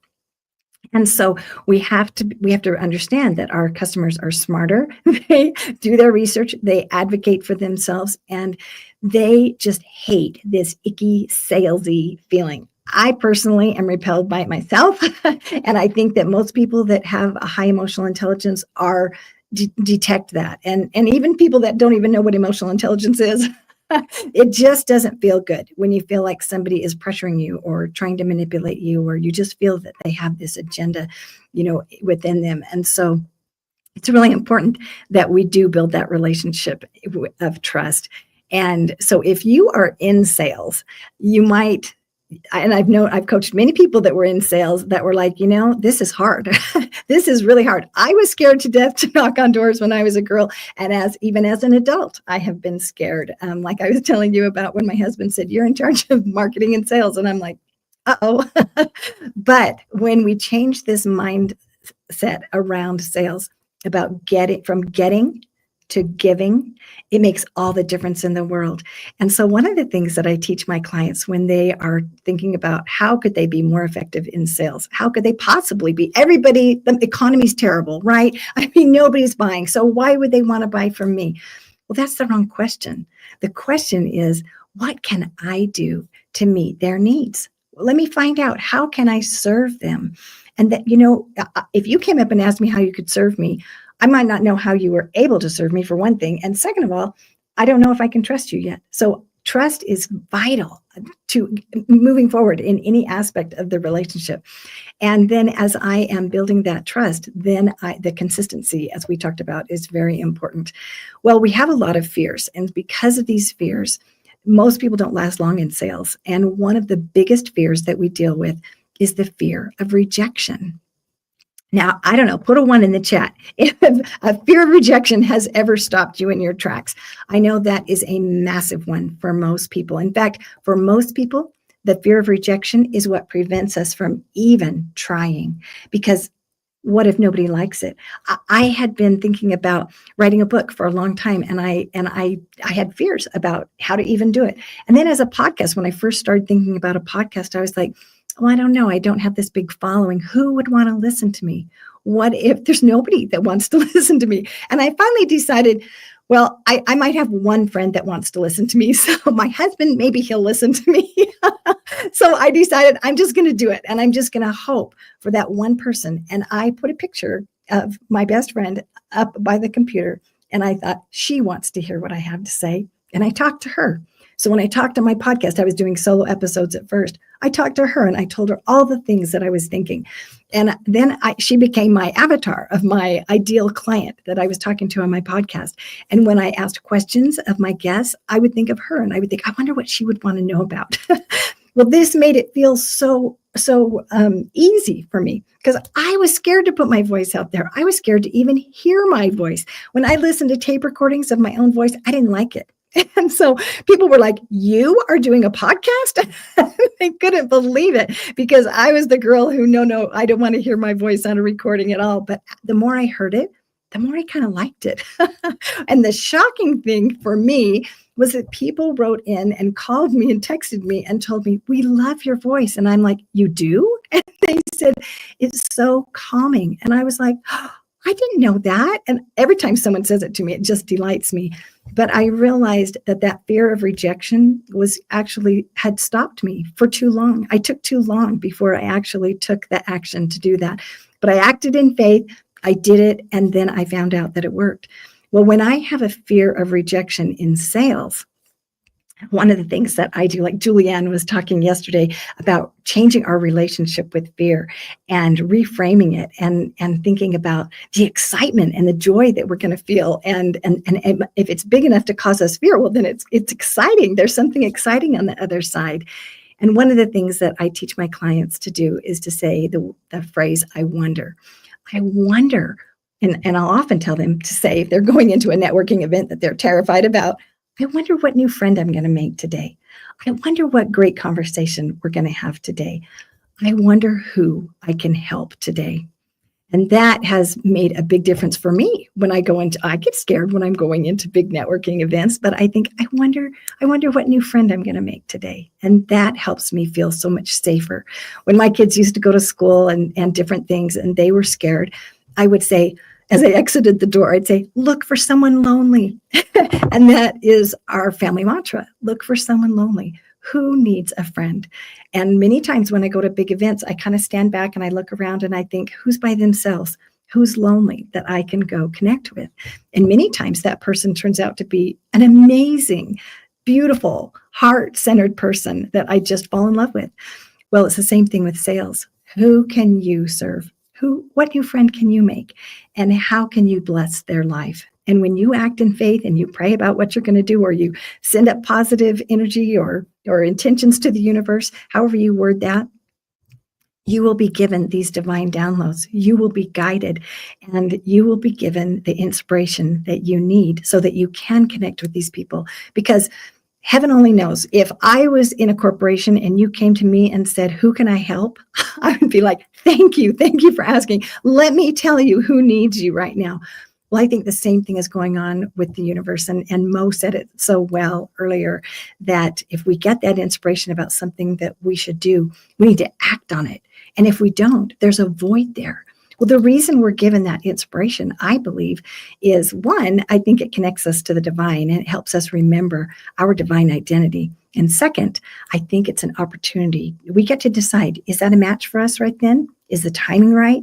Is the assignment right? And if we feel like it is, then act in faith and go and do it, because we will always be blessed and the other person will be blessed. So an interesting thing that I have learned about rejection as well is I think that women struggle with this more, especially in sales. I think sales is a lot harder for women. I think it's hard for men too. But I think I've been pondering, why is it hard for women? And I think we're socialized to comply and to be, obedient. And at school, when you think about little boys, I mean, they get in trouble a lot. And it's like no big deal. They just laugh about it when they get in trouble.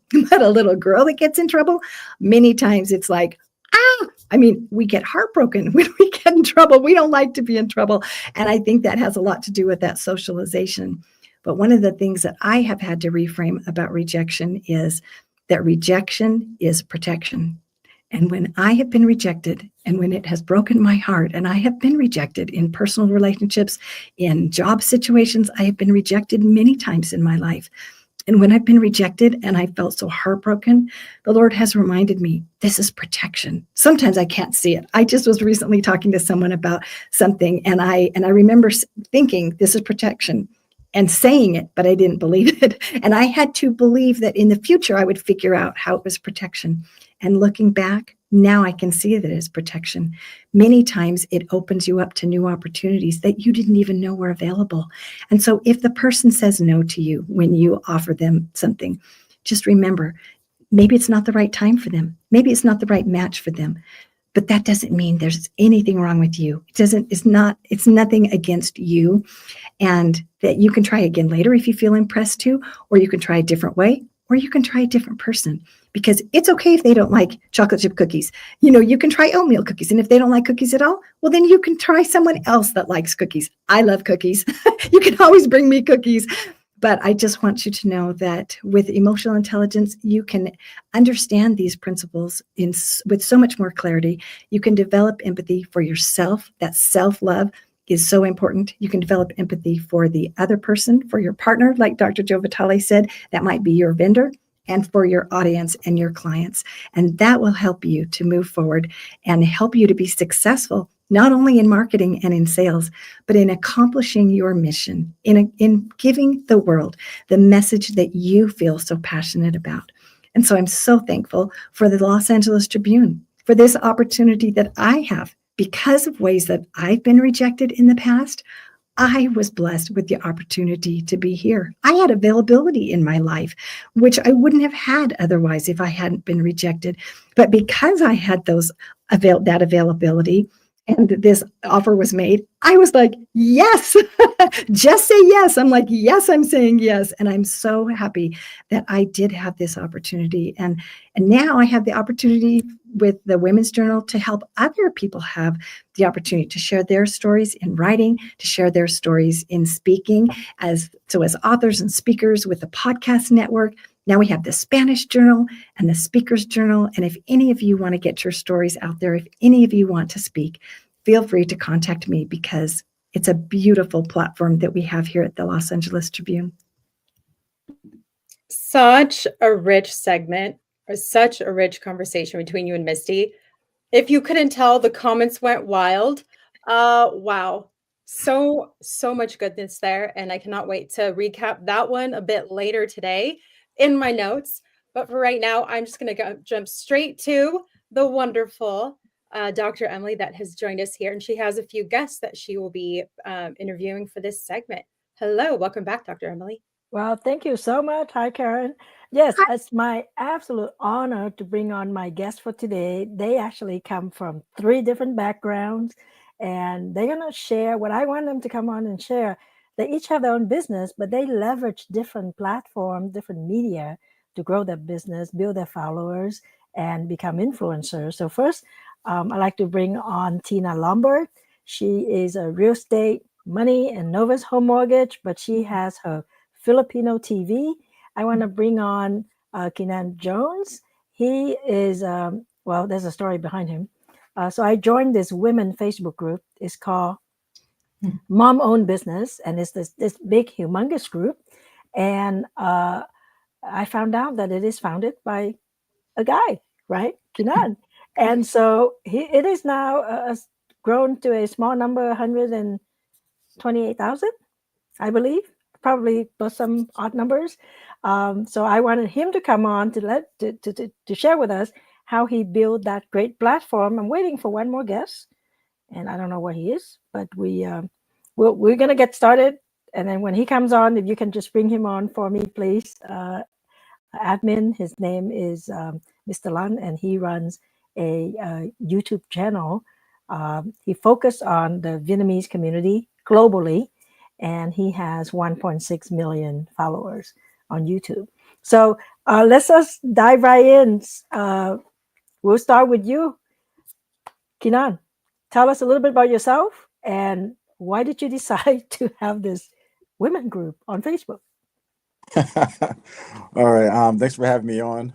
I am Kenan Jones. I'm founder of Mom Owned Businesses, aka The Mob. We have 128,000 members, and on November 29th is our 3rd year anniversary. So it's been a good 3 years, and Emily has been along the ride ever since, and I appreciate all your support. I decided to start the group because moms start businesses and they don't know where to go. They don't know where to turn. So many don't have the resources, the partnerships, the capital, the funding, the marketing. Marketing is very big in businesses. I'm sure we all know that. You need that for exposures, for sales, clients, appointments, more.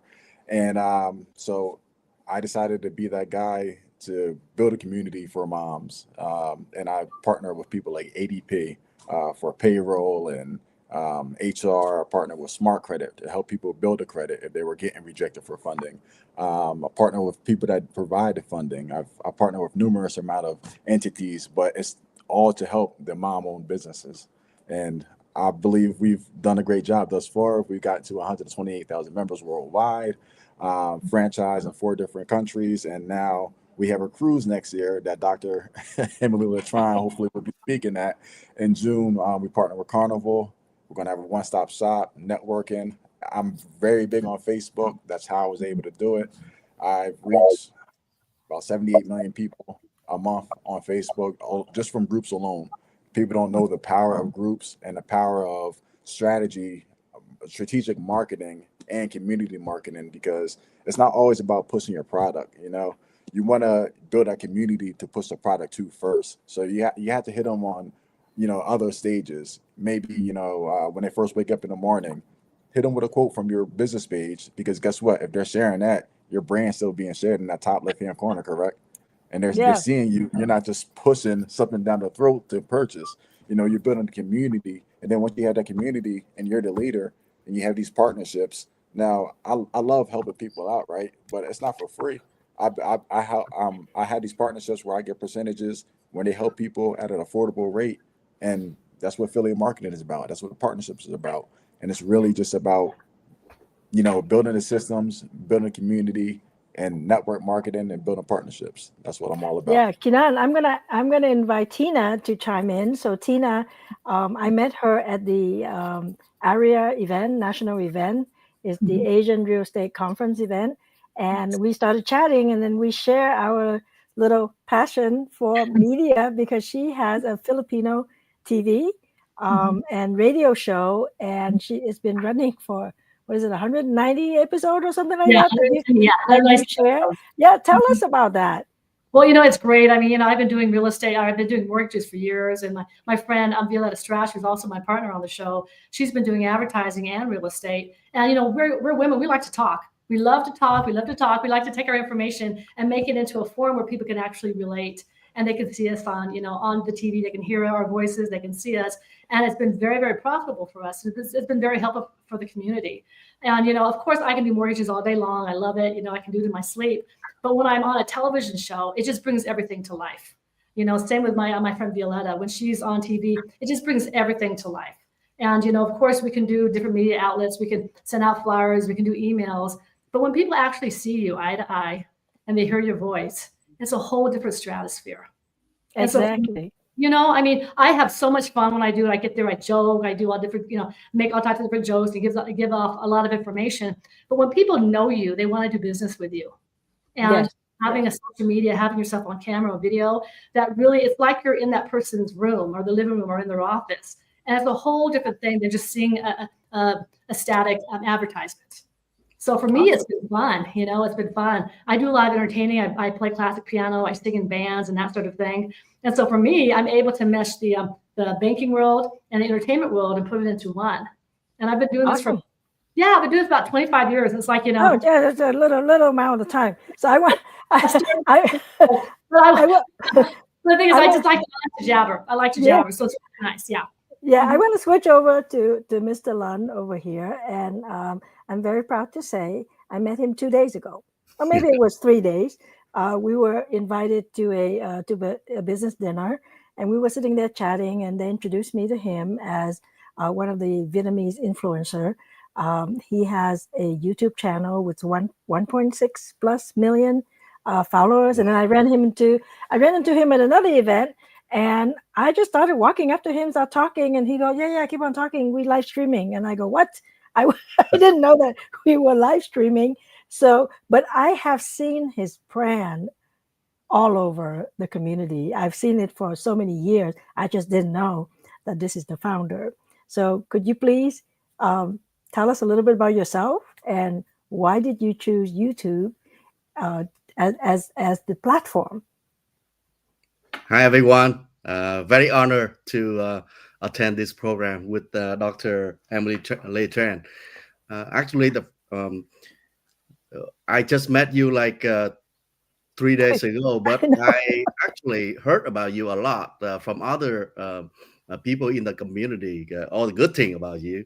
Oh, so good. I would love to have you as my guest someday in our program.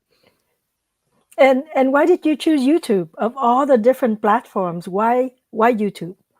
Yes, 14 years ago, 2010, I still remember.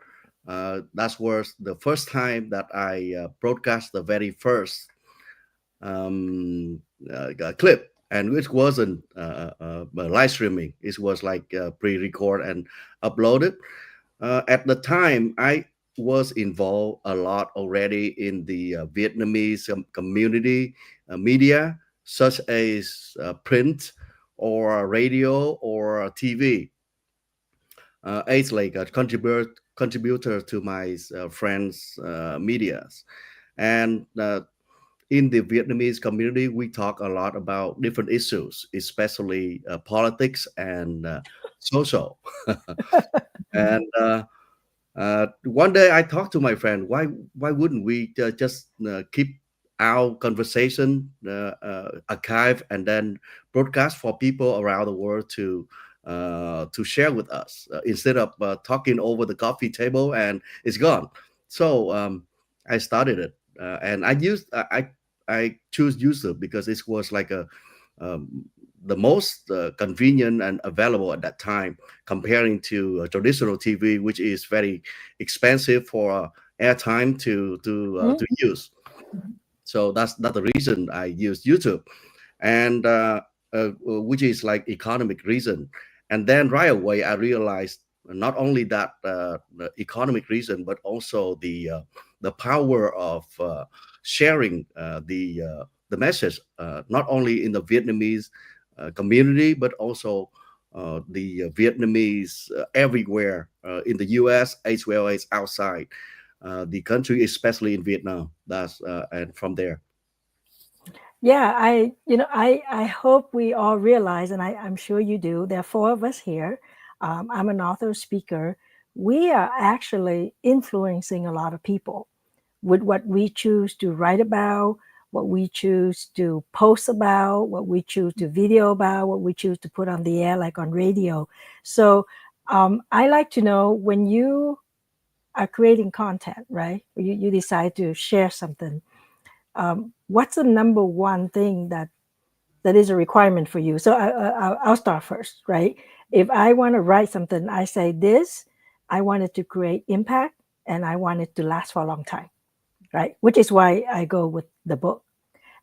So we'll go around, like what is your requirement for you to decide on a subject to share with the people who you are influencing? So Kinan, you want to go first?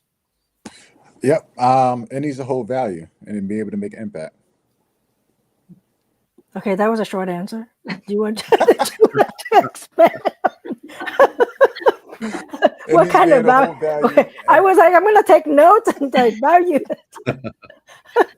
So, what kind of value though? Is it just your value or the value to the masses? Valuable to the people that are consuming the information, basically. Like you see people go on YouTube all the time and find these how to, get 1,000 followers or 1 million followers or whatnot. And a lot of them don't necessarily expose the truth or give them everything they need up front. Well, I like to give them that upfront valuable information that they can utilize to say, hey, I'm taking this, what he said, and doing it, and it's actually bringing me results, because that's going to get them, that's the bait for them to come back for more.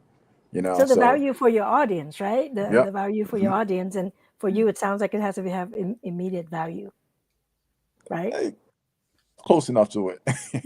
Okay. So, Lan, what's your decision? What would drive you to say, I got to be here and I got to share the story? Because you're traveling, like you have more than one person traveling. I see that microphone all over the place. Everywhere. Everywhere, yes. Actually, from the beginning, my slogan was, and it's still now, covering all sides. The in the Vietnamese community, as you already know, there are so many different angles, so many different perspective about things, politics or social, and people like from one side don't understand the other side. People from inside doesn't understand people outside the country. That at that time, I think we need a platform where everyone can speak up their voice in the fair environment where everyone can speak up their voice and share, and from there they can understand each other better, and then hopefully this is going to bridge people together. And that is my most value when I approach any kind of topics, any kind of events. Yeah, so to bridge people together, like Yes. for the community. So Tina, I know that you are leveraging your platform to talk about your expertise, right? That's like Lon is talking about big community. Tina is talking right down her alley of expertise in real estate. And how has that worked for you? Because I do know that when you do that, you are maybe, what is it, 1/4% different from all of the other ones who don't put it out there. Well, you know, the information that we choose to produce, it's got to be relevant and it's got to be applicable. It's got to be something that people want to hear. A lot of times, the beauty of being live is you can talk about something. Like there was a giant storm in Seattle just the other day, so we talked about the storm. But it's got to be relevant and also a lot of education in it. So we talk the perspective as an Asian woman buying or selling real estate. That's where we come from. So if it doesn't apply to me, it doesn't apply to Violetta, then we just don't talk about it. So we have to be very, very niche. So, I mean, for a women, I know Dr. Emily knows about the Asian Real Estate Association and housing and minorities, that sort of thing. And so we really talk about that. So our particular subject is real estate and money for minority women. What is our perspective? You know, about 60% of all the houses that we do, the woman is the one that's the driving force behind the money and behind the choosing of the home. So it's got to be applicable, it's got to be relevant, and it's got to stand the test of time.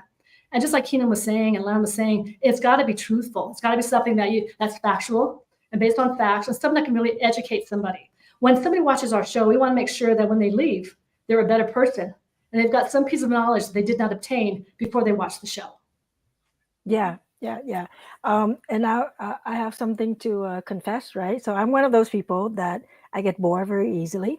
And if it's too much requirement, I probably won't follow through. That's kind of my Kobe assessment. It's very poor on the follow through. So years ago, I was doing a radio show and it was weekly. And then I was just, okay, I'm in India and I have to figure out what time is it Friday at 9 a.m. So I have to do this radio show. I remember going to DC and I tell the kids, we're going to go out and eat breakfast. And then we have to go back to the the hotel room so mom can do this radio show, and then we can go out again, right? So all three of you, especially Tina and Lund, that you're constantly have to put out content, and then Kinan, you constantly having offers, right? And giving these values. And the nice thing is it doesn't have to come from you; it comes from all the people that you collaborate with. So what keep you going? Okay. Yeah. I'll take you first, Kinan. All right. What keeps me going? Honestly, not coffee. It's not coffee. Something else. Something else. Yeah.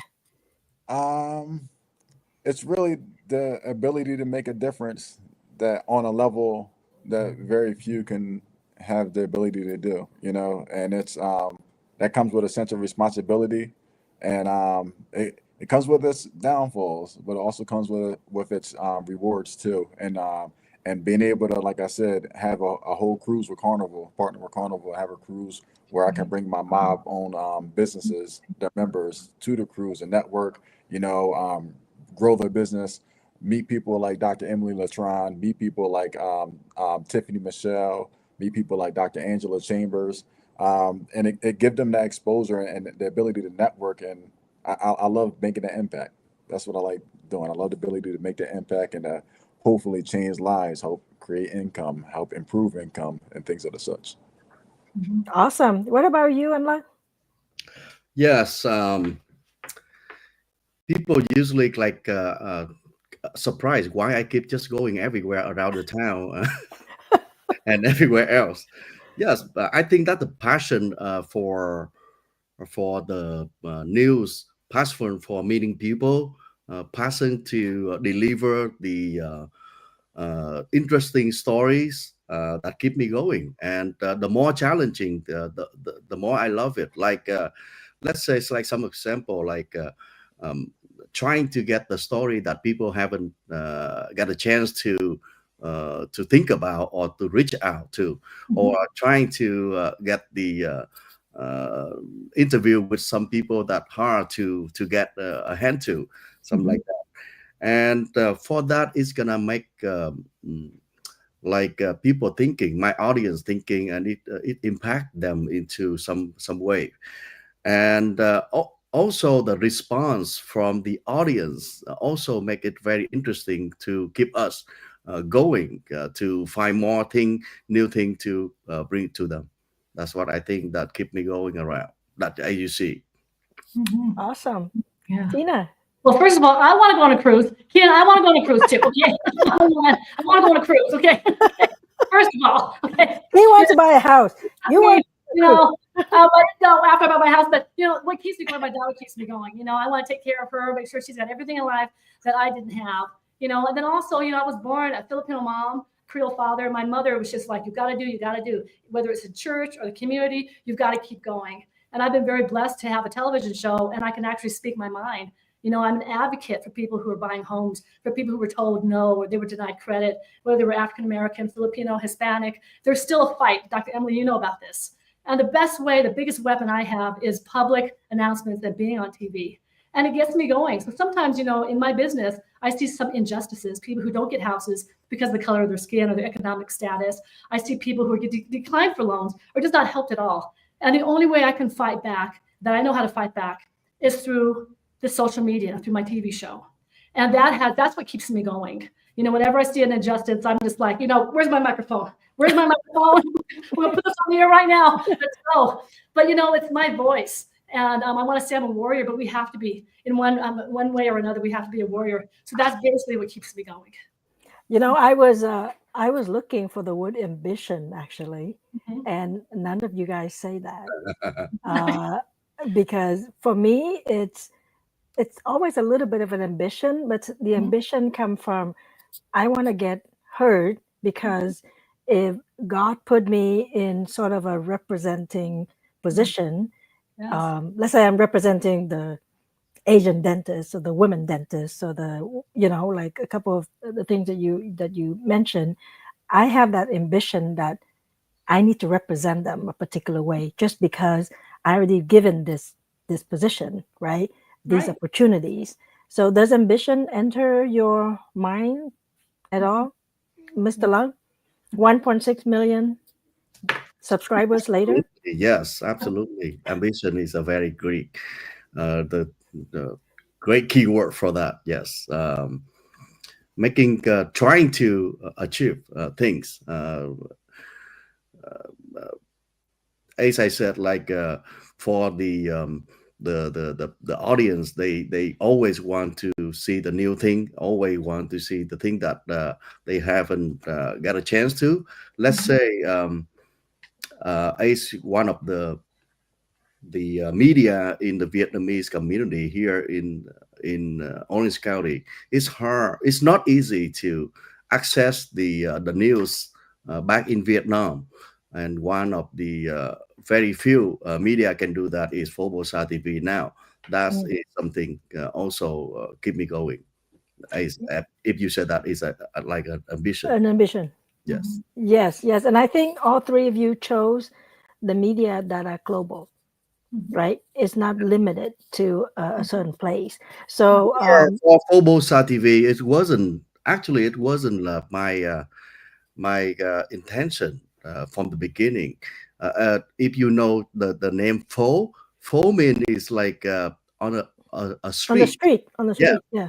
Pho Bosa is the street on Bosa, very well known for Vietnamese community here. That's make the name.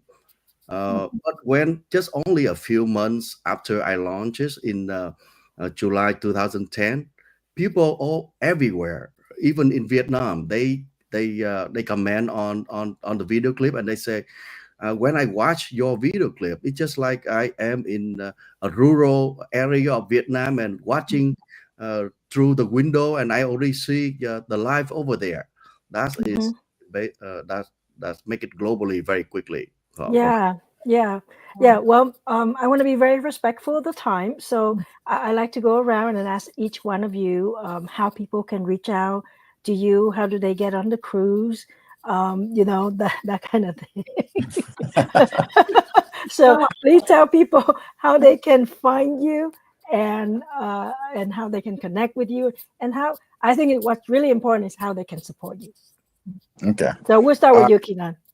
All right. You can go to momownedbusinesses.org and all the information for the cruise will be on there, Tina. And all my contact information is online. And support by finding us on Facebook, sharing a post from the group or joining the group and seeing how we can help you. Awesome.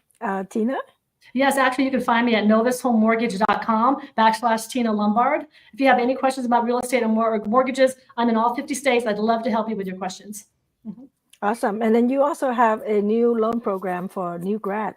Share that. Yes, for doctors. We have doctor loans, 0 down, no MI. They don't give you MI. They don't count student loans. So yes, if you're a doctor, you need some financing, let me know. Thank you, Dr. Emily.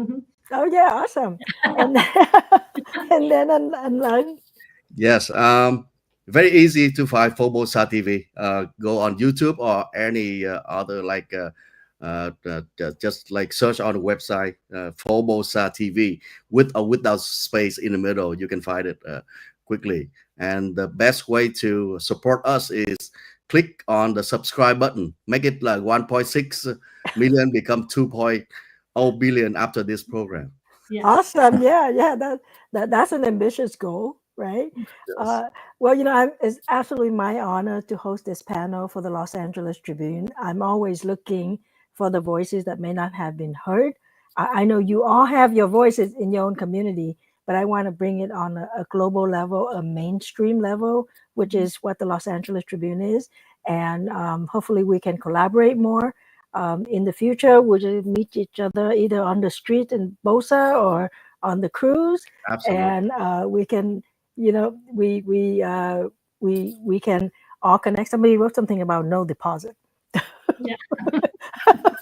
I'm like, wait a minute, what does that have to do with it? We can film on the cruise the next time. We can film on the cruise. There you go. We'll all sign up for the high-speed internet, so everybody is going to be live on the cruise.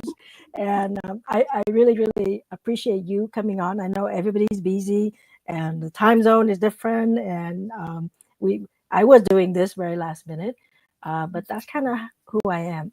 That's what high performance coach do. Is they do things last minute and they pull it out and they get the right people to support them. So thank you very, very much. Thank you. Yeah, thank you so much. Very honor on your program, Dr. Emily. Yeah, thank you so much. I think the Los Angeles Tribune is going to come on. I think we have 1 more minute. Anybody want to say something else? 1 more minute. They are there. Oh, they are there now. We still have 1 minute. Fobosa TV right here. Yes. Yes, Fobosa TV is right there on his shirt. And then your TV show? Real Estate and Money. Real Estate and Money. It's on Rainer Avenue World, Seattle. Okay. And Keenan is mom. If you're in Delaware, Facebook come to group. the Delaware Fall Festival. It's what I'm currently promoting. There we go. You got invited to all corners of the country. Such a solid segment, you all. My goodness. So many relatable pieces from the three of you and you leading the way. Dr. Emily, such a quality segment. That was truly, and 3 very different perspectives as well, but complementing one another so well. That was such a strong segment. Thank you so much for joining us today. We are going to shift here to our next segment. So I'm going to go ahead and move you all down to the green room while we get ready for our next guest coming up here. And who we have next is Mr. Dennis Yu. Now, Dennis, I'm going to bring you on up. And I'm like, it's technology. Oh, let's go technology. It's all about adapting and being malleable, right? Good to have you with us, Dennis. Greetings from Las Vegas today, guys. Las Vegas. Okay. I'm hoping it's better weather in Las Vegas than it has been in Seattle, which some of our team is in Seattle and definitely has been hit by a lot of the storm and the wind and the stuff that hopefully is getting resolved as teams get back in gear and get everything resolved for those in the area. So I would love if you would spend a few minutes and share with our listeners, our audience, and our community really some pieces about your experience, because I'd like to connect some of my questions to these to your experience, but I want it coming through your words, your perspective versus mine, because I always feel like it's much more potent coming from you. Yeah. All right. Well, let me share my screen. There's nothing better than to actually prove it than to say it. And I believe that your personal brand is what other people have to say about you and what you say about yourself. All right. So can you see my screen? Can you see this? Is this sharing not working? Oh, there it is. All right. Yes. I can See this? All right. So if you were to go to Google and you look me up, you will find this, which is called the knowledge panel. You see all the colored boxes for Reese and everyone here? And this upside down L, where there's a bio, here's my socials. People also look for these other people in the world of digital marketing, right? Here's these posts, here's other things about me. People are also asking questions like Content Factory, the Dollar Day Strategy, Blitz Metrics is one of my companies. Did you see this here, right? All of these results here are me, even though there's a lot of people that have the same name, you know, the 2-letter Chinese last name is like Smith, right? So it's categorized me here based on this ID. So this ID is, you see this here where it's correct ZM93 whatnot. That is kind of my social security number with Google. And what Google's trying to do is say all this information about this Dennis Yu. There's a lot of Dennis Yus, but there's a professor at Clarkson University. There's a Hong Kong film director. There's a guy who runs marketing at some Silicon Valley company. But all these things, like, I dominate for Dennis Yu. And the reason why, which is going to be valuable for all of you guys, is I have associated all of the facts about me, where I've spoken, who my friends are, whatever it is, Prisa Rose, right? So if I search for my name, right now I'm using Google's Knowledge Graph Explorer. So Google has this tool where you, if you're a programmer, you can, in the Knowledge Graph Explorer, you can look it up. So Parisa's got pretty big on social. I mean, you're at what, 34,000. You're a big deal. 32,000, right? Best-selling author, speaker. That's true. I'm a nobody, but this looks pretty good, right? But then the question is that reflecting? And you got a link tree which connects all these pieces together, right? It's pretty impressive stuff here, right? Obviously, LA Tribune. And what we're trying to do is tell Google all these things about you. Can we connect them together into the, so there, did you know there's 14 Teresa Roses? I did not know that. I know that now. Okay. But imagine, so yeah, I'm a former search engine engineer. I built the analytics at Yahoo almost a quarter century ago. I'm older than I look, okay? I retired 20 years ago. And if you have like a little bit of empathy for me, we had to take all this information on the internet, of which 99.9% is spam, believe it or not, and somehow tie it together and say all these things that are associated with this Parisa Rose on this ID is different than this Parisa Rose and is different from this Parisa Rose, right? So the number one Parisa Rose, drum roll, is this one, which I think is you, right? So you, no? Yeah. Or some of them, is this one you too? Yeah. No, that one's not me. No.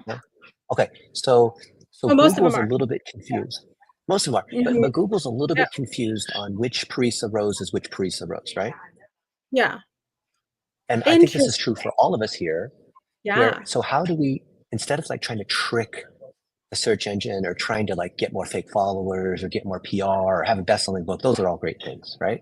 Yeah. But how do we structure our information so that Google understands that who we are, so then we get this, right? And a lot of people think you have to be famous to get, like, you see like all these things here and I dominate the whole thing here, Yes. right? Okay. How do Yeah. we go from this to Yes. this? That's what I want everyone to understand today. Is that valuable? Beautiful. Yes. Okay. Awesome. This is a search engine engineer's view of the world. So you'll just kind of have to forgive me if I go a little technical, okay? Because I'm looking at it from the standpoint of how Google's looking at your stuff, trying to like understand who you are. And so Right. it's like, I'd like if your name's everyone, John. one moment. I'd like everyone that's listening, allow themselves to, instead of it being me, put yourself in wherever he's looking up. If it's me, he's using as the example, allow yourself to sit in the position to connect these own dots for yourself. And I built a tool. Yeah, here, let me post a link into the comments.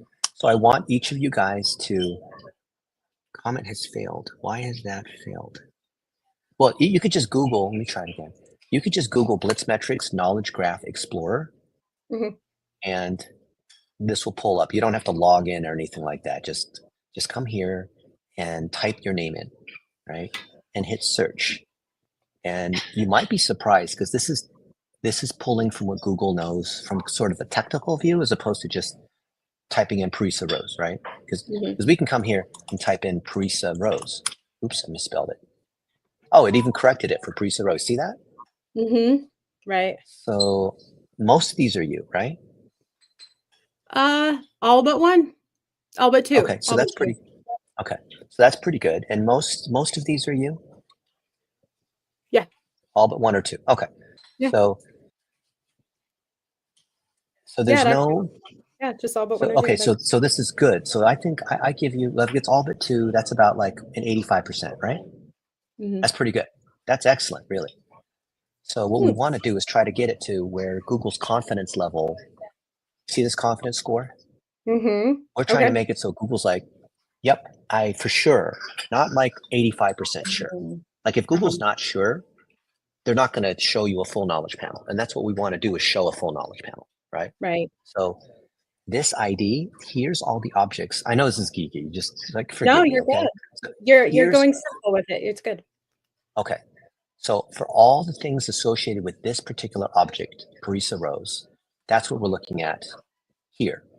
So what you want to do, Parisa, and everyone else watching and listening, you see the three dots here? Click on this, and then do you see where it says claim this knowledge panel? Right? So watch what happens. When I click claim, this is like the red pill matrixy moment for people. You see the blue button where it says get verified. Yeah. What do you think about this? What do you think happens? And why do you think Google, in saying, hey, come claim your knowledge panel to say that you actually are Parisa Rose and you want to claim that this is, say that this is yours, why would Google want you to verify who you are? And how is this different, do you think, than being Instagram verified or Facebook verified or whatever, TikTok verified? How is that different? Well, my assumption would be that it would help improve that confidence score that was listed in the screen before. Right. And so it improves your confidence score because what happens is when you click on this, it then allows you it's going to give you a choice on, are you actually Parisa Rose, or are you an agency, or your handler or manager like celebrities will often have their manager come in and do it for them. And then it'll ask you to submit your like government ID and the login from your a screenshot showing that you're logged in to each. So like obviously only someone who's logged into your website, logged into your Instagram, logged into your Facebook, and you submit 5 of these things to show that, yep, this actually is Parisa Rose. So some spammer couldn't just come in and claim Parisa Rose and start defacing basically, right? Right. So Are we once you've supposed to see claimed anything it, on this screen? I think it's loading slow. Okay. Okay, here it is. All right. Yeah. So anyway, so the best, you can do it either way, but we'll say like, yes. And then I'll say like, yes, I am Parisa Rose. And then it goes through this whole form where it asks you to submit all this stuff, right? And this only takes 5 minutes. But most people who submit at this stage, if they're even aware, like I'm curious, like of you guys here, how many of you guys, like yes or no, are you aware that you can get verified on Google? most people, I've asked this question so many times, most people have never heard of this before. Right. It's Everyone, like, if let me know you're in the comments. listening, put this in the chat if you know about this or not. This is really important. This is awesome. Go ahead. This is not Instagram verified or Twitter verified. Like if you look at my Twitter and my Facebook and whatever, I have blue checks on everything, okay? And I had them before you could pay, right? This blue check I have on Facebook was from like 17 years ago. I got my blue check on Facebook, okay? So this is not the paid for blue check. This is a real blue check, okay? So a lot of people think because of everyone, all the networks have been charging so you can be verified. How much do you have to pay to go through Google's verification process to be verified on Google? How much do you think it is? I have no idea, honestly. Yes. I want to say no cost involved. Yeah, it's free. It's proof. It's free. It's a proof of that it's you, and it's only helping collect the data anyway, which would be beneficial for Google in the end, right? Yeah. So if you follow the process to claim your knowledge panel, and I wrote this whole article on how to do it because people have tried to do it, and I've helped so many of my friends do this. They've made all the mistakes. Okay.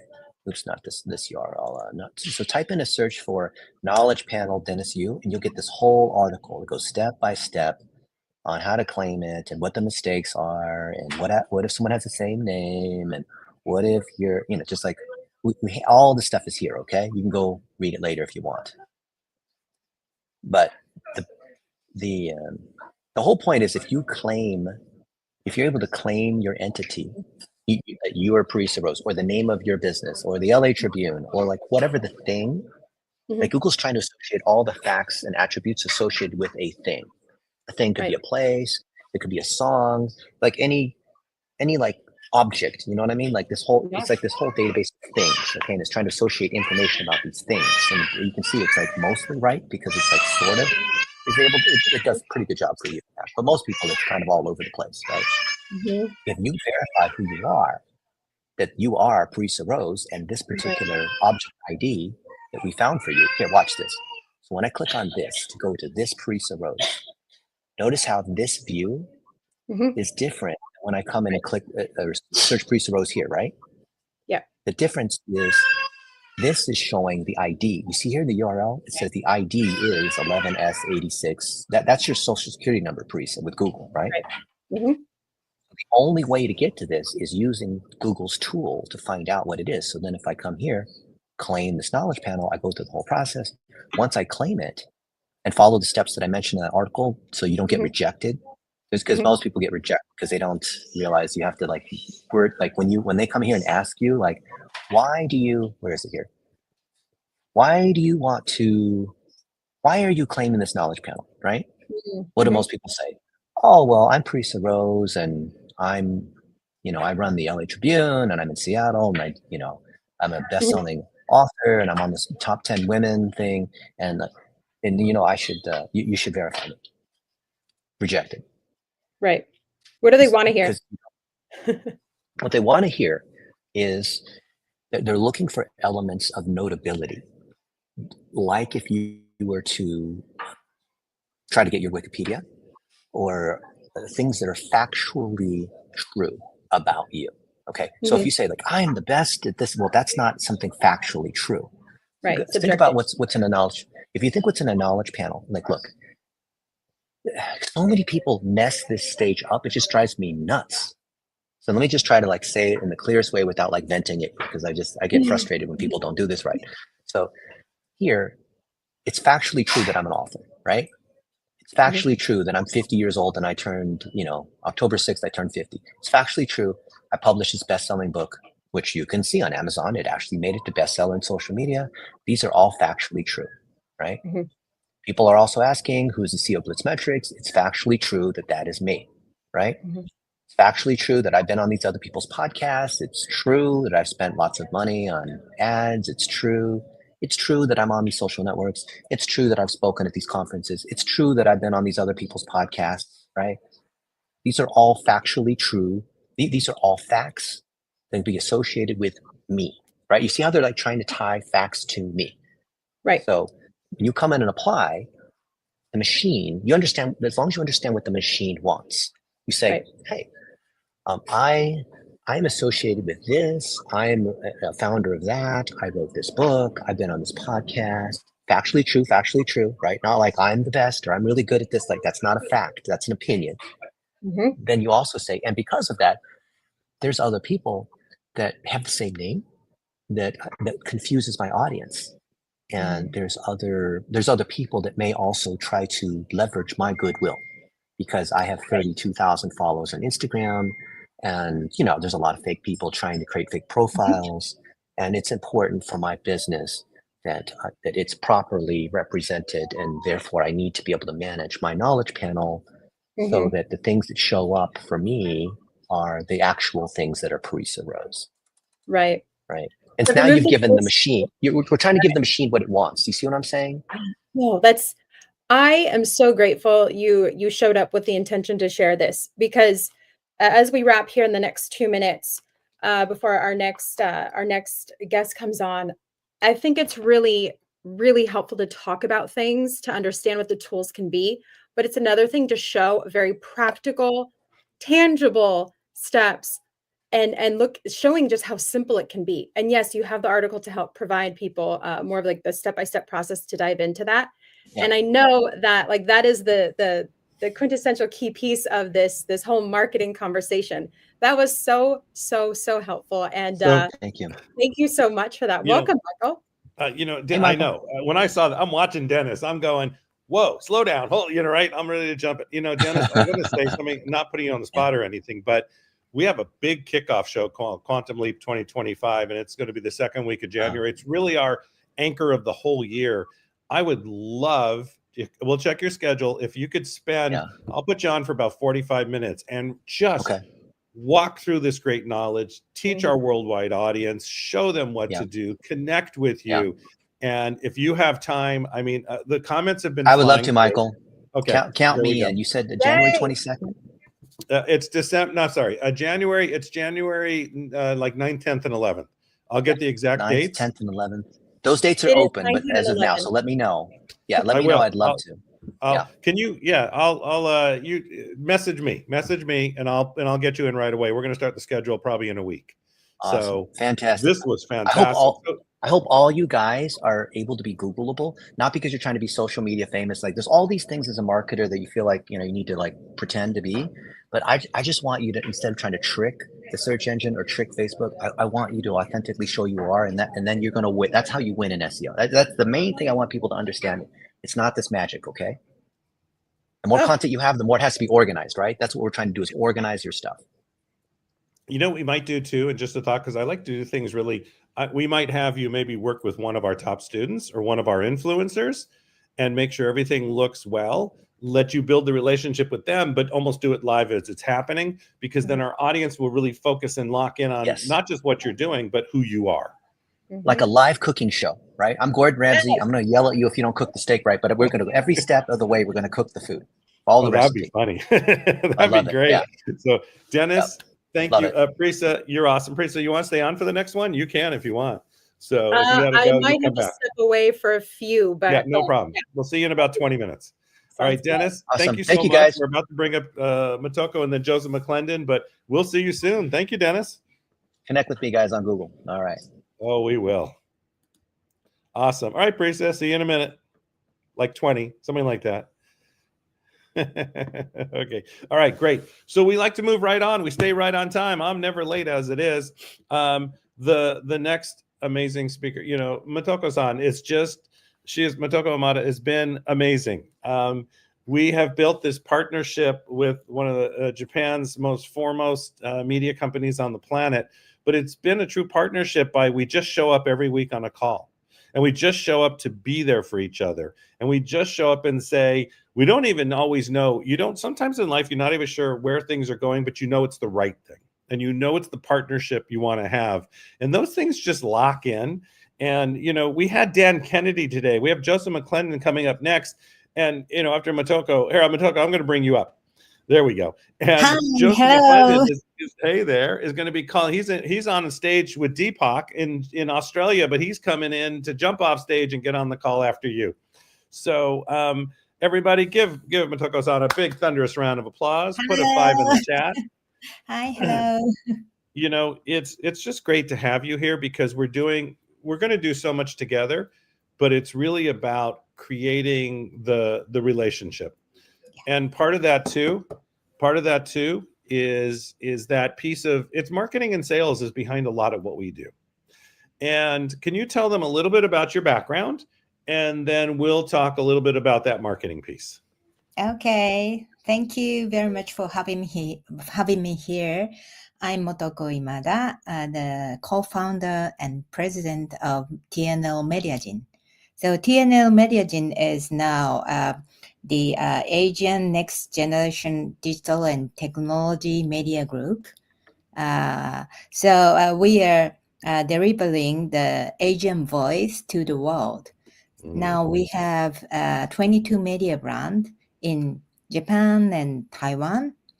And in Japan, we have 14 media brands, including Gizmodo, Business Insider, Tech Insider, DigiDay, Lifehacker. These are all from US media brand. And we license from them, and the other several original media brand.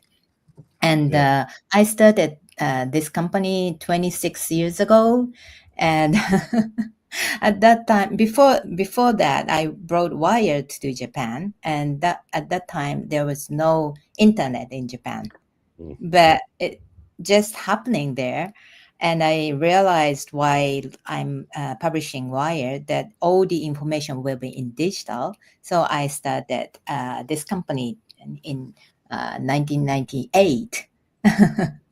and then last year, we merged with a Taiwan company called TNL. They have the same, opinion that the media has to be trustable, reliable, and transparent, and also authentic.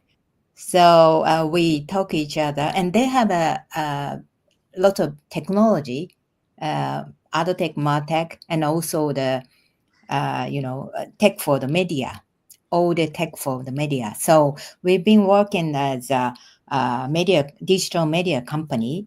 I believe that content and technology combined with together makes a new world. So I decided to merge with them. So now we are TNL Mediagin with 560 employees. Wow. You know, the great thing about that is you really, what I think was great about this too is for all the listeners out there and the ones that are live and watching replay and all our different media channels, just think of what Motoko-san, what she created, what, the thought of, bringing Wired, right? I remember Wired, that I actually know one of the original attorneys, but I never put that together when you said Wired, but you really sort of were like, you were willing to say, I'm going to break the mold. I'm going to do something different. I'm going to take, because, internet wasn't that strong back then. And even in the US, we had internet, but a lot of people didn't, or they'd wait 6 hours for AOL to finally log on, right? And so you were thinking ahead. And I think the thing is that really marketing in many ways has changed, and in many ways it hasn't. It's got both sides to it. Can you talk a little bit about where you see marketing now from a perspective of a media company, and where it's moving? Oh, yes. Yes. After the digital, marketing is, changing a lot. Every 2 months, new things comes out, right? Yes. So yeah, we really, publishers has a, very difficult time to catch up all the business transformation, right? So also in internet, there are many things happening, which we are not sure we can trust. And it's really difficult to find out what information or what media is trustable, right? That's right. Yeah, and advertising is the same. There are a lot of cloud advertising and also AI thing. Many media using AI, but not creating the content at all by human. That kind of media is having lots of access and getting many money, advertising money.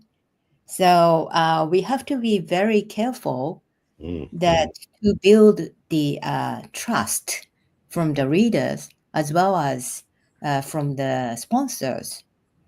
And to do so, we have to be very transparent, and also take a lot of effort to create a good content and engage people. Otherwise, you can not have different from that kind of, AI created media. That's right. You know, it is that we talk a lot about in the industry too, the know, like, and trust, and how important that is. And you're right, it's becoming an issue because, I think there's, I have my avatar. That's all we hear. And then we're starting to hear the other side, which is, I don't want to see your avatar. I want to see you. I want to see who you are. We take a look at, because even like the Los Angeles Tribune, we're going to be careful. Our brand, we're from 1886. We've been around a long time. And for us to start moving that way, it's what does our audience love about what we do is because we are who we are. And we're not trying to put on a face of someone else. And I think that's that. Moving too fast. We used to always talk about that in the industry too, Motoko-san. We used to always talk about, you build a company and then how quickly do you turn it over to the next level? And sometimes the face goes away too fast, or the captain of the ship. And I think it's the same thing in marketing and media. If you go away too fast and suddenly it's somebody, but wait a minute, this is not, you lose that trust. It could take years to never again build back up. And yeah, that's true. Yeah, build up trust is taking lots of effort and the time, but losing trust is immediately, right? That's right. Yeah. And they know it. I think the thing is too, audiences and readers they're smart. You can't come from they're not. And they know what they're doing. They know what they're looking for.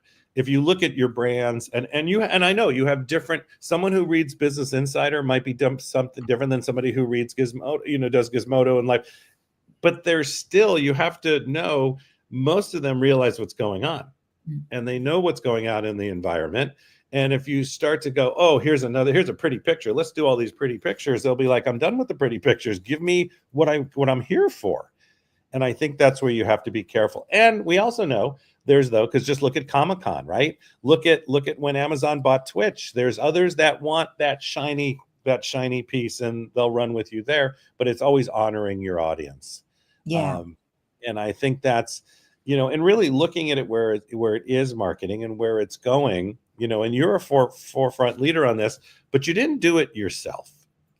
And from a perspective of, I'm just going to shift a little bit, but how important is the team around you? Because people out there in marketing, stop doing it yourself. How important is your team? Well, I'm very much enjoying working with my team. It was, between the team, the trust is very important, and transparency is very important. And I'm trying to make my company that the people who work with us think this is a safe place to work with. There you go. And it's safe to say anything to your boss or to your colleagues. So that kind of culture is very important. So I choose the people who I work with are open to think about the culture and open to follow the culture of the company. And also, I on the other hand, I am very much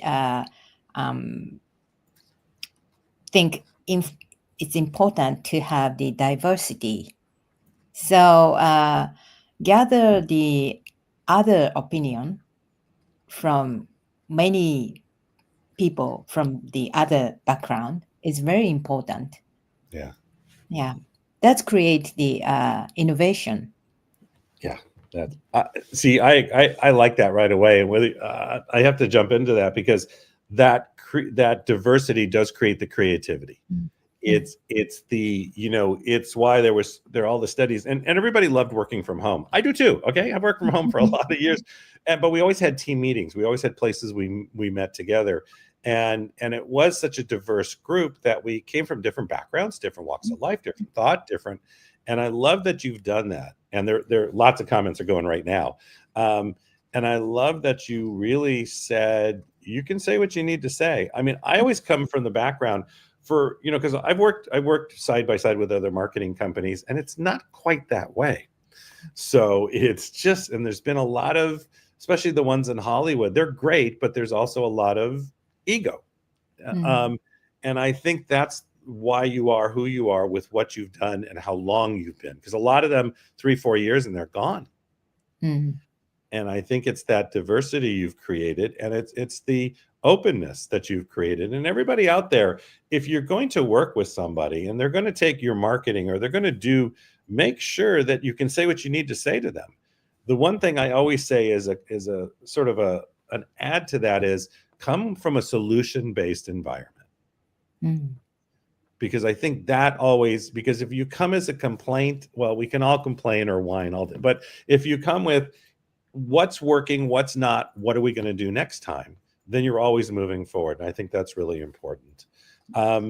You know, thank you for that, because that was really important. People have heard a lot about marketing and sales and how that all works, but it's all with, they're talking about their teams, but I want to hear, you just said how you should lead your team. And that to me was really important. So thank you on that. That's great. You know, the other thing too, we've talked a lot about, one thing is because you're always innovating, and you're creating that difference, you know, within a marketing environment, there's also sales. And the thing about sales is you're actually helping the individual. You're actually helping them. Can you talk a little bit about how your company looks at selling and sales? That would be great. I tell salespeople that we have to be very creative. Yeah. So not selling just the product, but we are selling the, you know, solution. So we have to know about the client, what is the issue for them, and how to solve that. So we need the creativity to do that, right? Yeah. Yes, we do. Yeah. So we not just listening to the, you know, customer, but we have to be the partner and provide them some value that they will satisfy, right? And cover their issue, solve their issue. Right. That's we always talk. Yes. See, and that's great that you do that with your team, because I think that's why we work so well together, because that's sort of the environment I grew up in.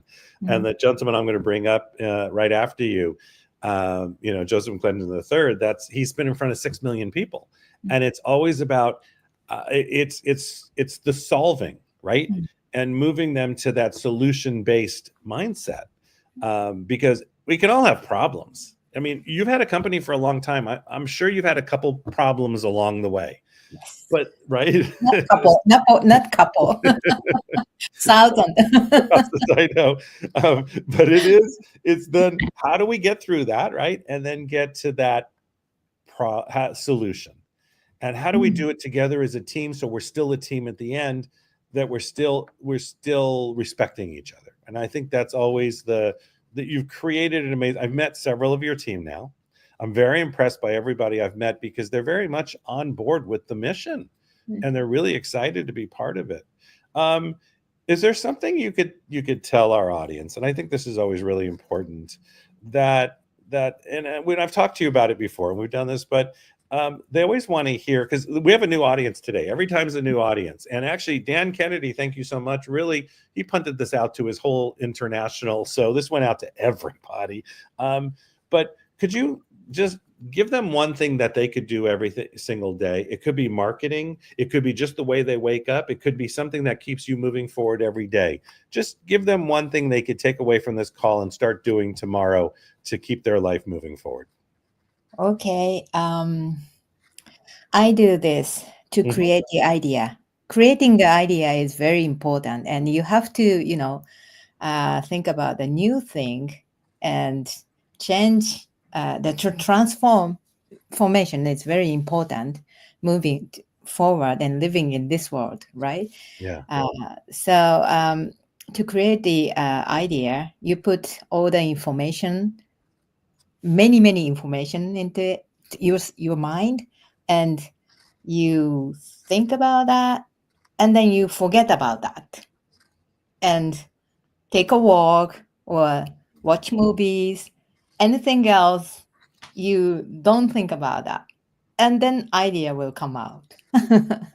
I love it. That's what I do. I love it.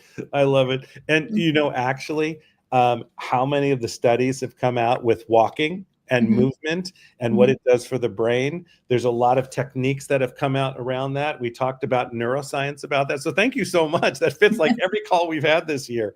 And there's EMDR, there's all this tapping stuff we do, and it's all based on the movement. So that's great. Thank you. I appreciate you being on. I appreciate the time you took to wake up this morning, be on the call with us. I know it's a little better this time. Every time we're on the call, right? And no matter whether you're on a train, a plane, wherever you are, you're always on, because you always show up, and it's the team we're building, and I really appreciate that. Well, thank you so much. Don't go anywhere yet, because I do want to introduce you and just quickly, but thank you so much for your time. We look forward to what we're building together. And everybody out there, take a look at this company. Take a look at what's happening, because you're going to hear a lot about them and Motoko-san and what we're doing together, and really the partnership that the Los Angeles Tribune is going to have with your amazing company. And that we're going to bring you to our world, and we're going to bring you to everything we're doing, because I've actually never felt so blessed with working with a team. And it's that long-term. I only do, as Mary and I always say, 18-year relationships. So this will be long-term. Thank you so much for being on and with us today. Thank you very much. I really enjoyed, and I'm looking forward to working with you. Thank you. Thank you. Now, don't go anywhere yet. Don't go, just one more minute. There we go. Joseph, nod your head if I can bring you up. Okay, good. All right. I don't know if you met last time, but Motoko, this is Joseph McClendon III. He's been on Tony Robbins' stage for 30 years, but he's spoken in front of 6 million people. He's a blessing in our community. You'll get to know him a lot more too, because he's really partnered with us on so much. And I just wanted you two to see each other, know each other, and there'll be a lot more in the future. Nice to meet you. Very nice to meet you as well, Motoko. And I love what you said. I'm going to comment about that just a little bit in terms of thinking about it and letting it go. There's science behind that. So thank you for that. That was right on track. Yeah, I knew that. And then you're down in Australia right now, right? And you've just been on stages with Deepak Chopra, isn't that correct? Yeah, I just left. The venue is right across the walkway, and I ran over here. Just got here. I'm doing this, and then when I'm done here, I got to go get back on stage over there. Oh, so. Busy. All right. Well, we'll keep you going. So, anyways, Motoko-san, thank you so much again. We'll let you go. Very nice to meet you, Motoko. I look forward to know each other much better. Thank you. Bye. Thank you. All right. I'm going to bring Priest up too. Priest, you want to pop yourself up? Awesome. So, Joseph, all right, everybody, you know who he is. I'd like to introduce from the Los Angeles Tribune, coming in from Australia. Good day, mate. Good eye. Mr. Joseph McClendon III. You've seen him on stages. You've seen him live. You've heard of the Neuroencoding Institute. He is changing the planet. He's been part of many of our shows. And before I turn it over to you two, that sounds like a nice movie. But before I turn it over, I just want to say to everybody out there, save the dates. And I told you this earlier, December 21st, we're going to have the day with Joseph McClendon. I haven't come up with I just like that. I think we're going to hold that one. And it's going to be Joseph and friends and people we know. And actually, Mr. Jim Quick is going to be on there. We know that. So he's going to be part of it. And we have many other people coming. And we also are we're going to have an amazing day with Joseph. It'll be virtually in September. Wow. I've been on a long time. In January, it's going to be the 23rd. It's going to be the Speaker Summit Day. And it's really going to be about grounding in what you do and really listening to this wonderful gentleman in front of me who has been in front of 6 million students. And a lot of us have not done that. So that's the kind of information you want and you want to be part of. We're really excited. Joseph's also bringing his podcast, and Joseph and I are going to be launching Accelerated Leadership Show. We're going to just be excited to have all of you there. But it's a great day. I'm so excited that you came in from Australia. It's one of my favorite places on the planet, and that you're here with us today. I'm going to turn this segment over to you two. Just have a great talk. I'll pop in and out. And Parisa, it's your show. Thank you so much, Mike. Thank you, Michael. Oh my goodness. It is so good to be back here with you, Joseph. It's you as well, Parisa. First of all, thank you for just your ability to be so adaptable and malleable and agile with the schedule, with your demands and the opportunities that you are experiencing to really serve people, reach people, and impact those that are open, willing, and ready. So this is so awesome. It was my pleasure to be here, and I'm excited to be here, especially to work with you guys. This is such a treat and such an opportunity, as you said, to make a difference in so many more people's lives. Mm-hmm. Mm-hmm. So I'd like to dive in. Can we just dive in? Just go straight to it? Okay. I don't have a lot of time. I got to get back on stage over there. I know, right? So, okay. There have been so many, I feel like these one-liners, and it's more than one-liners, but there's these really strong statements that several speakers have shared with us the last 2 days. I'm going to bring up a few of them, and I'm going to have you connect some dots and break things down. That'll all make sense in just a second. Okay. Something I'm giving you context, and then I'll make sense of the context that I just gave. I like that. So this morning, Dr. Joe Vitale, he had shared a statement, and it was something that our CEO Maroc had asked him for to pour out on or pour into. And he said that he feels that people don't understand their true divine power as it pertains to marketing. Okay. And as I heard him say that, I was like, yeah, I agree with that. I agree with that as it pertains to me. Because of course I'm going to okay, how can I identify that, relate to it? And let me break down a little more. But then that piece also, if I'm looking back at my notes, that piece also really connects with what Peter Swain had shared with us yesterday. He said, everyone is a great marketer. We've just forgotten how. And the forgetting part, if we're great at something, but we're not showing that greatness, or we're not living in that greatness, and it's due to, if this statement were absolutely true, right? If it's having to do with that, we've forgotten that piece, then how do we come into remembrance of ourselves, of our divine power? So with just those two pieces shared, I would love to have your reflections on those two, and any thoughts that you have regarding that. Absolutely. And first off, I agree with both of them. And I'll start by saying, first off, I'm like Mr. Simplicity. I like to make things so simple that not only everybody understands it, but they'll do something with it. Because even if you understand stuff, which a lot of people do, if you take marketing and you break it down, you can go to, this piece here, and everybody can understand that. But if you don't do something with it, it's knowledge, and knowledge is just potential power. So I like to look at it like this. The comment with regard to people not understanding their own divine power. What does that mean? To me, here's what it means, is that people don't recognize how powerful they are with regard to influencing another person. That's it. And instead of making it this big, metaphysical kind of thing, it is just that people have, and to play into the second comment, people have lost track of how awesome they are. A baby is an unbelievable marketer. They know what they want. I need food. I want it right now. I'm going to speak up right now in whatever way that I need to do it. And they never think about, am I good enough? Am I smart enough? Have I failed in the past? They just go get what they want. And what has happened through time, through a myriad of different events and things like that, we've been taught to do what I call the toxic 10.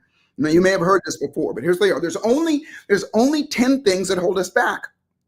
There's only 10 things, to put it in context, there's only 10 things that keep us from recognizing in the moment our divine power, meaning recognizing that we have the ability to influence other people. And I'm going to talk about how to get that, which is the second part of your question. But here's the 10 things. And everybody listening, I love to do this. Everybody listening and watching, type a 1 on your keyboard or however we're communicating here. If when I say one of these things, any one of them, you go, oh yeah, I suffer from that. Or, oh yeah, that's what holds me back. Okay, watch this. Procrastination, hesitation, fear of failure, fear of success, self-doubt, self-loathing, imposter syndrome, stress, overwhelm, and fear of rejection. Now, I can't see the responses, but guaranteed across the board, everybody is going to go, oh yeah, that's me, that's me. And anytime any one of those things shows up, you're not in your divine power. You're not in that place of certainty that you know you can impact somebody. And so marketing, there's two different sides of it to me. There's the inner side, which is what we're just talking about. You guys will call it mindset. I call it psychology. I'll explain the difference here in a second. Okay.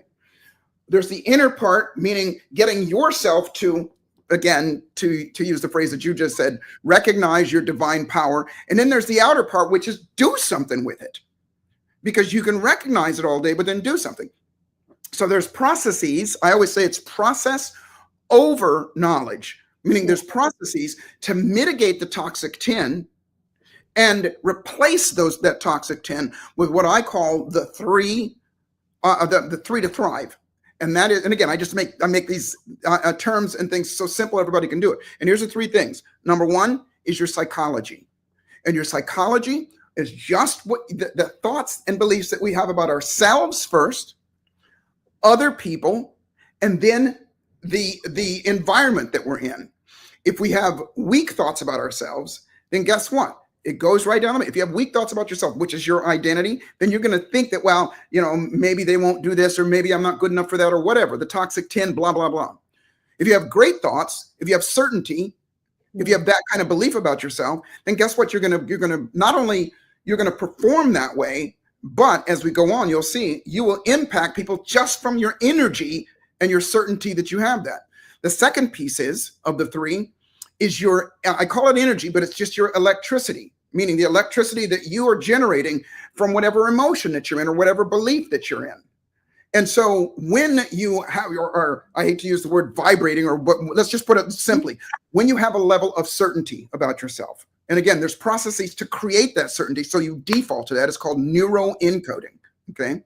And so when you have that, your energy level, your electricity level rises. And when that does, that impacts that electricity, which is the second part, is 20%. That 60% is psychology. It's 20% energy that is generated by your thoughts. That third piece, which is the secret weapon, is magnetism. Magnetism, and it's not the laws of attraction, it's magnetism. You've seen me do this before, right? Okay. And what that means is when your energy is high, when you have that level of certainty, you actually are not only bringing those opportunities and thoughts to into your own mind, but you're also impacting other people on an other than conscious level. But it's not, again, unicorns and crystals and rainbows, it's science. Literally, you give off a certain type of energy or electricity that impacts people. Here's an example of it. Everybody that's listening, and I can't see your reaction, but type of 1, if you've ever done this, you're driving in your car and you feel somebody looking at you, and you look over and there they are looking at you. Everybody, or vice versa. you look at somebody else, maybe across the room or somewhere, and they feel you looking at them and they catch you. 3 things happen when you put your attention and intention on other people. Number 1, your electromagnetic energy grows. There's a camera that can take a picture of it. It's called Carillion photography. You can see when you get curious about that, or you have certainty or whatever, and you look at somebody else and you put your attention on them. Number 1, your energy grows. The second thing that happens is they feel it. The third thing that happens, because they feel it and they become curious, their electromagnetic energy grows. And here's the catch: that when both of you are like that, then you're magnetized towards each other. You're drawn towards each other. That is why we look. But watch this. What happens when you catch somebody looking at you or they catch you looking at them? We look away, right? And when we do, what happens is that we switch the polarity and we actually push them away.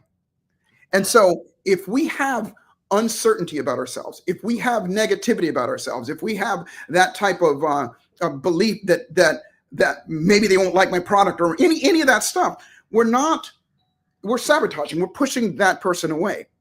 And it also hinders our ability to do, I think her name was Minoko, the previous speaker, to do what she said, which is to be able to tap into that creativeness that's in your brain and to be what I call optimistic. And optimistic doesn't just mean that every cloud has a silver lining and every glass is half full. What it means is that you have options. And so when you're in that state of creativity, is what she called it, or divine belief, or however you put it there, we're more optimistic. We have more options that come in. Long answer to your question. No. That was not long. That was very direct, straightforward, and very practical. That example you used, I was taking notes. If my eyes are down, it's because I'm taking a lot of notes here, because I love to be able to share a recap of these really tangible pieces for others at the end.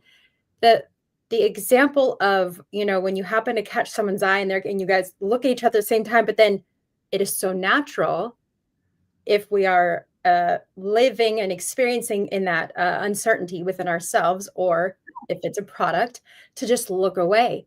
And like, as you're saying that, I'm smiling because I'm like, yeah, I do that all the time. All the time. We all do. It's just so natural. And I also think it's like, is it acceptable, like societal acceptably to stay lingering looking at them? I'm not sure. I've never even thought about that. Well, but go ahead. To answer your question, maybe, yes, it is acceptable as long as your intention, and this is where it comes down to marketing, is if your intention is not to take advantage of them or just to sell them something, but if your intention, which is where I come from in marketing, is to serve that person and give them something that's going to help them, maybe they don't even know what it is yet, but to have that kind of energy that you come to the table in the spirit, the energy, the divine presence, if you will, of I'm going to help you solve your problems. Because a lot of people, when they go to marketing, they go, I've got this product. How can I convince this person that they need it? Yeah. I say, no. I say, tell me what you want. Tell me what you want. Let me, and I look at it like this. Marketing comes down to, like I said, there's the inner and the outer, but in both of them, there's always these 2 things. If you make it very, very simple, marketing comes down to invitations and presentations. Inviting somebody to take a look at something and then presenting it to them in a way that causes them to go, I need this. This is something I want for me. And that is a 10,000 foot overview of it. But when you come at it like that and you just go, I'm going to invite you to take a look at this. I'm not going to try and sell you something, because what do people do when they go to a car dealership, right? What do you know that salesperson wants? They want to sell you a car, right? Mm-hmm. And very rarely, when they're trained to do so, they'll come out and go, hi, how are you doing? How's your day? Tell me a little bit about what's going on with you, that kind of thing. And just that alone, because a lot of people say it's your own mindset. That's only one part. Remember, there's the inner and the outer. To be able to impact their mindset in a way to cause them to go like this. Okay. And keep that stare and to impact them to feel like they want to be there and let down their guard. In other words, from the metaphor that I used before, flipping the magnet back over, so you're pulled towards them and them towards you. Mhm. Right. Wow. Okay. I would love for you to expand a bit on that. The car sales, going to the car, car lot to buy a new car, or going to look, and if you're going to buy a new car. Can you give another example of exactly that? But not in the car sense, but because I think that this example is so powerful, and I want to make sure people are connecting with it fully. Yeah, I'll give you a example, but more specifically, the pieces that you would use to impact somebody, to cause them to I'm going to use this term, let down their guard, and then B, want to be with you and want to be around you and want you to tell them what you've got. So they sell themselves versus you selling them. And I'll give you a perfect example. My institute is called the Neuroencoding Institute. We teach people how to do just that, invite and present. And the example that I always use, if you go back and you look at this, I used it here. I use it. It's called an influence model. My outcome is not to convince you or anybody of anything. And this is going to sound arrogant, and it's just, but I want you to know it's process over knowledge. You know what to do, but if you don't do it, then it's not going to, you're not going to get a result. So there is a process. It's called the influence model. That when you step in front of somebody, example, from the stage over here, I'll walk out on the stage, and within just a few minutes, I'll have those people eating out of my hand. If you're still on this video right now and you're watching me right now, there's something inside of you going, there's something about that guy. I don't know what it is, but this is interesting. I hope that doesn't sound arrogant, but let's be real here. And it is not because I'm so special or I'm so cute or any of that stuff. It's a process. And the process goes very simply like this. Number one, it's connection first. And we connect in the inner and the outer. So before I come on here, literally, as cosmic as this is going to sound, I will go, I absolutely love everybody that's going to be watching. Now, two things happen. Now, and I mean that from my soul.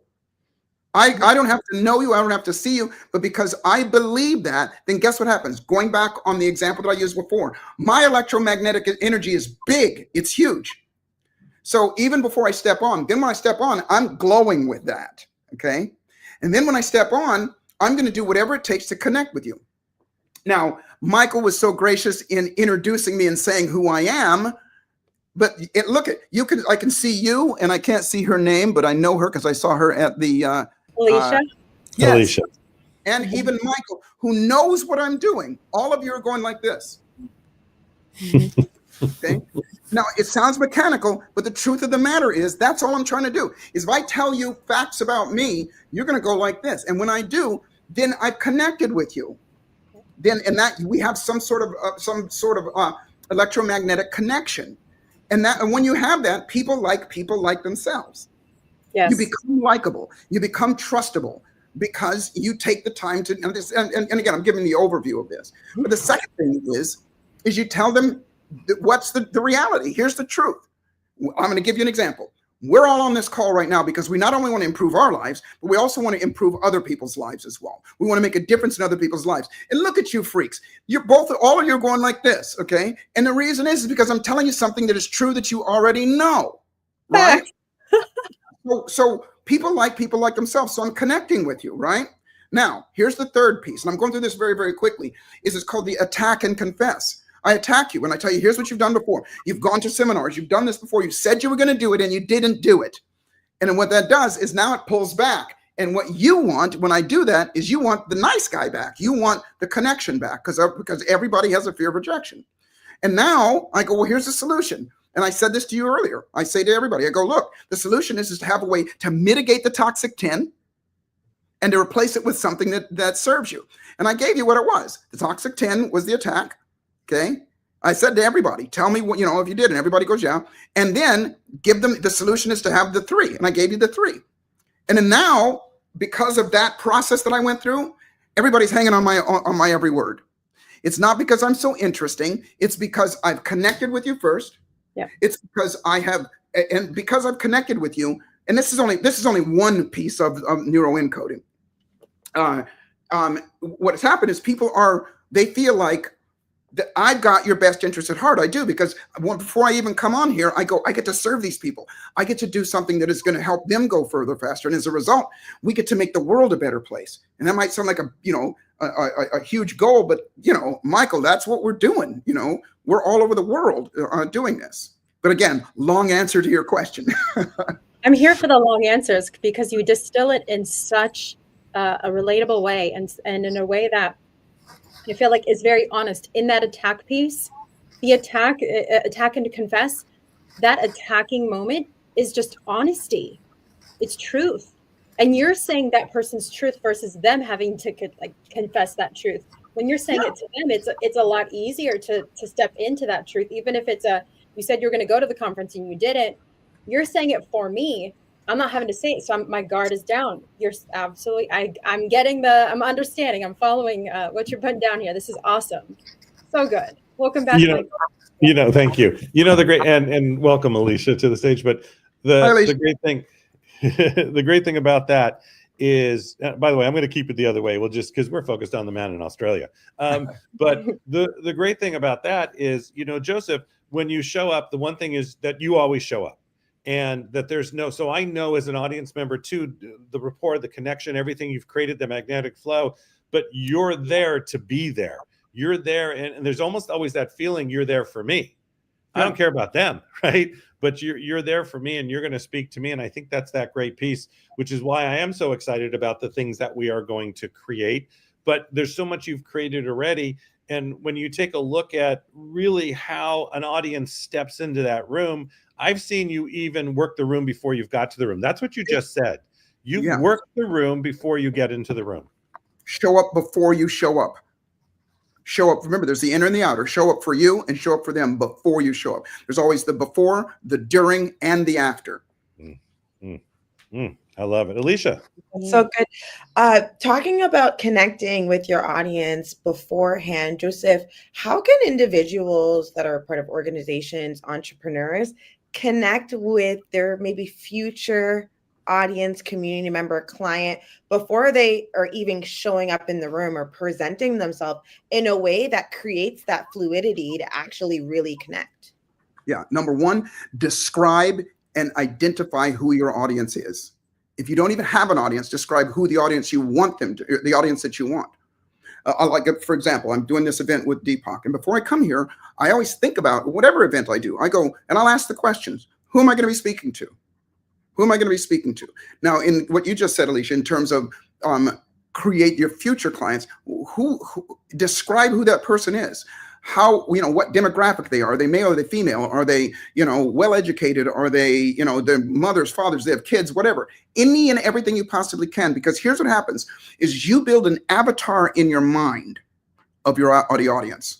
And as soon as you do, two main things happen. Number one, you start to believe that this is somebody that I can, this is an individual, and this is somebody that I can serve. And it turns from being just somebody that you don't know who's going to come in and you hope that you're going to influence this person. Now you have an idea of what that person is. So it makes you, remember what I said before, your energy is of that. So you're doing two things. You're not only bringing that person in your world, because you've made that avatar in your brain of who it is. And I go like this. I'll say, how many people are going to be in the audience? And they'll go, like, over here, there's close to 2,000 people. And I'll go, okay, tell me a little bit about them. And I build the avatar in my head of all of these people. It's 70% women over there.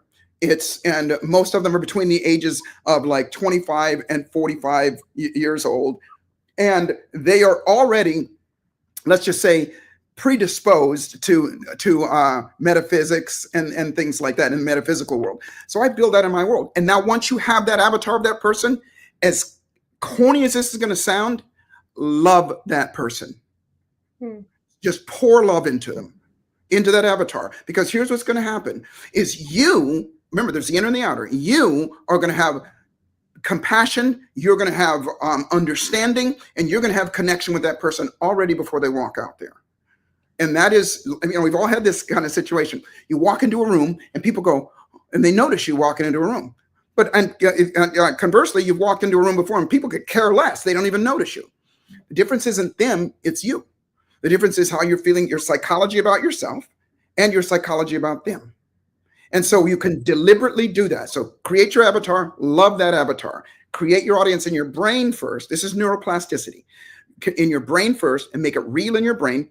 And then you will feel it and you'll project it. They will feel it and they will move towards you. But here's the best part, is you'll move towards them as well. In terms of mindset, in terms of fear of rejection and things like that, you mitigate them by doing these things. Yeah, you know, the great thing, I'm going to just jump in too, because I want the audience to know, I saw a couple questions, but it's questions about like more Joseph. It's pretty funny. I'm getting comments on other streams. But Joseph, the biggest thing is I want everybody to know December 21st, write this down and we'll type it into ours. December 21st, we're going to have a day with Joseph McClendon. What that means is he's there for you. What that means is he's there to bring his guests, not his guest, his family, as we say.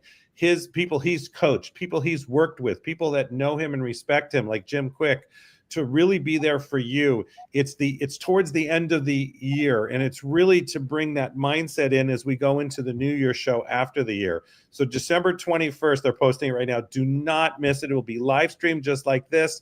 You're part of the family, and we'll be then launching a show right after that it will be Joseph McClendon and myself, the Accelerated Leadership Show. Excited by that. I know it's freaking awesome and who we're going to have. And there's so much else coming that everybody just stay tuned. Know that we are a family with the Tribune. We've been around since 1886. We're here to stay, and we've got a long way to go. So, all right, back to you guys for questions.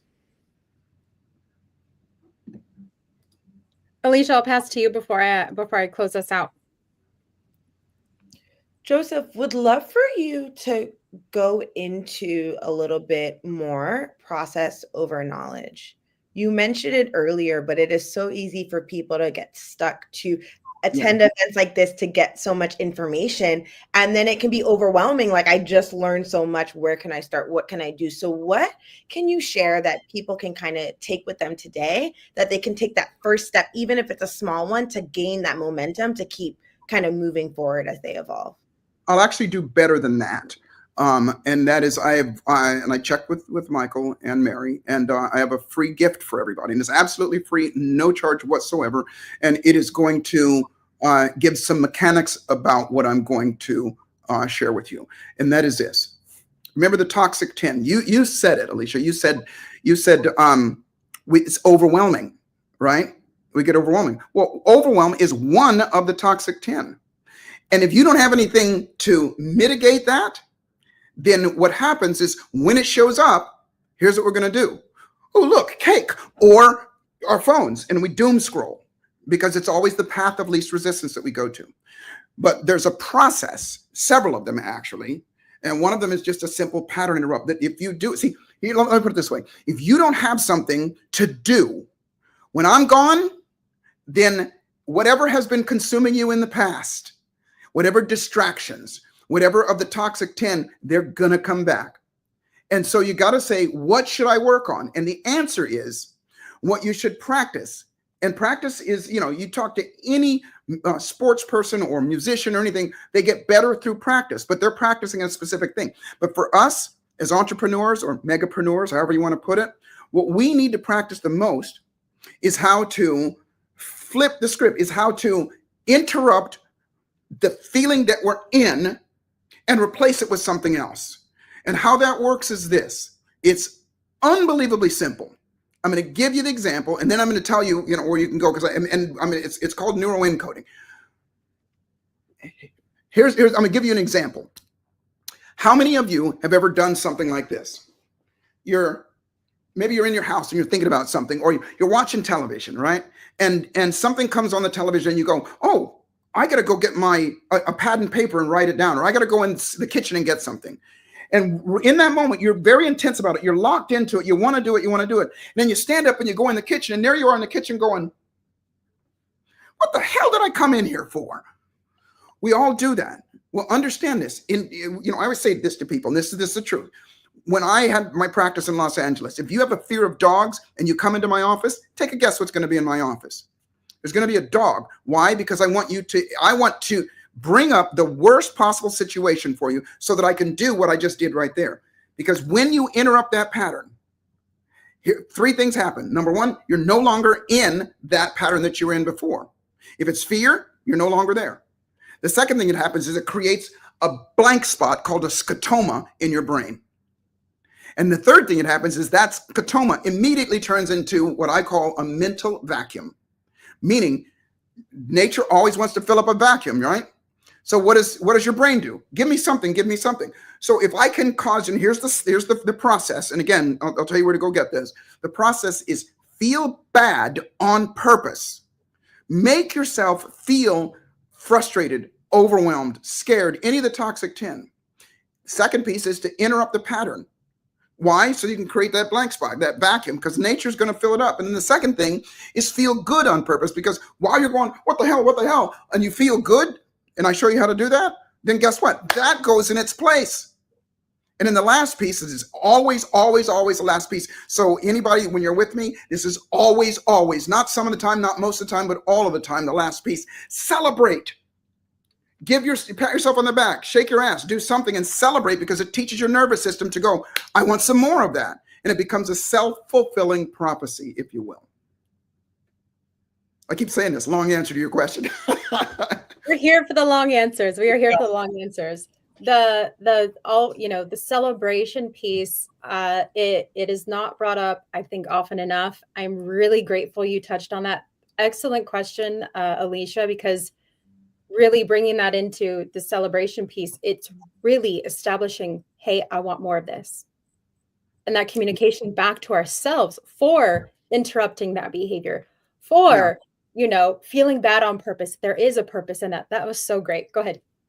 Yeah, it's a cybernetic loop. And what that means is all the way back to the very first question you asked with regard to us not recognizing our, what did you call it? Divine power. Guess what? That comes from a lack of celebration. That comes from a lack of acknowledgement from yourself through time, through your life. And you don't have to go a whole lifetime to change it. That's what neuroencoding is. Let's change that now. Let's bring up the dog, deal with the situation, and replace it with something. And, all the things that I do are all mechanical, if you will. There's nothing that, look, I taught at UCLA for several years. 7 years. And I taught to engineers and managers and the likes. And most of my students, 80% of my students were in the private sector, Jet Propulsion Laboratory, NASA, and things like that. And these people were, if you've ever been around really smart engineers, these guys and women were just unbelievably smart. So there wasn't any, and this is before YouTube, by the way. So there wasn't anything that I could tell them that I didn't have to prove through science. And so what I learned very, very quickly is anything that I'm going to say, I got to back it up by science. And all that I just talked about, and Michael, you mentioned Jim Quick, brilliant, unbelievably brilliant man. I've known him for a long time. And he will back it up with regard to, he knows, he's one of the smartest guys I know on the planet with regard to how our brain works, how our thoughts work, and all those things. And so there is a way, I call it neuroencoding, to tap into how we function as a human being and how to use that information to get the very best out of ourselves. Said differently, how to program ourselves so that we have the right types of thought that trigger the right types of feeling, that trigger the right types of behaviors, that trigger the abundance that we want in our lives. Right. Programming ourselves. That is, some people say conditioning ourselves, programming ourselves, but that connects back to the intentionality. What is your intention? If you want to get the most out of yourself, you want to get the most out of how people are experiencing you, how you're able to really experience the most effectively each environment, every place you're in, allowing your intentions to be able to have that impact and that result. Like that's, oh my gosh, this is so good. Alicia, Michael, I don't want to hog all the time because we're going to be closing up here in a few minutes. Yeah, we are. The biggest thing is just, Joseph, you literally, as we say, freaking hopped off stage, ran across, jumped on this call, brought it home. Alicia's typing like, can I just get, she's like, this is just unfreaking believable. and our audience is just piling in. But the thing is that you didn't have to show up here. You could just show up to you've just done that big. You could be tired, but you're amped up, and amped up is different. Amped up, sometimes you're too much, but you just addressed our audience for their needs, for what they needed, for what they wanted, their speed.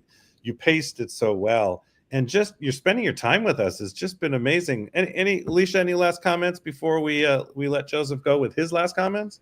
I think anytime I see someone nod or I nod, I'm going to think about it, right? I think what's so great about having you on when you join us, Joseph, is that you always share insights that are so relatable, but you can understand how you move and operate, and then you can shift that. Like you said, you connect that feel good, that vacuum, and the feel bad on purpose, that vacuum, and you shift it.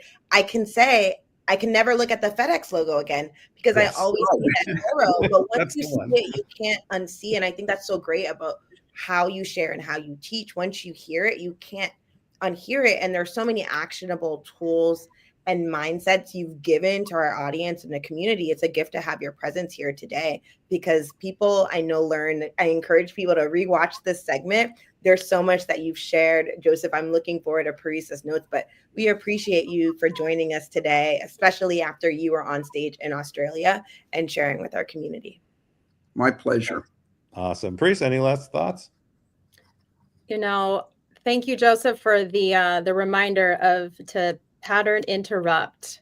I feel like we're always that one shift, one more effective way to experience something from one more pattern interrupts. So thank you, Joseph. This was amazing. It's good to be with you. It is my absolute pleasure. And with your permission, I would like to give everybody a gift. And that is this. It's called it's called the Neuro Encoding Edge, and it's going to give you more of a foundation of a lot of the stuff that I talked about there. And it is a download. It's absolutely free. There's nothing attached to it, and you can get it. Go to my Instagram, which is I am Joseph McClendon, and in my profile, you'll see it. It says the Neuro Encoding Edge. Click on it. It's yours. And as well, you'll also be VIP for another event that I think we're going to be doing at the end of the month. That is this, and that is it is called the New Year's Evolution. And the New Year's Evolution is this: New Year's resolution. This is the. And I know, Michael, I'm going to let the cat out of the bag a little bit, because you and I are planning on doing something about it. And that is this: that the elephant in the room right now is that New Year's is less than 40 days away. And what are your plans for 2025? And I say this broadly, what is everybody's plans for 2025? But here's what I will say, and here's the attack. Here it comes, right? 85% of all of the New Year's resolutions and goals that people make are the same ones that they made last year. Bam. The same ones. I'm going to lose weight. I'm going to make more money. I'm going to do this. So the same ones they're going to make last year. So that process does not work. It is very, very, for a very few people, it works, writing their goals down and things like that. And again, if you don't have a carrot on the stick, if you don't have something to practice, when I'm gone, when all of us are gone, because as soon as the screen goes away, it's you and your cell phone. It's you and whatever distractions that we've got. And they're right there, and they're convenient for you. And so New Year's is coming up. And there's something that I created called the New Year's Evolution. And by the way, all of this, again, it's my gift to you. Why do I do this? If I can close this out, because I know you guys are looking at me like, shut up. And I actually got to get back across the room, across the hallway. Is this, that as I said before, this is my passion. I absolutely love this. And I'm not saying that as some hyperbolic thing. It truly is. And the reason it is because somebody did it for me. Somebody did it for me when I was at the worst part of my life. I shared this with, I don't like to share this, but I share this with people. That when I was 17 and a half years old, 3 grown men tried to take my life because of the color of my skin. And it trashed me. It made me lose my self-confidence, my certainty in myself. And it wasn't just what they did to me. It's what they said to me. That's what I started to believe about myself. That became my psychology. And what changed my life was somebody came into my life and helped me. They gave me the book Think and Grow Rich, made me read it. And when I read it, it changed my life. But here's the deal. I didn't just read it. I did what the book said. And so when I went back to that gentleman, I said, how do I repay you? What he told me was, he goes, Joseph, You repay me by doing the same thing that I've done for you, for as many people as you can. And that's why I get to do what I do. That's why I have the passion about it. And the only thing that I ask everybody that is watching, and these three amazing people that are with me right now, they're perfect examples of it. They don't have to do this.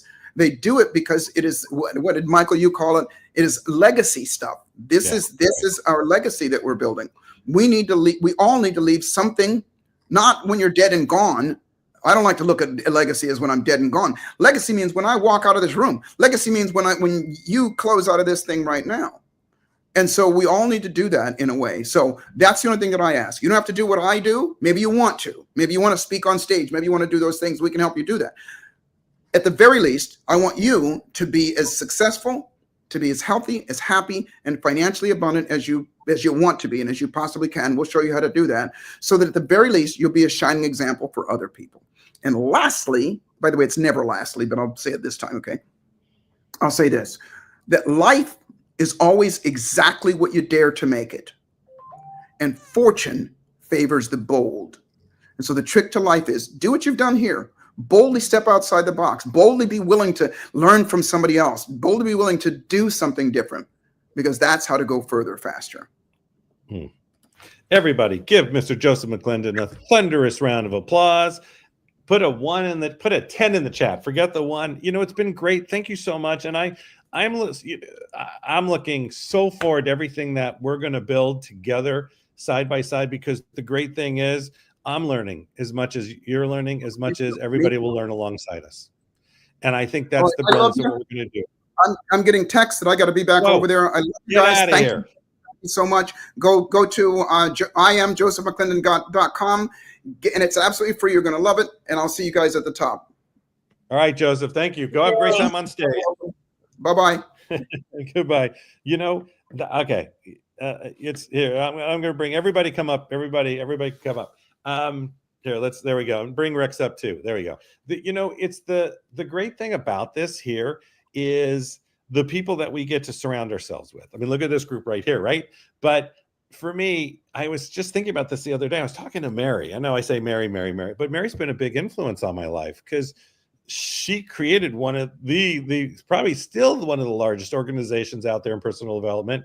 And she's so mild-mannered. She's so self-effacing. She's so about being of service. She never talks about herself ever.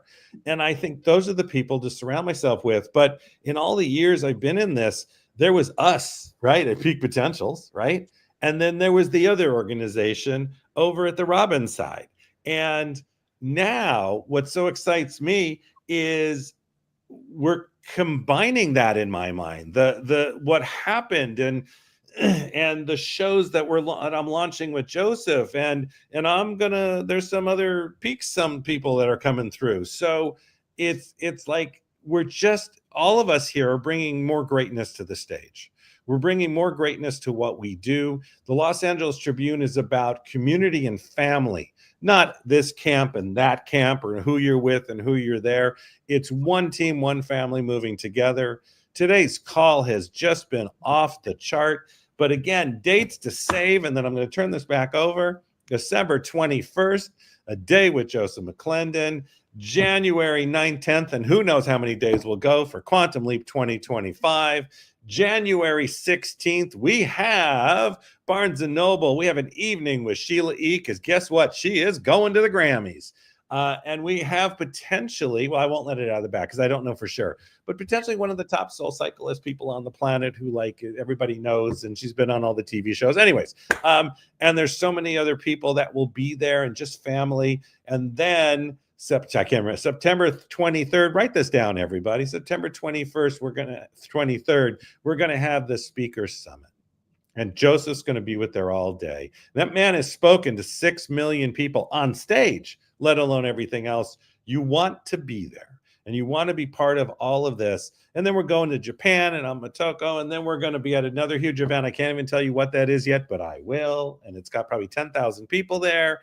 And then we're at the Grammys, and I can't say the other event because I don't know yet for sure, but we have so much to do. And we're going to be at Jim Quick's event. We're supporting team and family. I'm meeting with this whole team on Monday. You know why? Because we're family, because we do this together. and we make a difference in lives every freaking single day. So from myself and Mo Rock and this whole organization, we're not done yet. We'll go here in about 2-3 minutes, but we're going to go around the horn. And Alicia, I'm going to turn this over to you to take this thing out. Thank you so much, Michael, for all of you that are tuning in. We're on day 2 of the Marketers Forum here live with the Los Angeles Tribune, November 20th to the 24th. I mean, we opened the day with Dr. Joe Vitale, and he was sharing more of his insights around karmic marketing, spiritual marketing, and how to connect with individuals. And then we heard from the legend himself, Dan Kennedy, a masterclass on marketing, but connection, but giving back to community. He talked about philanthropic experiences and how when you give to the world, the world gives back to you, which is something that is really big to Joe Vitale. And the day has just continued. We ended with Joseph McClendon. Parisa, how are you feeling day 2 of the Marketers Forum? I know people are interested in hearing your notes that you have to share with us today. Oh, the notes, probably more notes than yesterday, that's for sure. Yeah, so today was really rich. Today was really insightful. And the word I will place on today was very practical. A lot of the things that we'll dive into sometimes are more ethereal or spiritual or theoretical. Today was very practical, and I really appreciate that because I feel empowered to apply a lot of the things that were shared. Some of those things that were shared. I'm going to start off with the one and only Joe Vitale. He said that people are not connected with their divine power. And I had Joseph McClendon just recently, just a little bit ago, really break that down in his own iteration, his own way. But we are not able to, if we're marketing ourselves, if we're showing up and people are receiving us, and that is that first impression. It's so crucial to be able to step in and be certain about yourself, about what you are offering, what you are providing value for, value to whom, with certainty. That's what allows us to step into that divine power. And he was mentioning, like, that's where, like, why it's not happening, why we're not, as Mo Rock, our CEO, was prompted him to respond with that. It was like, why aren't people closing the sales? Why aren't the follow through not happening? With all the knowledge we have all of the skills, the tools, the knowledge. Like, why isn't that piece happening? And I feel like what he shared there was such a foreshadowing for what was going to be coming for the rest of today, especially with Joseph McClendon closing us out and really clarifying and articulating and distilling all of this information.